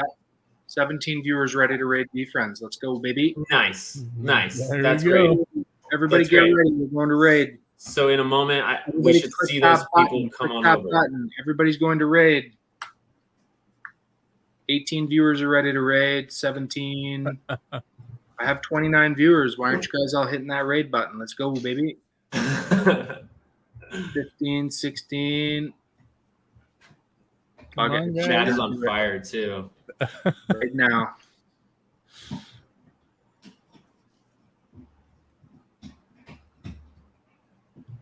Nice. What's your comment? I'm looking for your comment, Kuro. Oh, here. Oh, nice. We got Fuck It in the house. Yes. There he is. Cool. I don't see. Oh yeah, rated KCO Eric rated you with a party of 19. Let's fucking go. Go, baby. All right, and we There they completed are. Hype Train level 5 with We currently have- 21 subs. We have 84 people, 84 viewers in the room. This is amazing.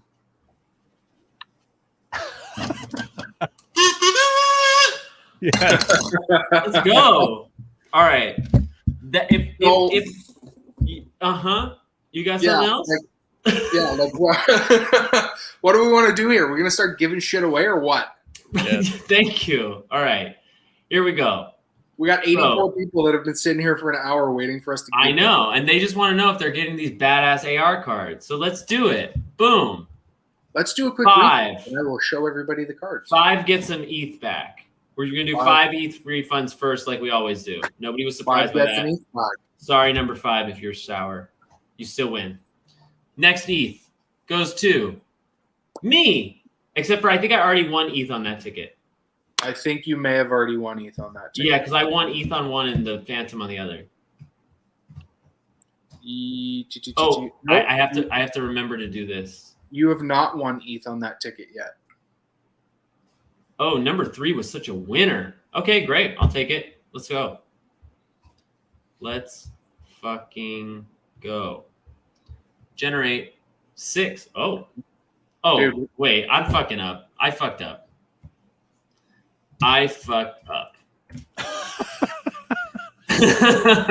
I'm like, oh, look, I happen to be winning. What a surprise. Okay. Why are all the numbers under 10? What's happening? Yeah, that's what I was like, wow, you're giving a lot of love to that first 10. That's Hey, fucking I'm so sorry, everybody. that kind of fucks things up here. What? It was just 5. It was just 5 and me. That's it. So 5. I'm sorry, number 5. I'm sorry, number 5. It's only one person that we wrongfully said one. Yeah, we're good. Everything's good. Yeah. 5 was Big BT. I'm sure Mr. Turner is going to be okay. Okay. I'll talk Great. to him in the court after. Great. He might actually be watching right now. 476 is our first legit winner of their ETH refund. 476. Oh, snap.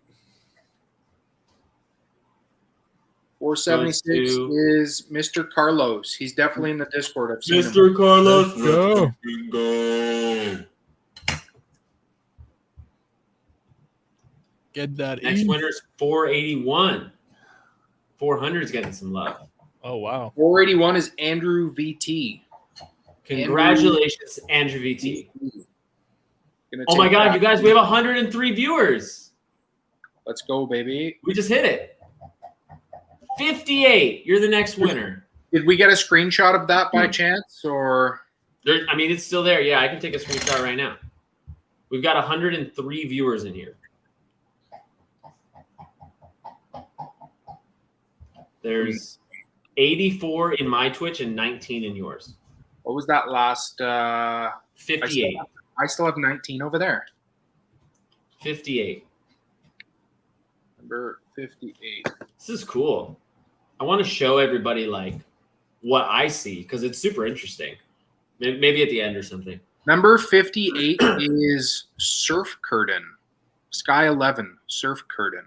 Nice. Congrats. Surf Curtain. Anybody know who that is? I don't. No need to really shout them out. They didn't win the card, but they got their ETH back. So we got two more ETH or 3? We have 2 more ETH. Great. When we the start next one giving goes the cards, to 211. when we start giving out the cards, I'm going to go Panda Lion, Panda Lion, Panda Lion, Panda Lion, and we're going to go in that fashion. And there's 10 of each? No, so I'm going to give out 15, and then there's going to be a few kept behind for me. Huh? For me. No. Number 211 is Bryce. Bryce just won his back again. I'm so rooting for Bryce with the with the huge, like, he made such a commitment last week. He bought like 25 tokens. I don't know how many he's bought since, but even if he can get like 10% refund on those tokens, that's awesome. I know he's already happy with the things he's already won. Jeremy, Eric, do you want a panda or a lion? Panda. Oh, lion. You want that? Like that? I said panda. Panda.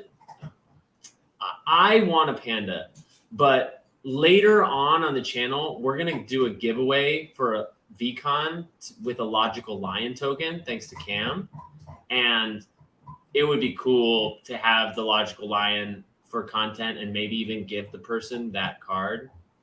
That comes to mind, but I think I would prefer the panda. Well, which one do you want? I'll take either one, man. Are you offering to me? I am going to give you one, Jeremy. Yes. Fuck. Wait, what? That's not fair. Wait, what just happened? I think he's offering me one of these cards, and I should just say yes, but that's not really fair. I think you should just say yes because I'm giving away 15. So I need to know which one you want so that I know in which order to set these up. Either Panda Lion, or Lion. I definitely want a panda. All right. Let's fucking go. You. Let's go. Everybody's like, just say yes. There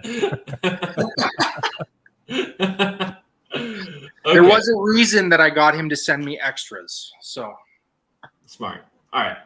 The last ETH refund before we get into these badass AR cards is let's go, baby. 489. Oh, I don't have it on the screen. Just for transparency, 489. 489 is Luck Halo. Lucky Halo. Lucky Halo? Luck Halo. Luke Halo. Don't recognize it, but congratulations to you. Nice. All right. Let's fucking go.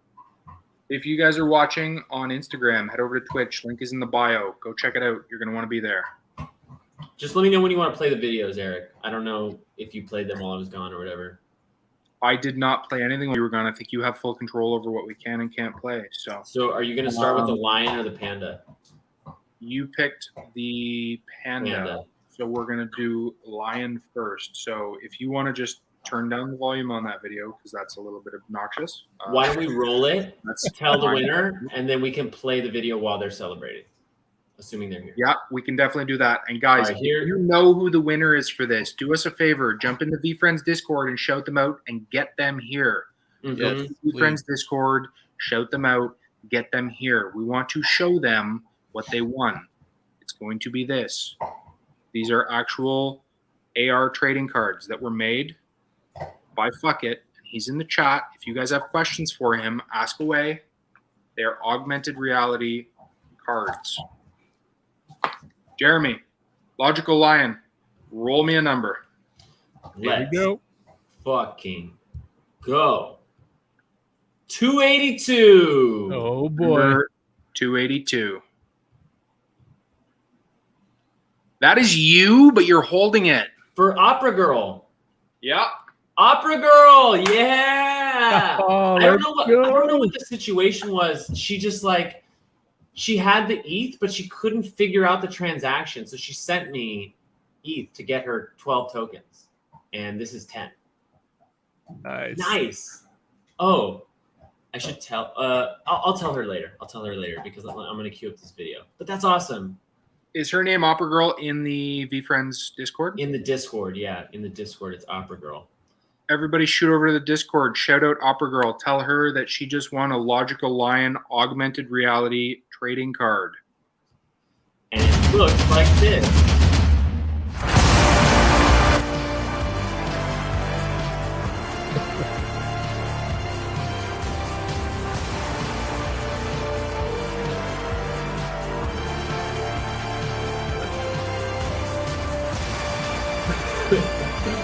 It looks really like solid and real. It's so strange. It's a little like trick of the mind. But I think it's right here. This is my favorite part.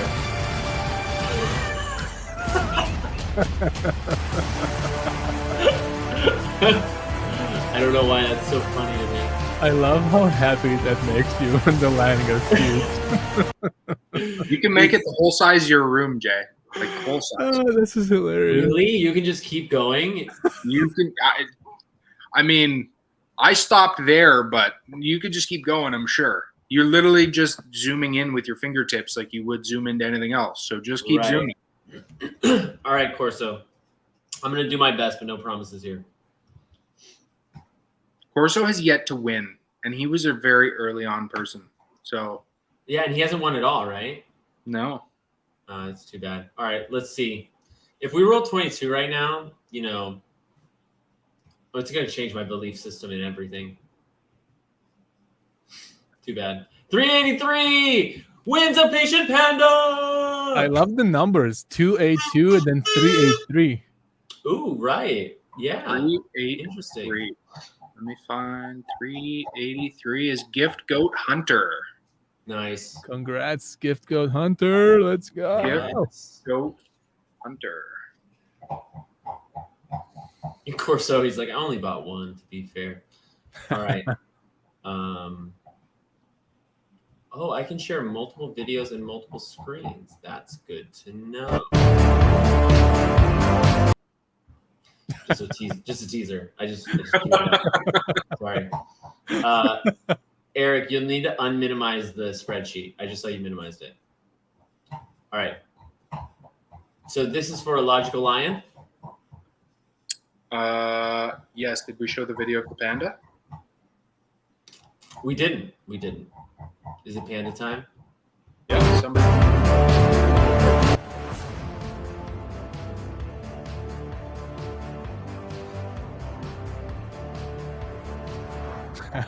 Look at that panda. That's pretty cool. That is pretty cool. Oh, I love it so much. It's so fun. I'm gonna put mine in a lockbox. I don't think I'm ever gonna touch it or use it. Dude, like if I win one, my kids will go crazy for that. Yeah. That's cool. So are you clicking and dragging it around? Is that Yes. how you moving it with your finger? Yes, you can also rotate them and you can make them smaller, bigger. You can move them around. You can do whatever you want with them. That's very cool. Very, very cool. Shall we? We shall. 52. Ooh. Only 30 numbers away, of course.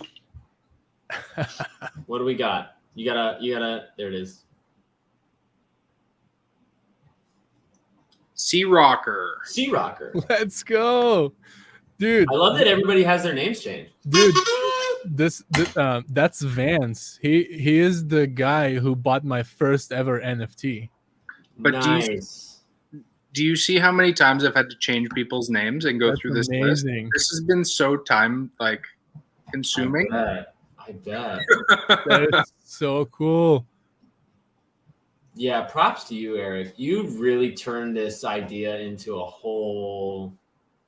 It's just way better than I anticipated. When you bought in and you had no idea who the hell I was, you were just thinking, "Fuck, I might lose $30 here." Yeah, exactly. And now I have an NFT that's worth like what, 1,000? Yeah, you've already won. Yeah, you already won like the secondary main prize. That was a big one. Yeah, that was. Yeah, I got really lucky on that one. Dude, the Phantom, like, are you kidding me right It's now? great. I have it on my phone screen, my background. I had to take off Haley, my fiance. The Phantom is more valuable than her No, I wouldn't read into it. It was just like he includes a high res phone background, so like I have to use it. It doesn't last forever. I put the Phantom on my lock screen and her on my home screen, so it's all good. Dave's got a nice block at 10 in the 800s. Ooh, but he ain't winning tonight. Not on those numbers because we're doing 1 to 700. See, totally didn't fuck it up this time. And the next winner is 174. Woo! 174 is taking home a panda. Congratulations! Who is it? Oh, I gotta show you the screen. Who is it? I almost feel like Droshik should be playing the panda song in the background. Panda song? Panda. Is that a thing? Panda. Yeah, it was that rap song. I'm amazed that there's still 82 people here. I don't Like know why. I don't know where the 20 people they like didn't like our jokes or whatever, but 82 is a 174 humongous is Eddie. Eddie wins again. Eddie. Damn, Eddie. Congrats. Let's go. Congrats to Eddie. Before we jump out of here, 174 is Eddie. Can we just have a look here? Eddie has won Ether. He's won an NFT. He's won an NFT. He has won an NFT. No, that was Duke. He's won an NFT. He's won an NFT. He's won Ether. He's won an NFT. An NFT. Unbelievable. Like he's won like 7 NFTs. Oh, and there's more. And now he's also won a Patient Panda card. Like fuck. Damn. That's so cool, dude. To Like, be fair, what a good buy right there. To be fair, he bought in the first 200. Yep. So if we do this again, learn from other people's mistakes and successes. Good idea. Buy in early and buy a lot. And number 2, he also donated 10 subscriptions to the Twitch channel tonight. Yes. And he's been giving back. So like I think he totally deserves it. Never ending feedback loop of goodness, man. This That's is right. what this community is all about. That's right. Let's fucking go. All right. Go. The next logical lion goes to 50. Number 50. Is that Bryce again? Number No. 50 is Klaxon. Klaxon. Okay. Okay. Congrats. Let's fucking go. Definitely did not pull up the spreadsheet, but it was Klaxon.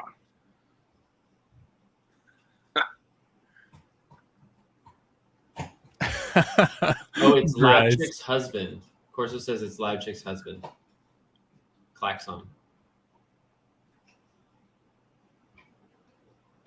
All right. Another panda? Another panda. Bada bing, bada. Oh, I already won on that ticket. Oh, snap. Look at that. I would have got a Number panda 3. either way. I mean, I guess I wouldn't have. I already won. Yeah, Lucky you already number won. 3, bro. You already won on both prize slots. That's so funny. That's because, like, you know, I can't help but like be running these giveaways and being like, my number's never been called. And then the week before, I got the ETH and then the Lucky Phantom. That was nice. I feel glad that my number. Let's give some appreciation to the number 3, an important number in this world. Number 3. 411 is the winner, though, and the Patient Panda goes to you. Congratulations. Who is it? 411 is Real talk, how are you guys liking this StreamYard? Is this the best thing that's ever happened to the channel? Oh, Teacher96, congratulations. Has already won an NFT. Oh, snap. You 2 said in a it row. just in time. You said just in time. You're Teacher about to 96, blow 96, the I'm horn. sorry. You've already won on that ticket. She's gonna be so mad at me. The rules are the rules, and I'm so I all I can do is roll again. Here we go. 482. It goes to you. We think. I think that's 482 is me. teacher 96 again. No fucking way! Yes! Yes! Oh my god! Yes. Talk That's a about good one. lucky So picks. awesome.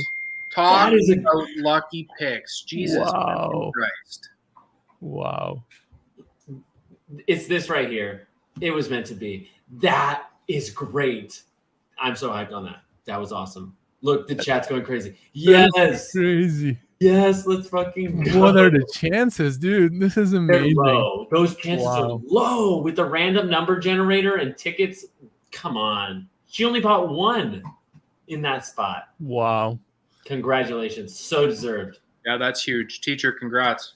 Do we know That her was name? fun. Teacher? I don't know her name. I don't even know if it's a her.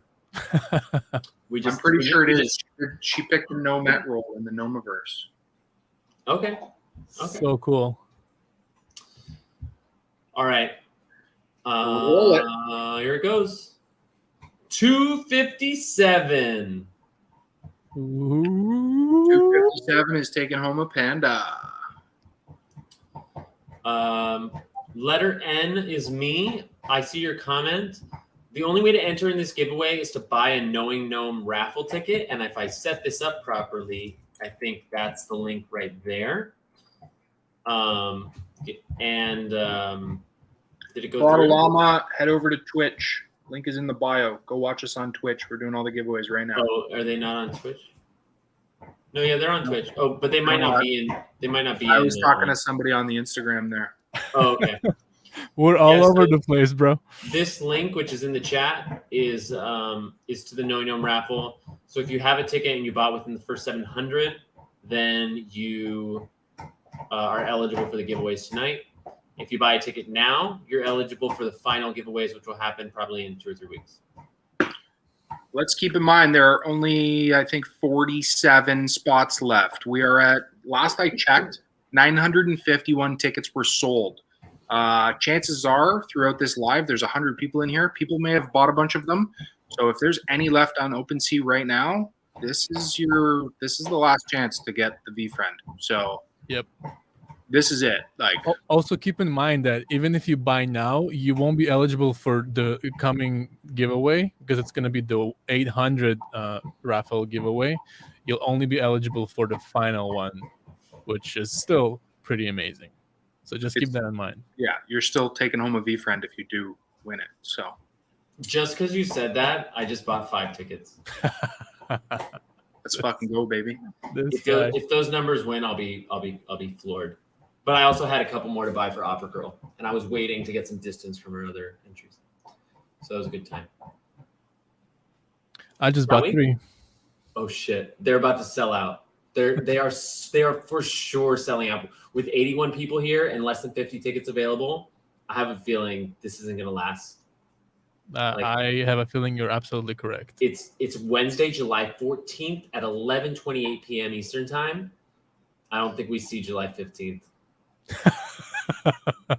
We might, because right now I think there's 5 or 6 that are not listed because I wanted to make sure that I end up with 2. I'm going to keep 1, and 1 is going to Gary V. But After didn't you that say you were happens- going to give 1 or 2 away? We'll see. I'm still going to have a few here, so Fair. we'll see. Okay, things can change. Things can change, but anything that's on OpenSea is up for grabs right now. If OpenSea sells out during this stream, I'm going to count it as done and done. what are we going to do? What are we going to do? I You're feel like gonna we count need it- to give something away. Yeah, exactly. Like, yeah, I was gonna say I'll give away one of my tickets, but I don't know if that's like a headache. Like, what number do I give them? You know, That is a bit of a headache. I have to check my. Do we have any more of those? V-Friend. There was the 7 variations. I think I have. yeah. I'm glad you brought that up. I was thinking that like Droshik's giveaway is like a main event, and so that I could be the opener. Like, I could be the opener for it and give away a couple of those top VFan tokens. There you go. Yeah, we can do that. All right. All So right, let's trudge on. let's roll into number 9. This is going to be for a Logical Lion, Lava. Logical Lion, AR card by Fuck It JP. Did Let's you? go. So hang on, because 257. That's fine. Yes. 254. We didn't even shout out 257 though. 257, if you We pull up didn't? the spreadsheet, was Mari V31. Oh, Mari we did- V31. sorry. You won the Patient Panda. We got a little sidetracked there. 254 is Christian Diener, and I know Nice. super fucking pumped. Christian actually has 40 raffle entries. 40. Wow. Let's fucking go. That's great. Congratulations, Christian. I just love that little doo-doo-doo. People like it. Yeah. It's just the one of those best. random things that emerged. People like it. All right. All right. So this is Number another lion, 10. right? Or panda. 254 was the Lion. Christian Diener just took home the Lion. Let's roll the 10th. It is going to be for a Panda. And it goes to 458. Can we roll that number? 458.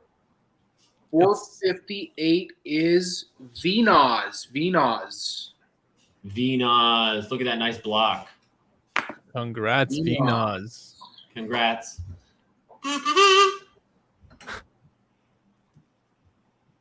It's like I don't do it for everyone, although I should.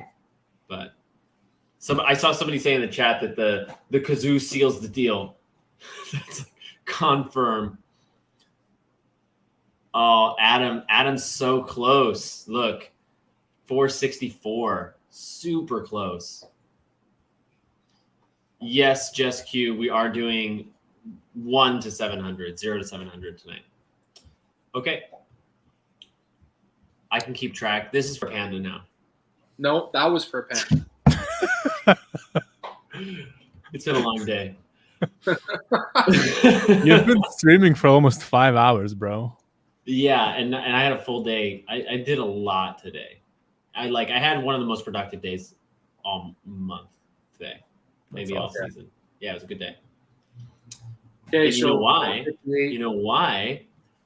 So I'm going to tell everybody this because I'm so excited. I won't say his name, maybe, but somebody on the somebody hired by VFriends follows this channel, subscribed to Twitch, and told me that today I came up in the VFriends team meeting, or yesterday I came up in the VFriends team meeting. It was way. It was like, I was like, you have to give me the scoop, right? But he was like, it was just he and Zane saying that I do good, thorough content. It wasn't outlandish or anything, but like they're both part of this community within the community. And they like had a moment in the VFriends meeting where they mentioned it. So I don't know if Gary was there or Andy or whoever, but we're on the radar, people. We are going. Absolutely, dude. We are going. Like they're watching. Yeah. Like they're watching. Yeah, it's very interesting. Did So you hear excited. did you hear what I told Mike is my sorcerer essay now? I don't want to get too derailed, but I've been thinking like you saw the 555 word essay I posted and I put on the podcast. It's like very poetical. It's got this rhythm. It's interesting, but it doesn't really talk about this channel at all. And if that's the 555 word lavish version, what is the 250 word straight to the point version? And I'm curious about that, but I don't want to write an essay that is like, I started a channel and then we got this many followers and then you retweeted me and then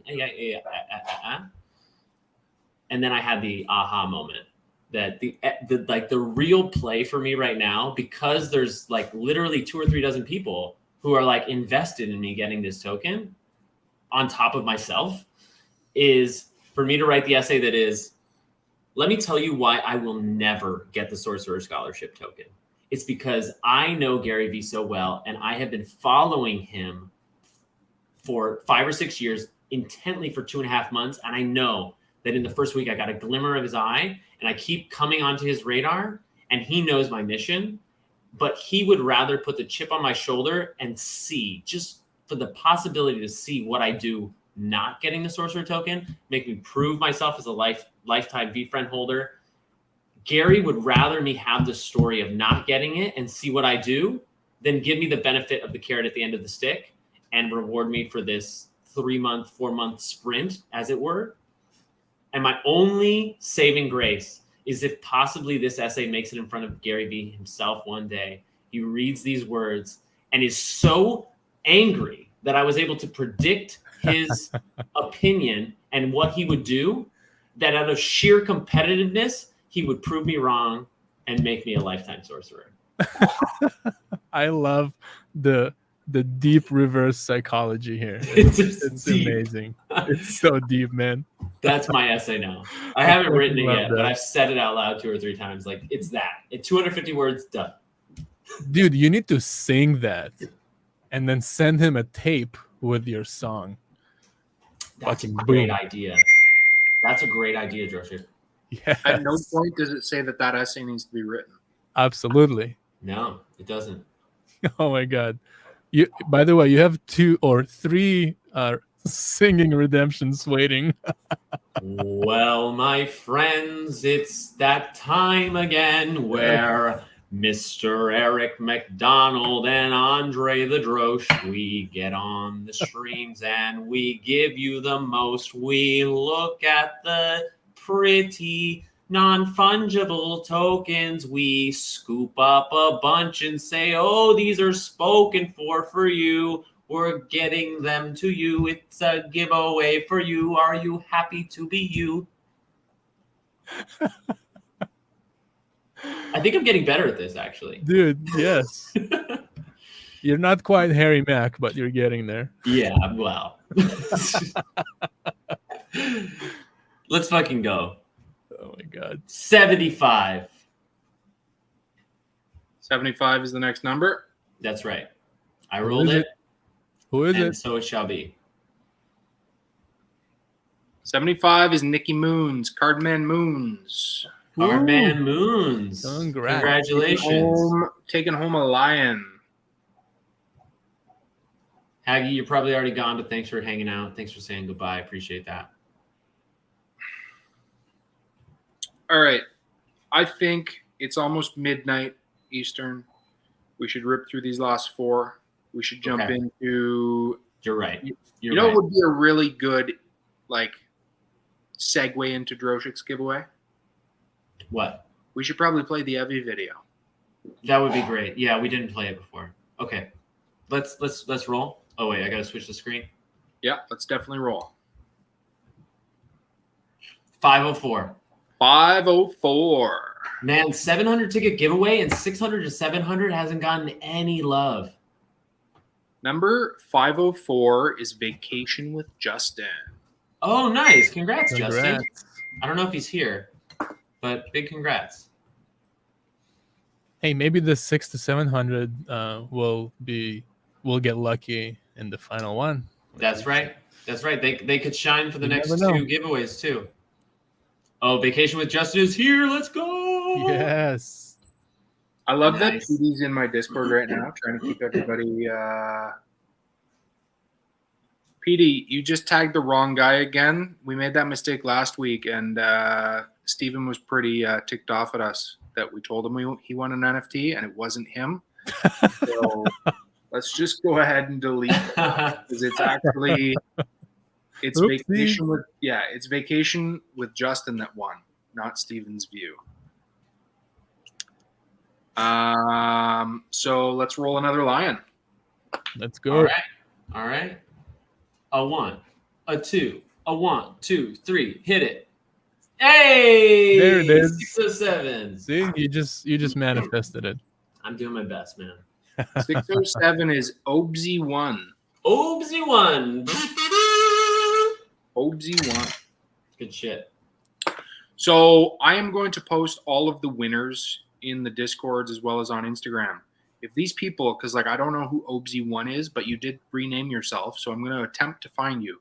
If I can't find you and you don't reach out to me, I am going to give your card away in the 1,000 giveaway. Yeah.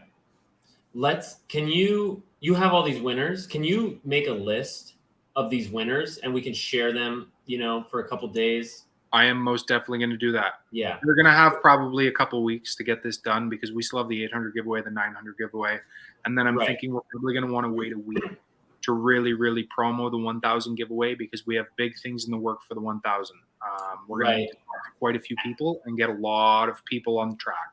On that token, I actually have started writing the Bit Gnome and the Knowing Gnome into the Sorcerer Scholarship thing that I'm doing on the Instagram page. So it'd be really great to synchronize, but that won't start until next week. So, how do you feel about doing this again same time next week since they've already sold out? Have they? I haven't even checked. For 800, I mean, for 800 and 900. 800 is definitely sold out. I was thinking maybe a Saturday. You want to do a Saturday morning? If we do Saturday again, Saturday morning to get the European crowd and the like Asia Europe. This Saturday? You mean this Saturday or next Saturday? Are you working this Saturday? I work at noon. So technically, yes, I can do it. But I think the last time we did it, I said we should never do it again if I have to go to work. But maybe if it's at like 10 a.m., it's not a big deal. I had work at 10 a.m. and I finagled it. But with work at noon, if we stream at 10, we should get it done. I'll have plenty of time to get there. I'm not worried. Last Saturday, though, we did it. I don't think you had to work last Saturday. I think that was the clubhouse thing that I did. I had to go straight to work. Oh. But it's all good. I mean, all right. We'll talk after this chat. Yeah, after this stream, and we'll figure out the 800, the 900, and we'll just keep going. So, all right. Number 14 is going to be a panda. And it goes to, wow, 459. I think we rolled 458, 459, and 450, or some winners in that area. 459 is VNOS again, but they've already won, so that's going to be a re-roll. Ah. See, I like this re-roll rule. Yeah, I think. And I really love that Teacher 96 still won. But I do think it's fair. Teacher 90, that was some epic number picking. Yeah, I need to clip that shit. That was a good moment. 400 on the dot. 400 on the money is Teacher. Teacher. Congrats.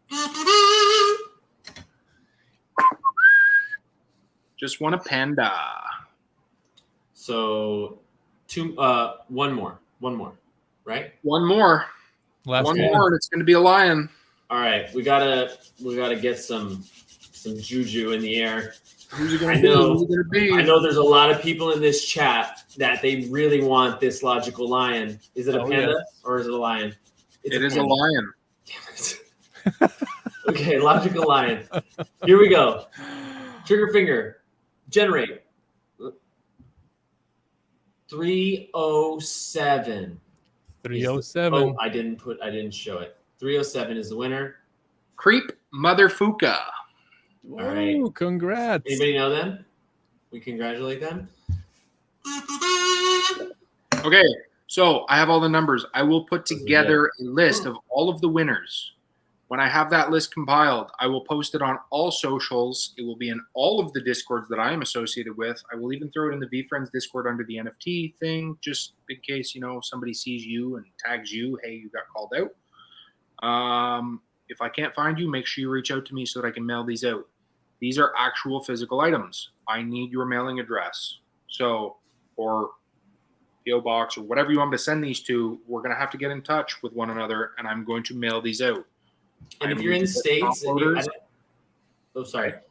if you're concerned about privacy, you can always send it to a FedEx drop location. You can always pick it up from a local store. There are options. There you go. Yeah. Rock on. Really, really this cool. Is Gary gives out goos and shit that are worth like $50,000, $60,000, $70,000. I don't have that much fucking money to just throw shit around like that, but I'd say these are pretty fucking cool. Hell yeah, man! Are you kidding me? That's a dope ass gift to receive from buying like a raffle ticket, with addition to potentially winning a real VFriend. Like, come on. Super dope to anybody that knows what VFriends are. But I mean, if I were to show these to anybody outside of the VFriends community, they'd probably think I was whacked. Mm-hmm. Hey, if you know, you know. If you know, you know. The knowing gnome always knows. All right, I guess it's time. It is most definitely time. I think before, Andre, we get into your giveaway and we roll that big fancy spinning wheel, we are going to play a little video. Yes, please. There is a GoFundMe live right now. It is for somebody from the VFriends community. They're in the VFriends Discord. Cities World 705, also known as Chris, is currently in Toronto with his wife Leslie and their son Evie. Evie is 4 years old. Evie just underwent his 5th heart surgery. The surgery didn't go as planned. Long story short, a 6th emergency surgery was needed. Doctors are very worried that there's going to be some permanent, long-lasting effects due to the complications of that 5th surgery. So we not only have a GoFundMe up that I've started to try and get some money into Chris's pocket so that he doesn't have to worry about bills back home. He doesn't have to worry about parking. He doesn't have to worry about all of the things that are associated with him not being home while they're taking care of their son in the city. We also did an auction for an art piece by Dave, and Andre was the winner of that auction. It was super, super cool piece, 1 of 1. So thank you, Andre, for being the highest bidder on that item. I hope you enjoyed that piece. And, we're going to watch the video now. And then if everybody could maybe head over to the GoFundMe, if, you're able to help, if you're able to contribute, please do so. If not, even just go find Cities World, go find Chris on Instagram, shoot him a message, tell him that, Evie's in your prayers, whatever. It all means the world to him and his wife. So, Yeah, please do that. And I posted the link to the GoFundMe in the Discord, in the Twitch chat.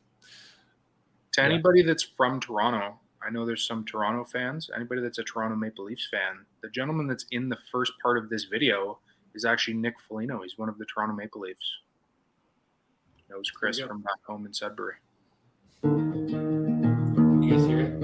Hey Chris, hey Evie, we wanted to wish you good luck and cheer you on for Sudbury. Evie, you got this. You're a tough warrior, and we're supporting you from here. I love you, Evie. I know as a heart dad, I know you guys are going to be great as parents, and I'm proud of you guys. Evie, keep fighting. Can't wait to see you in your back. Love you guys. Love you guys. One night to be confused, one night to speed up truth. We had a promise made for accent and away, both under influence. We had divine sense to know what to say. Mind is a razor blade to call for hands of above, to lean on wouldn't be good enough.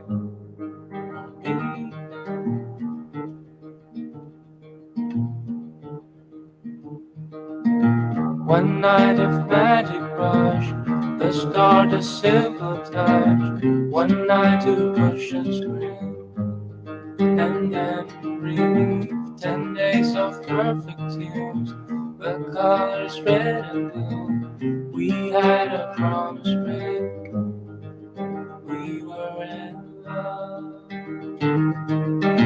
To call for hands of above, to lean on wouldn't be good enough for me.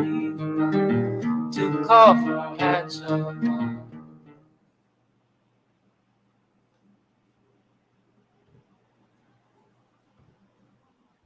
I can show you. This is the page. Mad props to Eric, by the way, for putting all of this together, putting the video together.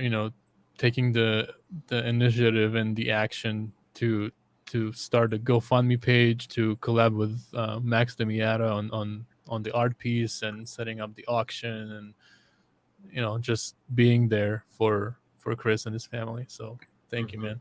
It's the least I could do. The least I could do. And, Max making that artwork and auctioning it off, I think has actually spurred a few other people to create projects where the proceeds are going to end up going to Chris. So that's absolutely. I know Apollo the photographer is working on a flaming gnome that he is going to give 50% of the proceeds to Chris. Right. Yeah. And I know, you know what? If I could pull it up here and show it to you, I might be able to get it off of Instagram, and I will share it with you. What is it? I can call it up. Gemma, you won't have it. Gemma actually sent me a picture after we had her on live and we showed that video. She sent me a new biscuit that she worked on, and it is for Evie. It is all Evie, essentially. And you want to share your screen? Yeah, give me 1 second here. Let me share.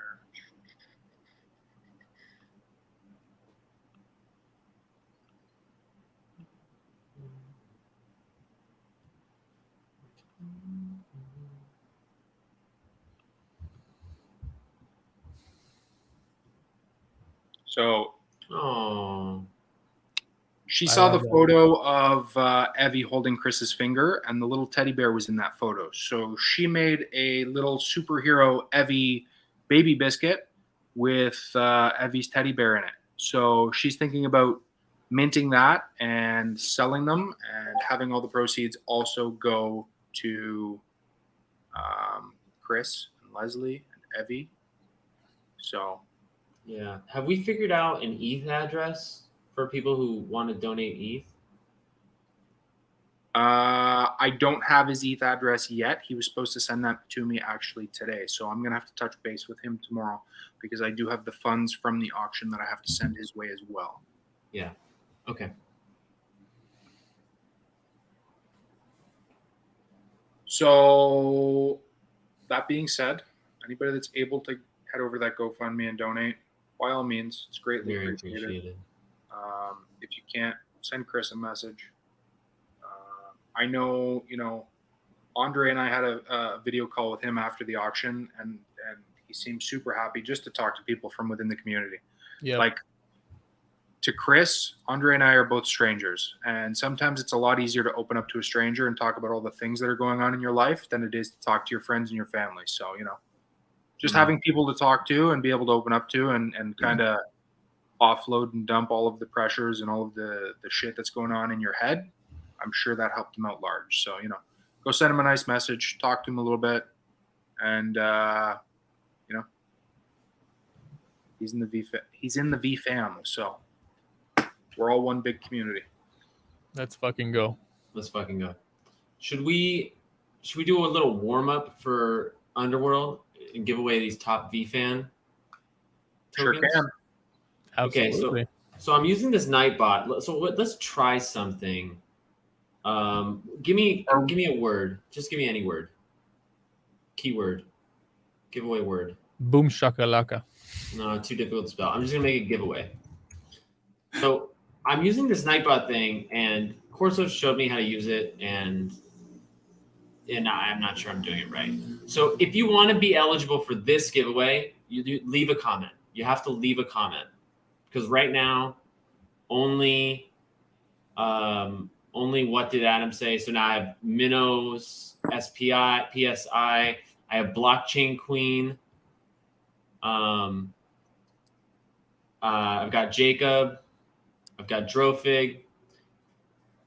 So yeah, leave any comment. And yeah, I'm seeing it come in. Eddie's in here. The Geki, JCC, Vacation with Justin, Natty Wife.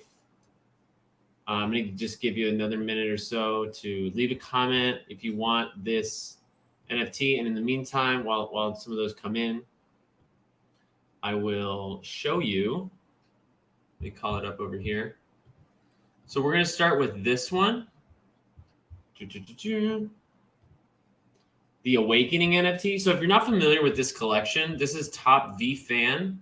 And this person made 555 tokens of different rarities, starting with Awakening, which is what I'm giving away now, all the way up through Admiring, Dreaming, Striving, Fulfilling, and then this Celebrating, which they're going to be gifting to people in the community. Not exactly sure how this all working.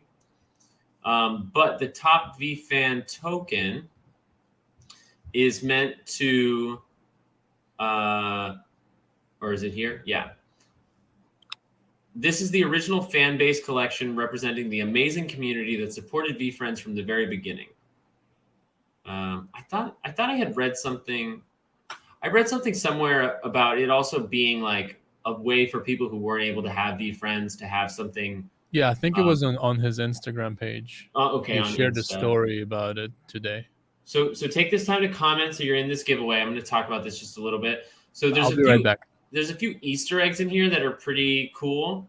And there's actually 5 of them. You can probably see just by looking around.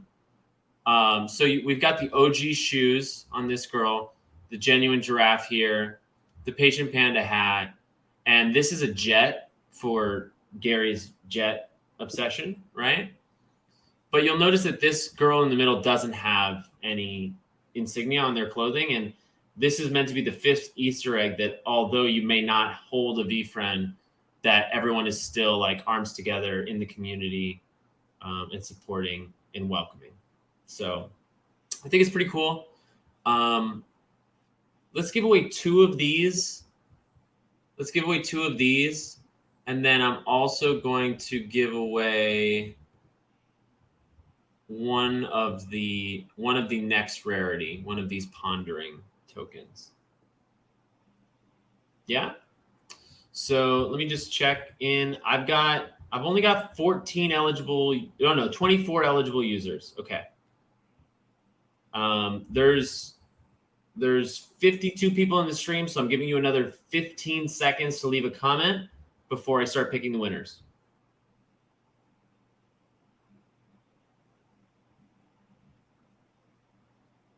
I'm reading your comments. Yeah, it's a cool project. Yeah, it's really fun and considerate of the community. I think it's great. I don't think OG shoes or anything. I think it's just like we're the OG community, and so they put OG on the shoes.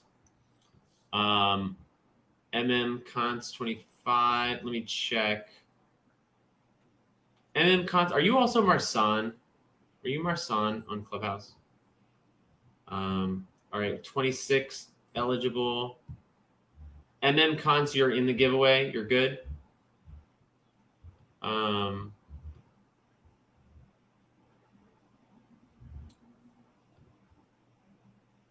Yeah, the celebrating one is pretty cool.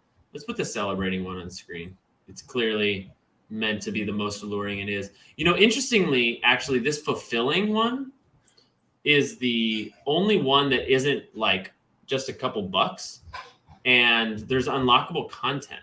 So I don't know what it is, but if you take a look, guess who bought one? Droshik bought the first fulfilling token, and I would love to know what's in those unlockables. I thought you were about to say Kennedy bought one. I was going to say, wow. That would be amazing. No, he probably has sent one. I don't know. Obviously, Droshik doesn't have to tell us, but you want to know what's the unlockable? Yeah, what's the unlockable? You got to buy one. Yeah, that's what I thought. Okay, let's roll. All right, we've got. Let's see, we've got 26 eligible winners. I'm gonna roll it. Let's fucking go. And the winner is Jen, JVNSN. Let's go. Nice. She's got good luck in these. Jen, I should have said beforehand, but you can't win if you already have the token. But I can just give you another one of the tokens. Like, do you have this token, Jen? Like, it's meant to be distributed to as many people as possible. So if you already have the token, I feel like I should pass it on. But I don't think she does. Nice. Oh, nice. Nightbot actually says who won the giveaway. That's great. Transparency. I like it. Oh no, we're not giving away celebrating, Jen. We're giving away. We're giving away. Awakening. Awakening. Do you have the yellow one here?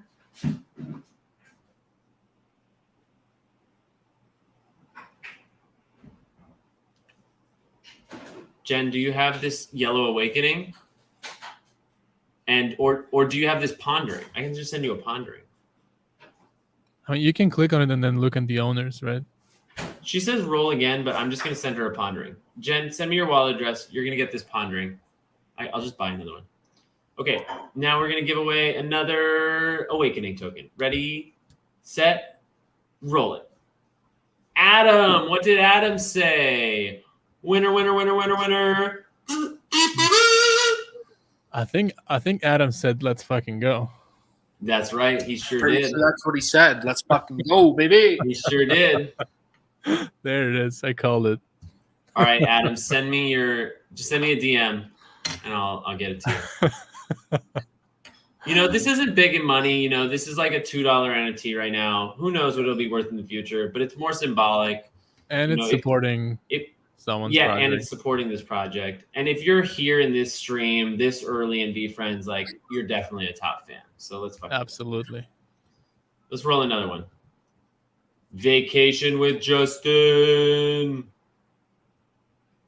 Congrats. Cool. And then we'll still give away one more pondering. So now we're going to give away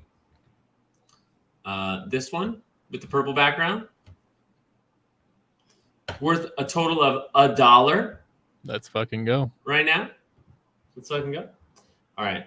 Ready? We're going to roll in 3, 2, 1. Roll it. Ooh, it goes to Cam. Nice. Let's go, Cam. I feel like Cam might have gone and bought all these. Cam, let me know if you have this one. Just DM me. I'll talk to you tomorrow. If you already have this one, I can send you another one. Congratulations to Cam.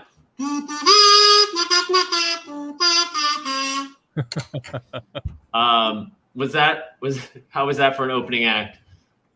I'm not sure how I feel about it. Yeah, okay, I'll work on it. Let's try it again. From the top, people.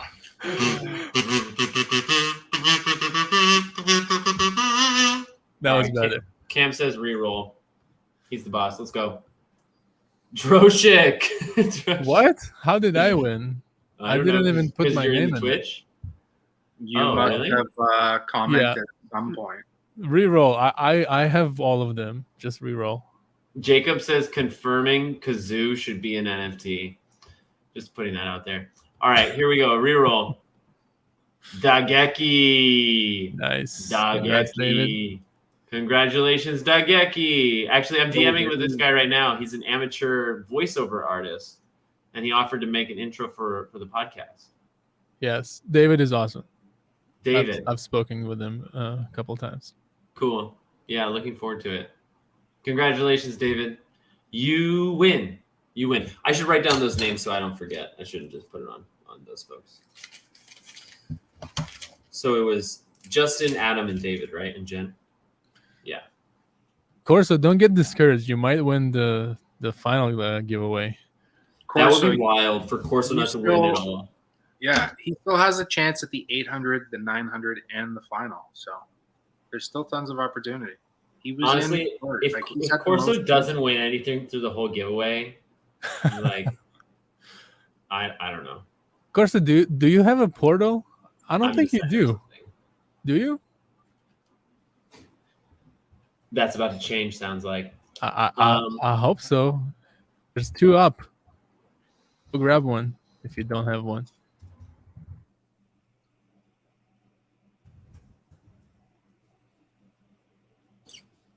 All right. So if you're not familiar with what's happening now, this NFT was created by our very own Andre Droshik. Andre, what's your last name? My last name is Slonsky. Slonsky. Created by our very own Andre Shlons with an H, a shush? No, an S. Slonsky?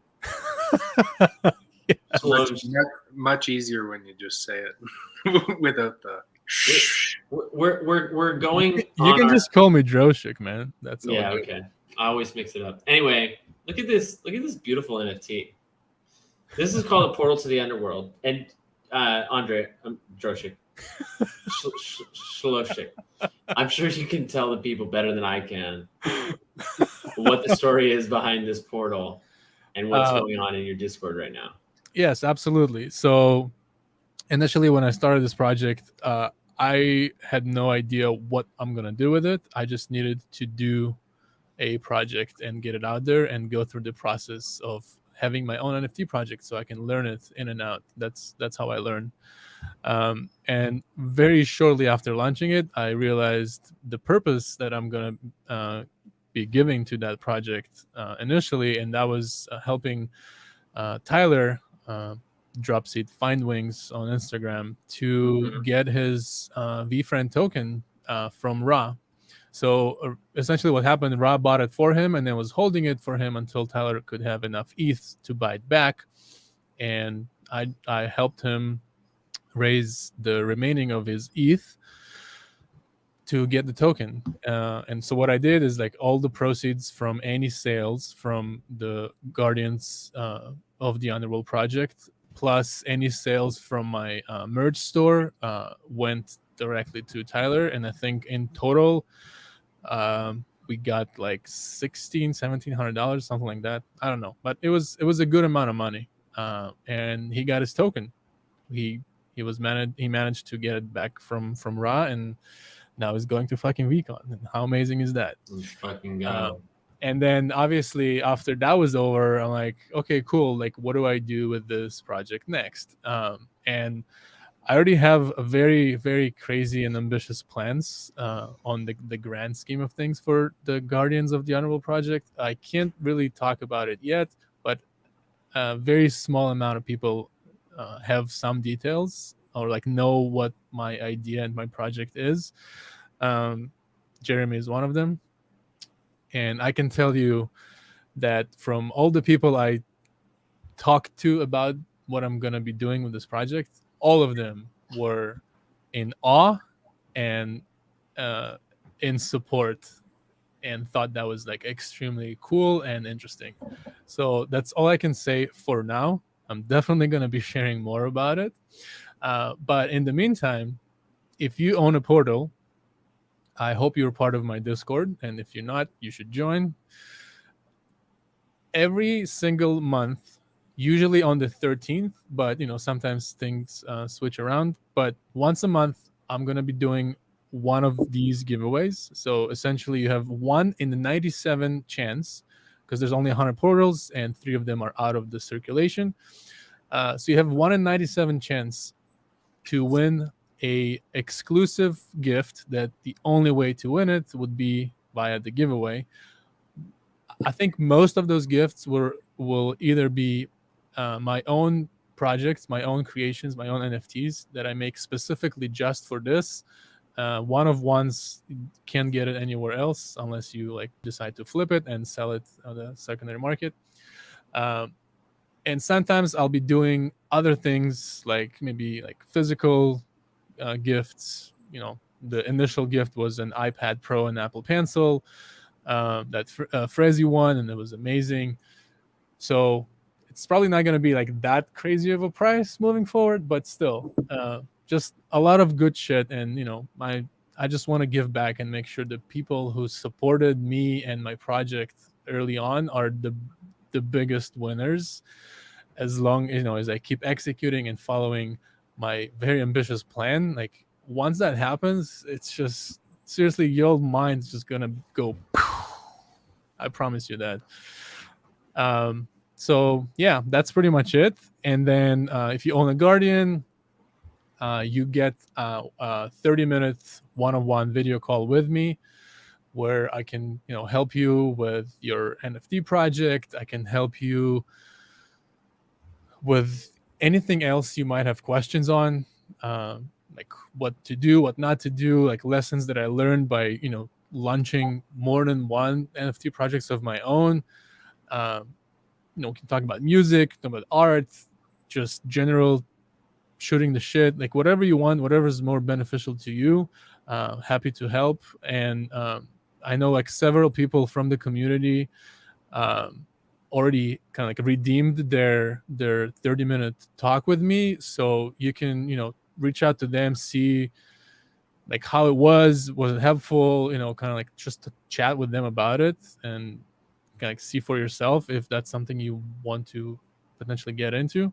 Like right now, the floor on, or not the floor, like the price on Guardians is 0.037. So it's like really affordable for what it gives you. And like you all know, the portals were sold out. So if you're lucky enough to find any on secondary market, that's the only way to get it. And right now, I think there's 2 up. So the price is like much higher than what they were originally going for, which is awesome to see. But again, people are flipping it. So yeah, if you want to get into this or increase your chances, if you already own 1 or 2, like now's your chance. And I think without further ado, we should probably spin the wheel and see who wins the first ever giveaway. Let's spin that wheel. All right, Are you gonna so share your pumped. screen? Yeah, I'm gonna switch my mic really quick, hopefully, or my camera really quick. Okay, great. I'll spotlight you. I wonder Oh, why boy. it's not. I wonder why it's not spinning though, because it's spinning on my end. Can I share my screen instead? Yeah, share your screen. It'll be easier. All right. Give me a second. Oh Jesus. Getting used to all of this is exciting. So how did you guys like the stream? Super stream number 3. It's the 3rd week we've done Wednesday night super streams, and I gotta say, like, I'm really into it. I should tell people while we have an audience here. I know we're at the climax event, but I have decided with the team that Wednesday will be the day for the channel. Everything on the channel is now going to center around Wednesdays, meaning every Wednesday night you can expect a super stream like this, unless something extravagant happens, or I don't know, I get a job at BeFriends and they want to interview me Wednesday night. Like, things will change, but generally Wednesday night for multiple hours, 2 community chats, followed by the Clubhouse weekly news, followed by something like this, whether it's a giveaway or spotlighting an artist or just maybe another interview. Maybe it'll be a short night, who knows?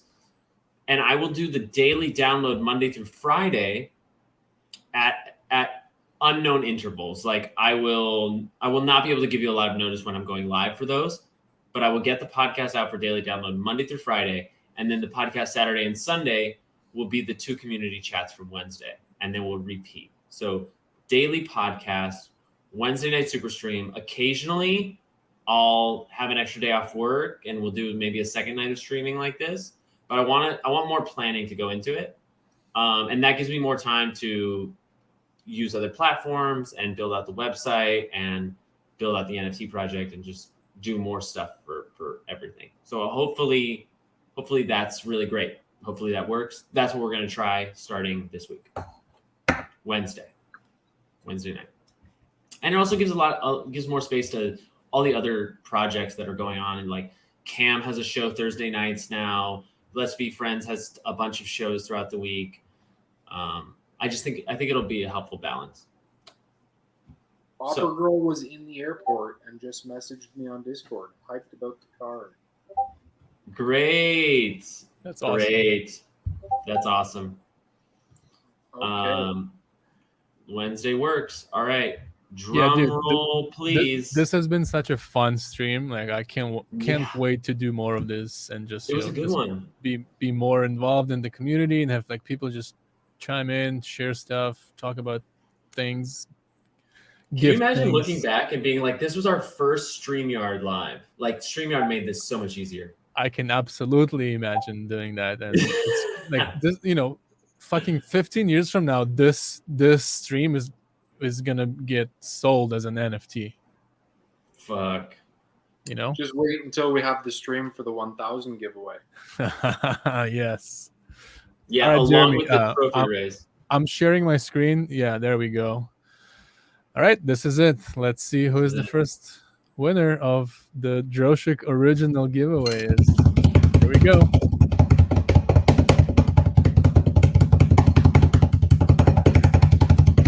And the winner is Charlie Cavalier. Let's fucking go. It was almost KCCO Eric. He was just like 2 away or something. I saw that. Maybe next time. Congrats, Charlie. Army Drew is like a big fan. Charlie, let's go. Let's fucking go. So for the 1,000 giveaway, Andre, hit are me. you going to be available for to come live with us for that? Me? Yeah. What do you think? I thought I would ask, you know. I don't want to just assume. No, of course I'll be here. It's gonna be one epic night, man. It is going to be one epic night. We're going to turn it into a whole production. It's going to be a full-on show, and I'm going to try and get in touch with all of the spotlight artists throughout this entire thing, and we're going to bring everybody back, and we're going to ask them, you know, to kind of share where it started for them, where they were when we brought them on first, and then where they're at now, like 5-6 weeks later. So let's fucking go. Yeah, so to make that clear for everybody, the 1,000 is going to be like a reunion episode. Like everybody who got spotlighted over the last 2 months is going to come back. It's going to be a scheduling nightmare, but it's also going to be a dream. It'll be really easy. We'll make it work. We're going to make it. We're going to make it work really well. It's going to be fucking fantastic. Yeah, and like I'm so excited for it, man. We'll get to check in on where the projects are, like new drops. We'll get to like just hear another part of the story. It's gonna be great. I'm gonna make sure that we tell all of those spotlight artists to have some stuff ready to drop on OpenSea for everybody. That's a good idea. To go also full transparency for the audience. I talk to Eric every single day. There has not been a day that has gone by in the last month, I think, that I haven't talked to Eric either on video or in text messages. And I feel that he's hiding something. I feel like he's got a card up his sleeve that he's not telling me about this 1,000 giveaway with all this BitGnome shit. Let's fucking go. Yeah, he's hiding something in his beard. Look at his face. Look at his reaction to me saying this. He's smirking. He's like, well, the smirk was because Eddie asked me if I was dancing during the 1,000 show.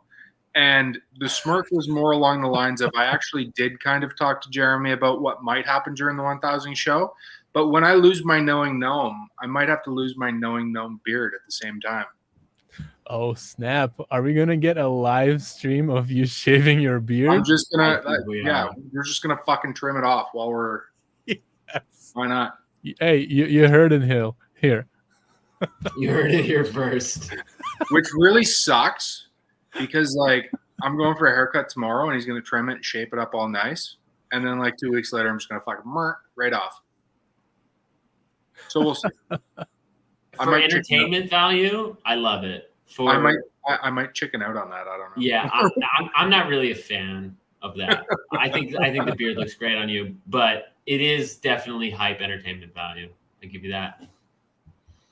Yeah, I'm so excited, man. Thanks for tuning in, Army I mean, Drew. we have 2 weeks. Look at this project has evolved so much over the last 6 weeks on all different things, kind of just coming out of nowhere, coming out of the woodwork, and like even creating this super show at the end of everything and bringing everybody back. That was a thought that came to me, a week and a half ago when I brought it to your attention. Facts. And we discussed it, and it was like, yeah, fuck, let's run with it. So who knows? In the next 2 weeks, God only knows what I'll think up to make this super entertaining. People are saying not keep the beard and add a knowing gnome hat. Yes. I need to go get a fucking gnome hat.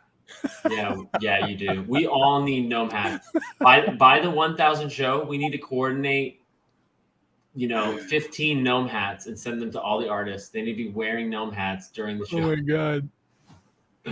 Is that possible? I feel like it is. Yeah, I think we can make it happen. And then we also need to change our LinkedIn profile picture to the Knowing Gnome one. You guys, should I start a LinkedIn for Want to Be a V Friend? I keep thinking about it. You know, Gary's whole thing is TikTok and LinkedIn right now, and that's exactly where I'm not. And I'm like, am I going to meet Gary and he's going to be like, what the fuck were you doing? Why were you pretending like it was 2017? I don't know. I was just thinking out loud. Drofig says half beard. Oh. Don't think if it's coming off, it's coming off. But yeah, like depending on how well tomorrow's haircut goes, it might not come off at all. So I might just chicken out on that one. We'll see. Top half or bottom half?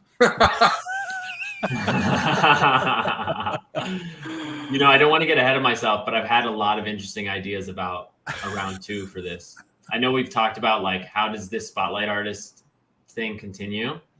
I've had some ideas that I haven't shared with you yet that I'm really excited about. Well, let's fucking go, because I was looking at other V friends on OpenSea today, trying to figure out, you know, which one would be good for the next time we do this. So, well, if you don't mind, I can just tell you now with everybody watching.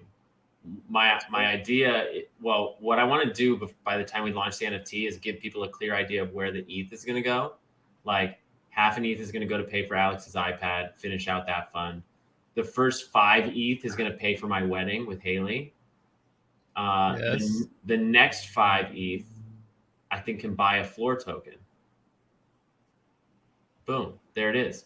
And then I was thinking if we hit 25 ETH, we could do a spectacular.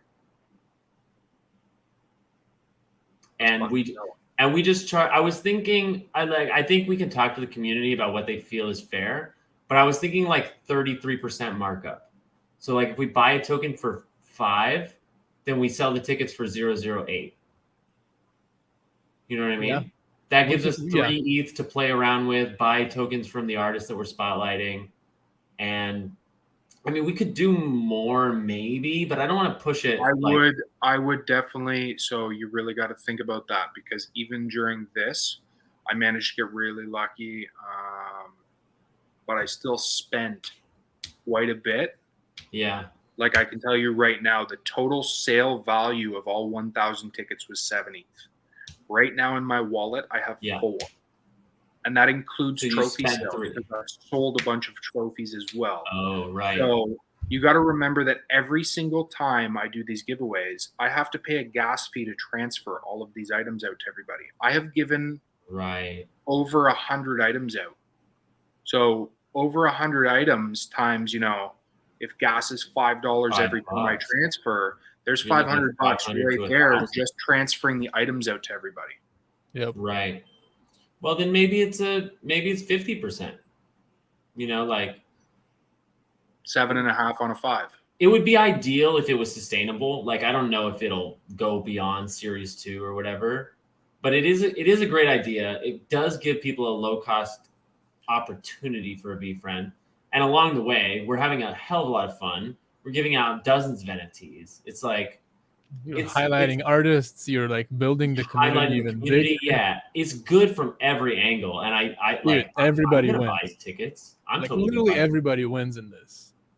Yeah, I mean, I guess if we bought the token, maybe I wouldn't buy a ticket. Like you haven't bought any raffle tickets, but like that's neither here nor there. What I'm saying is like, my thought about where the money goes if our NFT project does well, because I know it's going to sell some, but I still want to have very low expectations. Like I'm not expecting it to sell out. We're going to mint like 1,400 tokens, but doing like 5 to me and Haley, and then 5 to the community, 5 to me and Alex, and then 5 to the community, and like sort of doing it 51-49 like that. And yeah, so whether, you know, whether we do it in a pot or we just use those funds to buy a core or buy a epic, you know, it'd be cool. It'd be cool to like maybe go rare or higher, just to like keep it interesting. Absolutely. I feel like Eric is nodding like, bro, I've thought about this so many times over. You're 5 steps behind. Okay. I'm always thinking. Always, Yeah. always. There's always something on my mind. I'm going to jump straight out of this into the next project. I mean, you've already seen the doodle. You've already seen the drawing of my next gnome. So we're going to see where that kind of brings us. A little character creation there. And then there could be some other big things in the works too. So my mind is always on. Oh my God. Many I different things. haven't been watching the chat. And why does every time I find myself in a song feel like a musical? It always feels like a fucking musical. What I missed. There's a start singing and a hats off to you. Hats off to you is one that was actually built in, and I put a hat here for it that it's like you can change my hat or make me put on a mask. I think that's kind of a fun thing. Except for I'm gonna choose to wear this hat this way. Who requested this song? Army Drew. Okay. Somebody give me a suggestion. What's this song about? Is this song about the knowing gnome? There's a knowing gnome on my screen right now. Yes. And there he was, the plumpest little gnome you ever did see. Nose like a tree trunk, short and stout. Here is my handle, here is my spout. I'm a little gnome. Watch me wear my hat out as I go and give away all of these treats to my gnomies. It was more like I'm not sure I can classify that as a song, but it was something. This is what happens at 5.5 hours. This is why it was really wise not to do a 24-hour stream 2 weeks ago, because that shit is wild. This is like I would pay money to see you 20 hours in. I might charge. It would definitely get silly. I think we'll get there. Like I feel like this is push-ups. Like if I'm doing a 5 to 6 hour stream every week, I feel like I can build up to a 24-hour stream for something important. I mean, if you think about it, like you probably do that already, like close to 18 hours a day. You just don't stream it. You know, just put the camera on and I know what you mean. Start streaming and just do your thing. Nice. What was this guy's name? Dageki? Did you say it's David? Yeah. Yeah, David says I should charge for that entertainment. Would you live stream the nap break in between? I thought about that. I was like, what about when I need to eat? I feel like we should have like a few of the creators and people from the community on, and we just try and start like a new project built by multiple creators. And we have like a 24-hour stream where we just sit here and we go back and forth discussing how we're going to make the most epic fucking NFT until it just comes to fruition. That's super interesting. I would fully support that, and I would recommend you look at 24-hour film festivals. There's a lot of festivals. Sign me up. Yeah, let's go. Like there's a lot of festivals like this. I'm thinking of 24-hour film festivals, but I imagine they have them for other industries. And it's basically like you get a suggestion, or you get like like you can choose the topic, but you can choose the story, but you get a topic, or you get some, like you have to incorporate like a certain genre or something. And you can't do any preparation. You have to do all of the writing, pre-production, production, filming, editing, all in 24 hours. That might be a leap too far, but you know, we could use that mega stream of whatever it is to like come up with the idea, but we could also push to concept, design, collaborate, launch, and mint. There's so many things you can do with it, and McCunt's 25 just had an amazing idea. Like we can do like a fundraiser drive for Evie as part of this 24-hour stream. And you know, like really kind of like try and push it so like people that are not only from the VFriends community are aware of this and join the stream, but just like random people who are interested in the whole NFT space, how to strategize, build, create, push, market, sell an NFT project. Everybody Mhm. wants to know what it's like and be part of that process, see what that process looks like. And we then can just show 'em. having this 24-hour stream of just like us kind of like sitting down and like, okay, Basically, building a roadmap live. yes, literally. pretty much. Yeah. Like Yeah. that would be so cool. Let's and do it. It will bring so much value to so many people, and we would have so much fun Yeah. doing it. And on top of that, we'll have like the goal of this is to raise money for Evie. So anyone Yeah. who drops in, can see like a link or something that's like constantly up, and like you never Yeah, know. and we can also do a thing where like if you donate a certain amount during the creation process, like you get the NFT for free. Yes, absolutely. It can be listed at whatever price. We could Yes. even like maybe do a little psychology thing where it's like it's listed for point, I don't know, whatever we decide, 0.5, not 0.0, just 0.5, something lower, except whatever. But like donations, if you donate less, you can get it. If you donate 0.03 or 0.04, because people's greed will kick in and be like, oh, it's a deal. I know people want to do good, and there's tons of people who are doing good in the community, but like at the same time, we can't expect we just can't really ever have expectations of people wanting to donate to good causes, and we just have to do our best. So like creating little incentives like that might be a good thing. Dude, and we could talk about all these options in that stream and work it all the fuck I'm out. all for it. Like 24 hours seem like not a lot, right? But yeah, it's a lot. When you're spending the entire 24 hours on like something specific, like creating like a roadmap or like a planning an NFT project, like there's a lot that you can do. You know how we could start that stream by asking the viewers to just drop a random word into the comments, and then or like an item.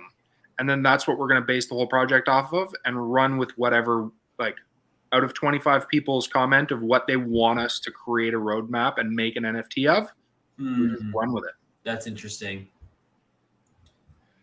Yeah, like something to consider is like even right now, like I just need to stand up.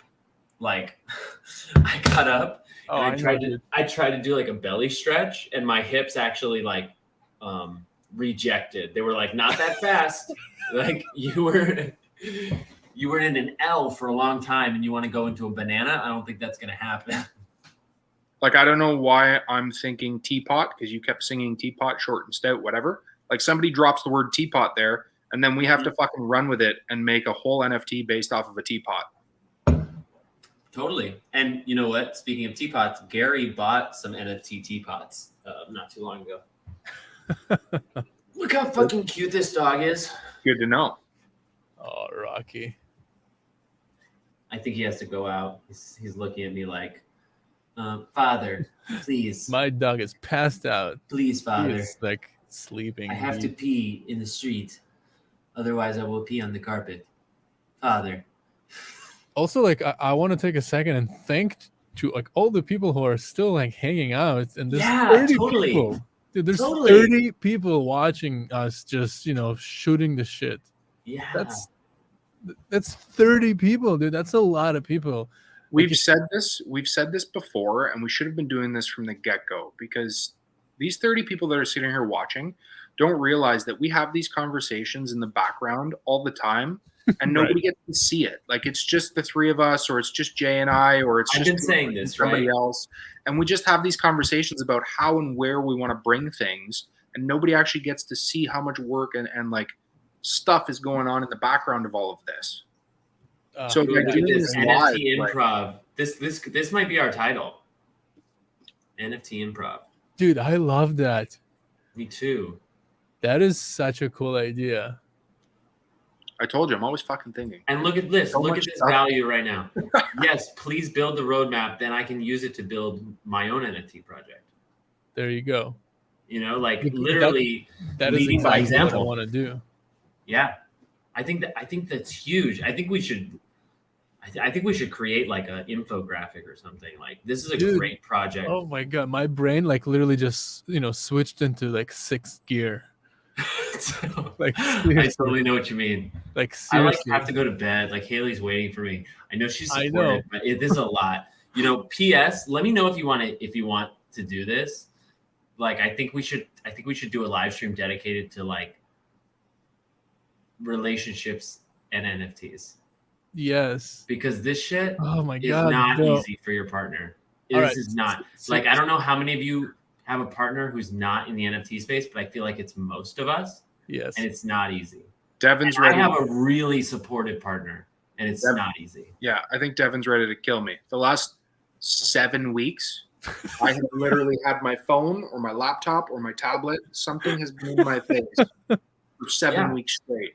From the time I get home from work, it's like I'm right back into work, just on a whole different level. Yeah. Like, it's crazy. And even you set the boundaries, but you can't help but have it in your mind. It's like it's a discipline that like it's not just discipline, it's just communication, and it's like the fire hose effect. Like you guys know, like I can spout information, but that's not necessarily helpful for understanding. Like Haley didn't know what Ethereum was until like 2 weeks after the launch. And I had already bought her Ethereum, but she just like heard about it, But regardless, like I feel like that's a valuable conversation to be had right now, because none of us should be sacrificing our relationships, especially like our partner relationships, for this space. Rather, we should be finding ways to make it welcoming and accessible. Dude, like literally what I just thought of, like this needs to be a show. Yeah. Like literally exactly what we're doing right now, only under like a title which NFT improv sounds like perfect. Mm-hmm. Because it's the topic of like NFTs and everything around it, and we're just improvising. There's no agenda, there's no like predefined themes. We just get together for like an hour or an hour and a half once a week maybe, and just stream and talk about all of those things. Like how do you deal with a partner that is not into the NFT space? How do you balance that relationship? Like if you have family and kids, how do you balance that? If you have other projects that you're doing, or businesses, or how do you handle that stuff? And then obviously talking about creating and strategizing an NFT project, what works, what doesn't, share our like expertise and our experience so far with our own stuff, and help people that want to get into it or want to start their own projects. Like that's just so valuable and fun and cool to talk about. And it's agree. just we're creating content, right? And we can like later chop it up, create the Instagram posts or Twitter tweets, or it's just there's just so much value. Well, and we can also work during that time. Like I'm looking at us here, and like none of us are programmers. Like we need more. We need to fill the empty spots on this team, right? Like yes, what you're saying, we could totally do a show with the three of us and bring in, guests and things. But thinking about like this 24-hour thing, we're gonna need more. There's roles that some of us can't that are unfilled by the people who are on screen right now. Right. The Geki was like, can I get royalties for that idea? And I had this exact thought. I was like, well, why don't you just join the team? Right. Like let's put you on.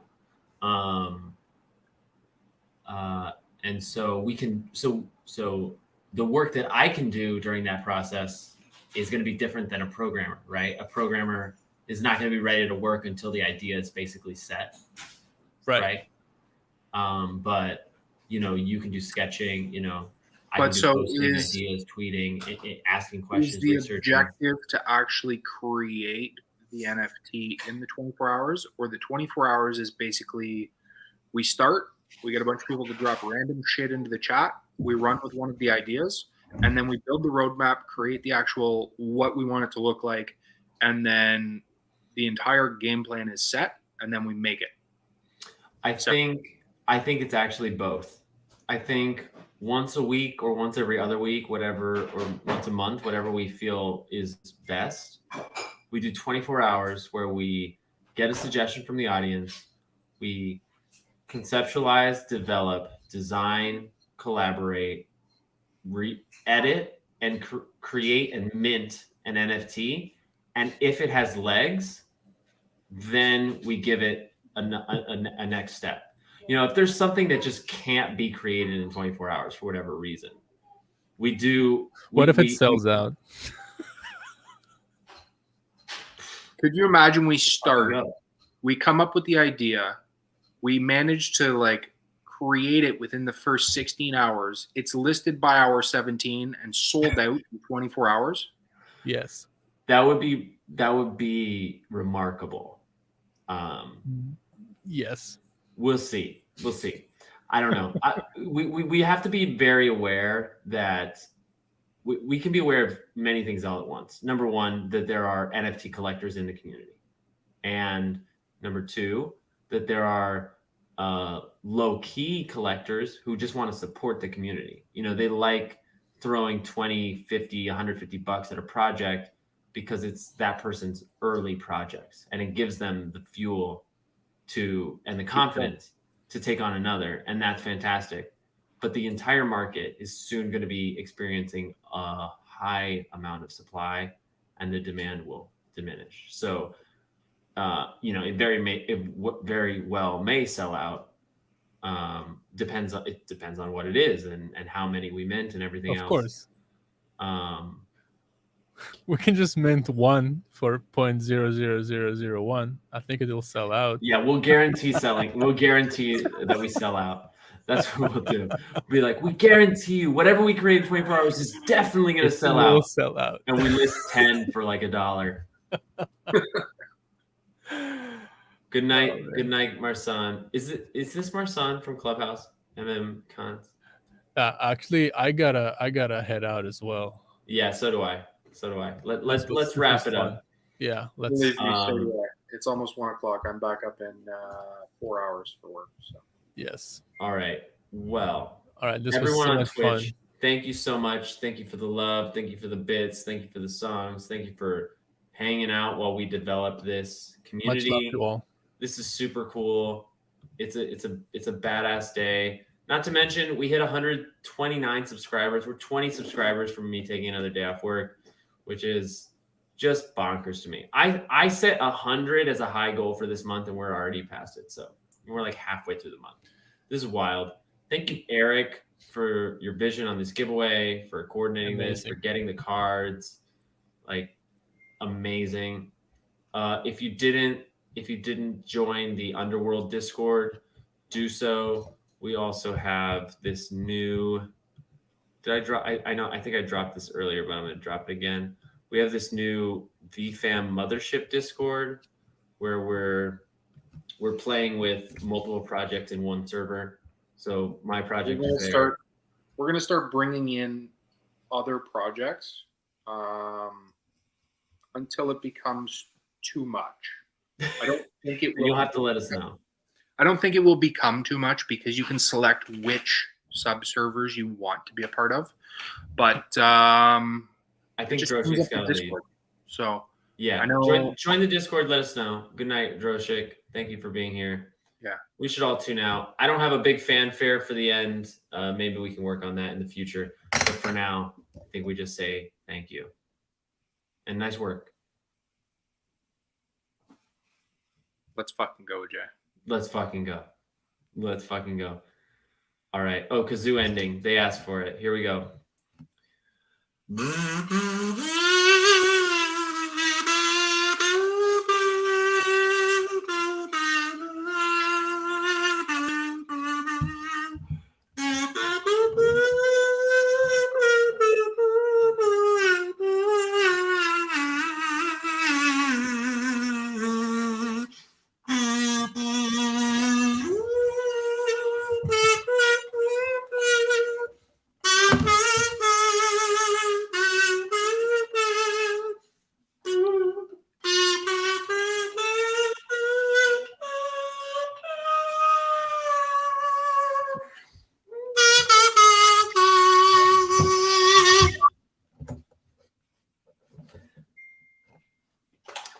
End show.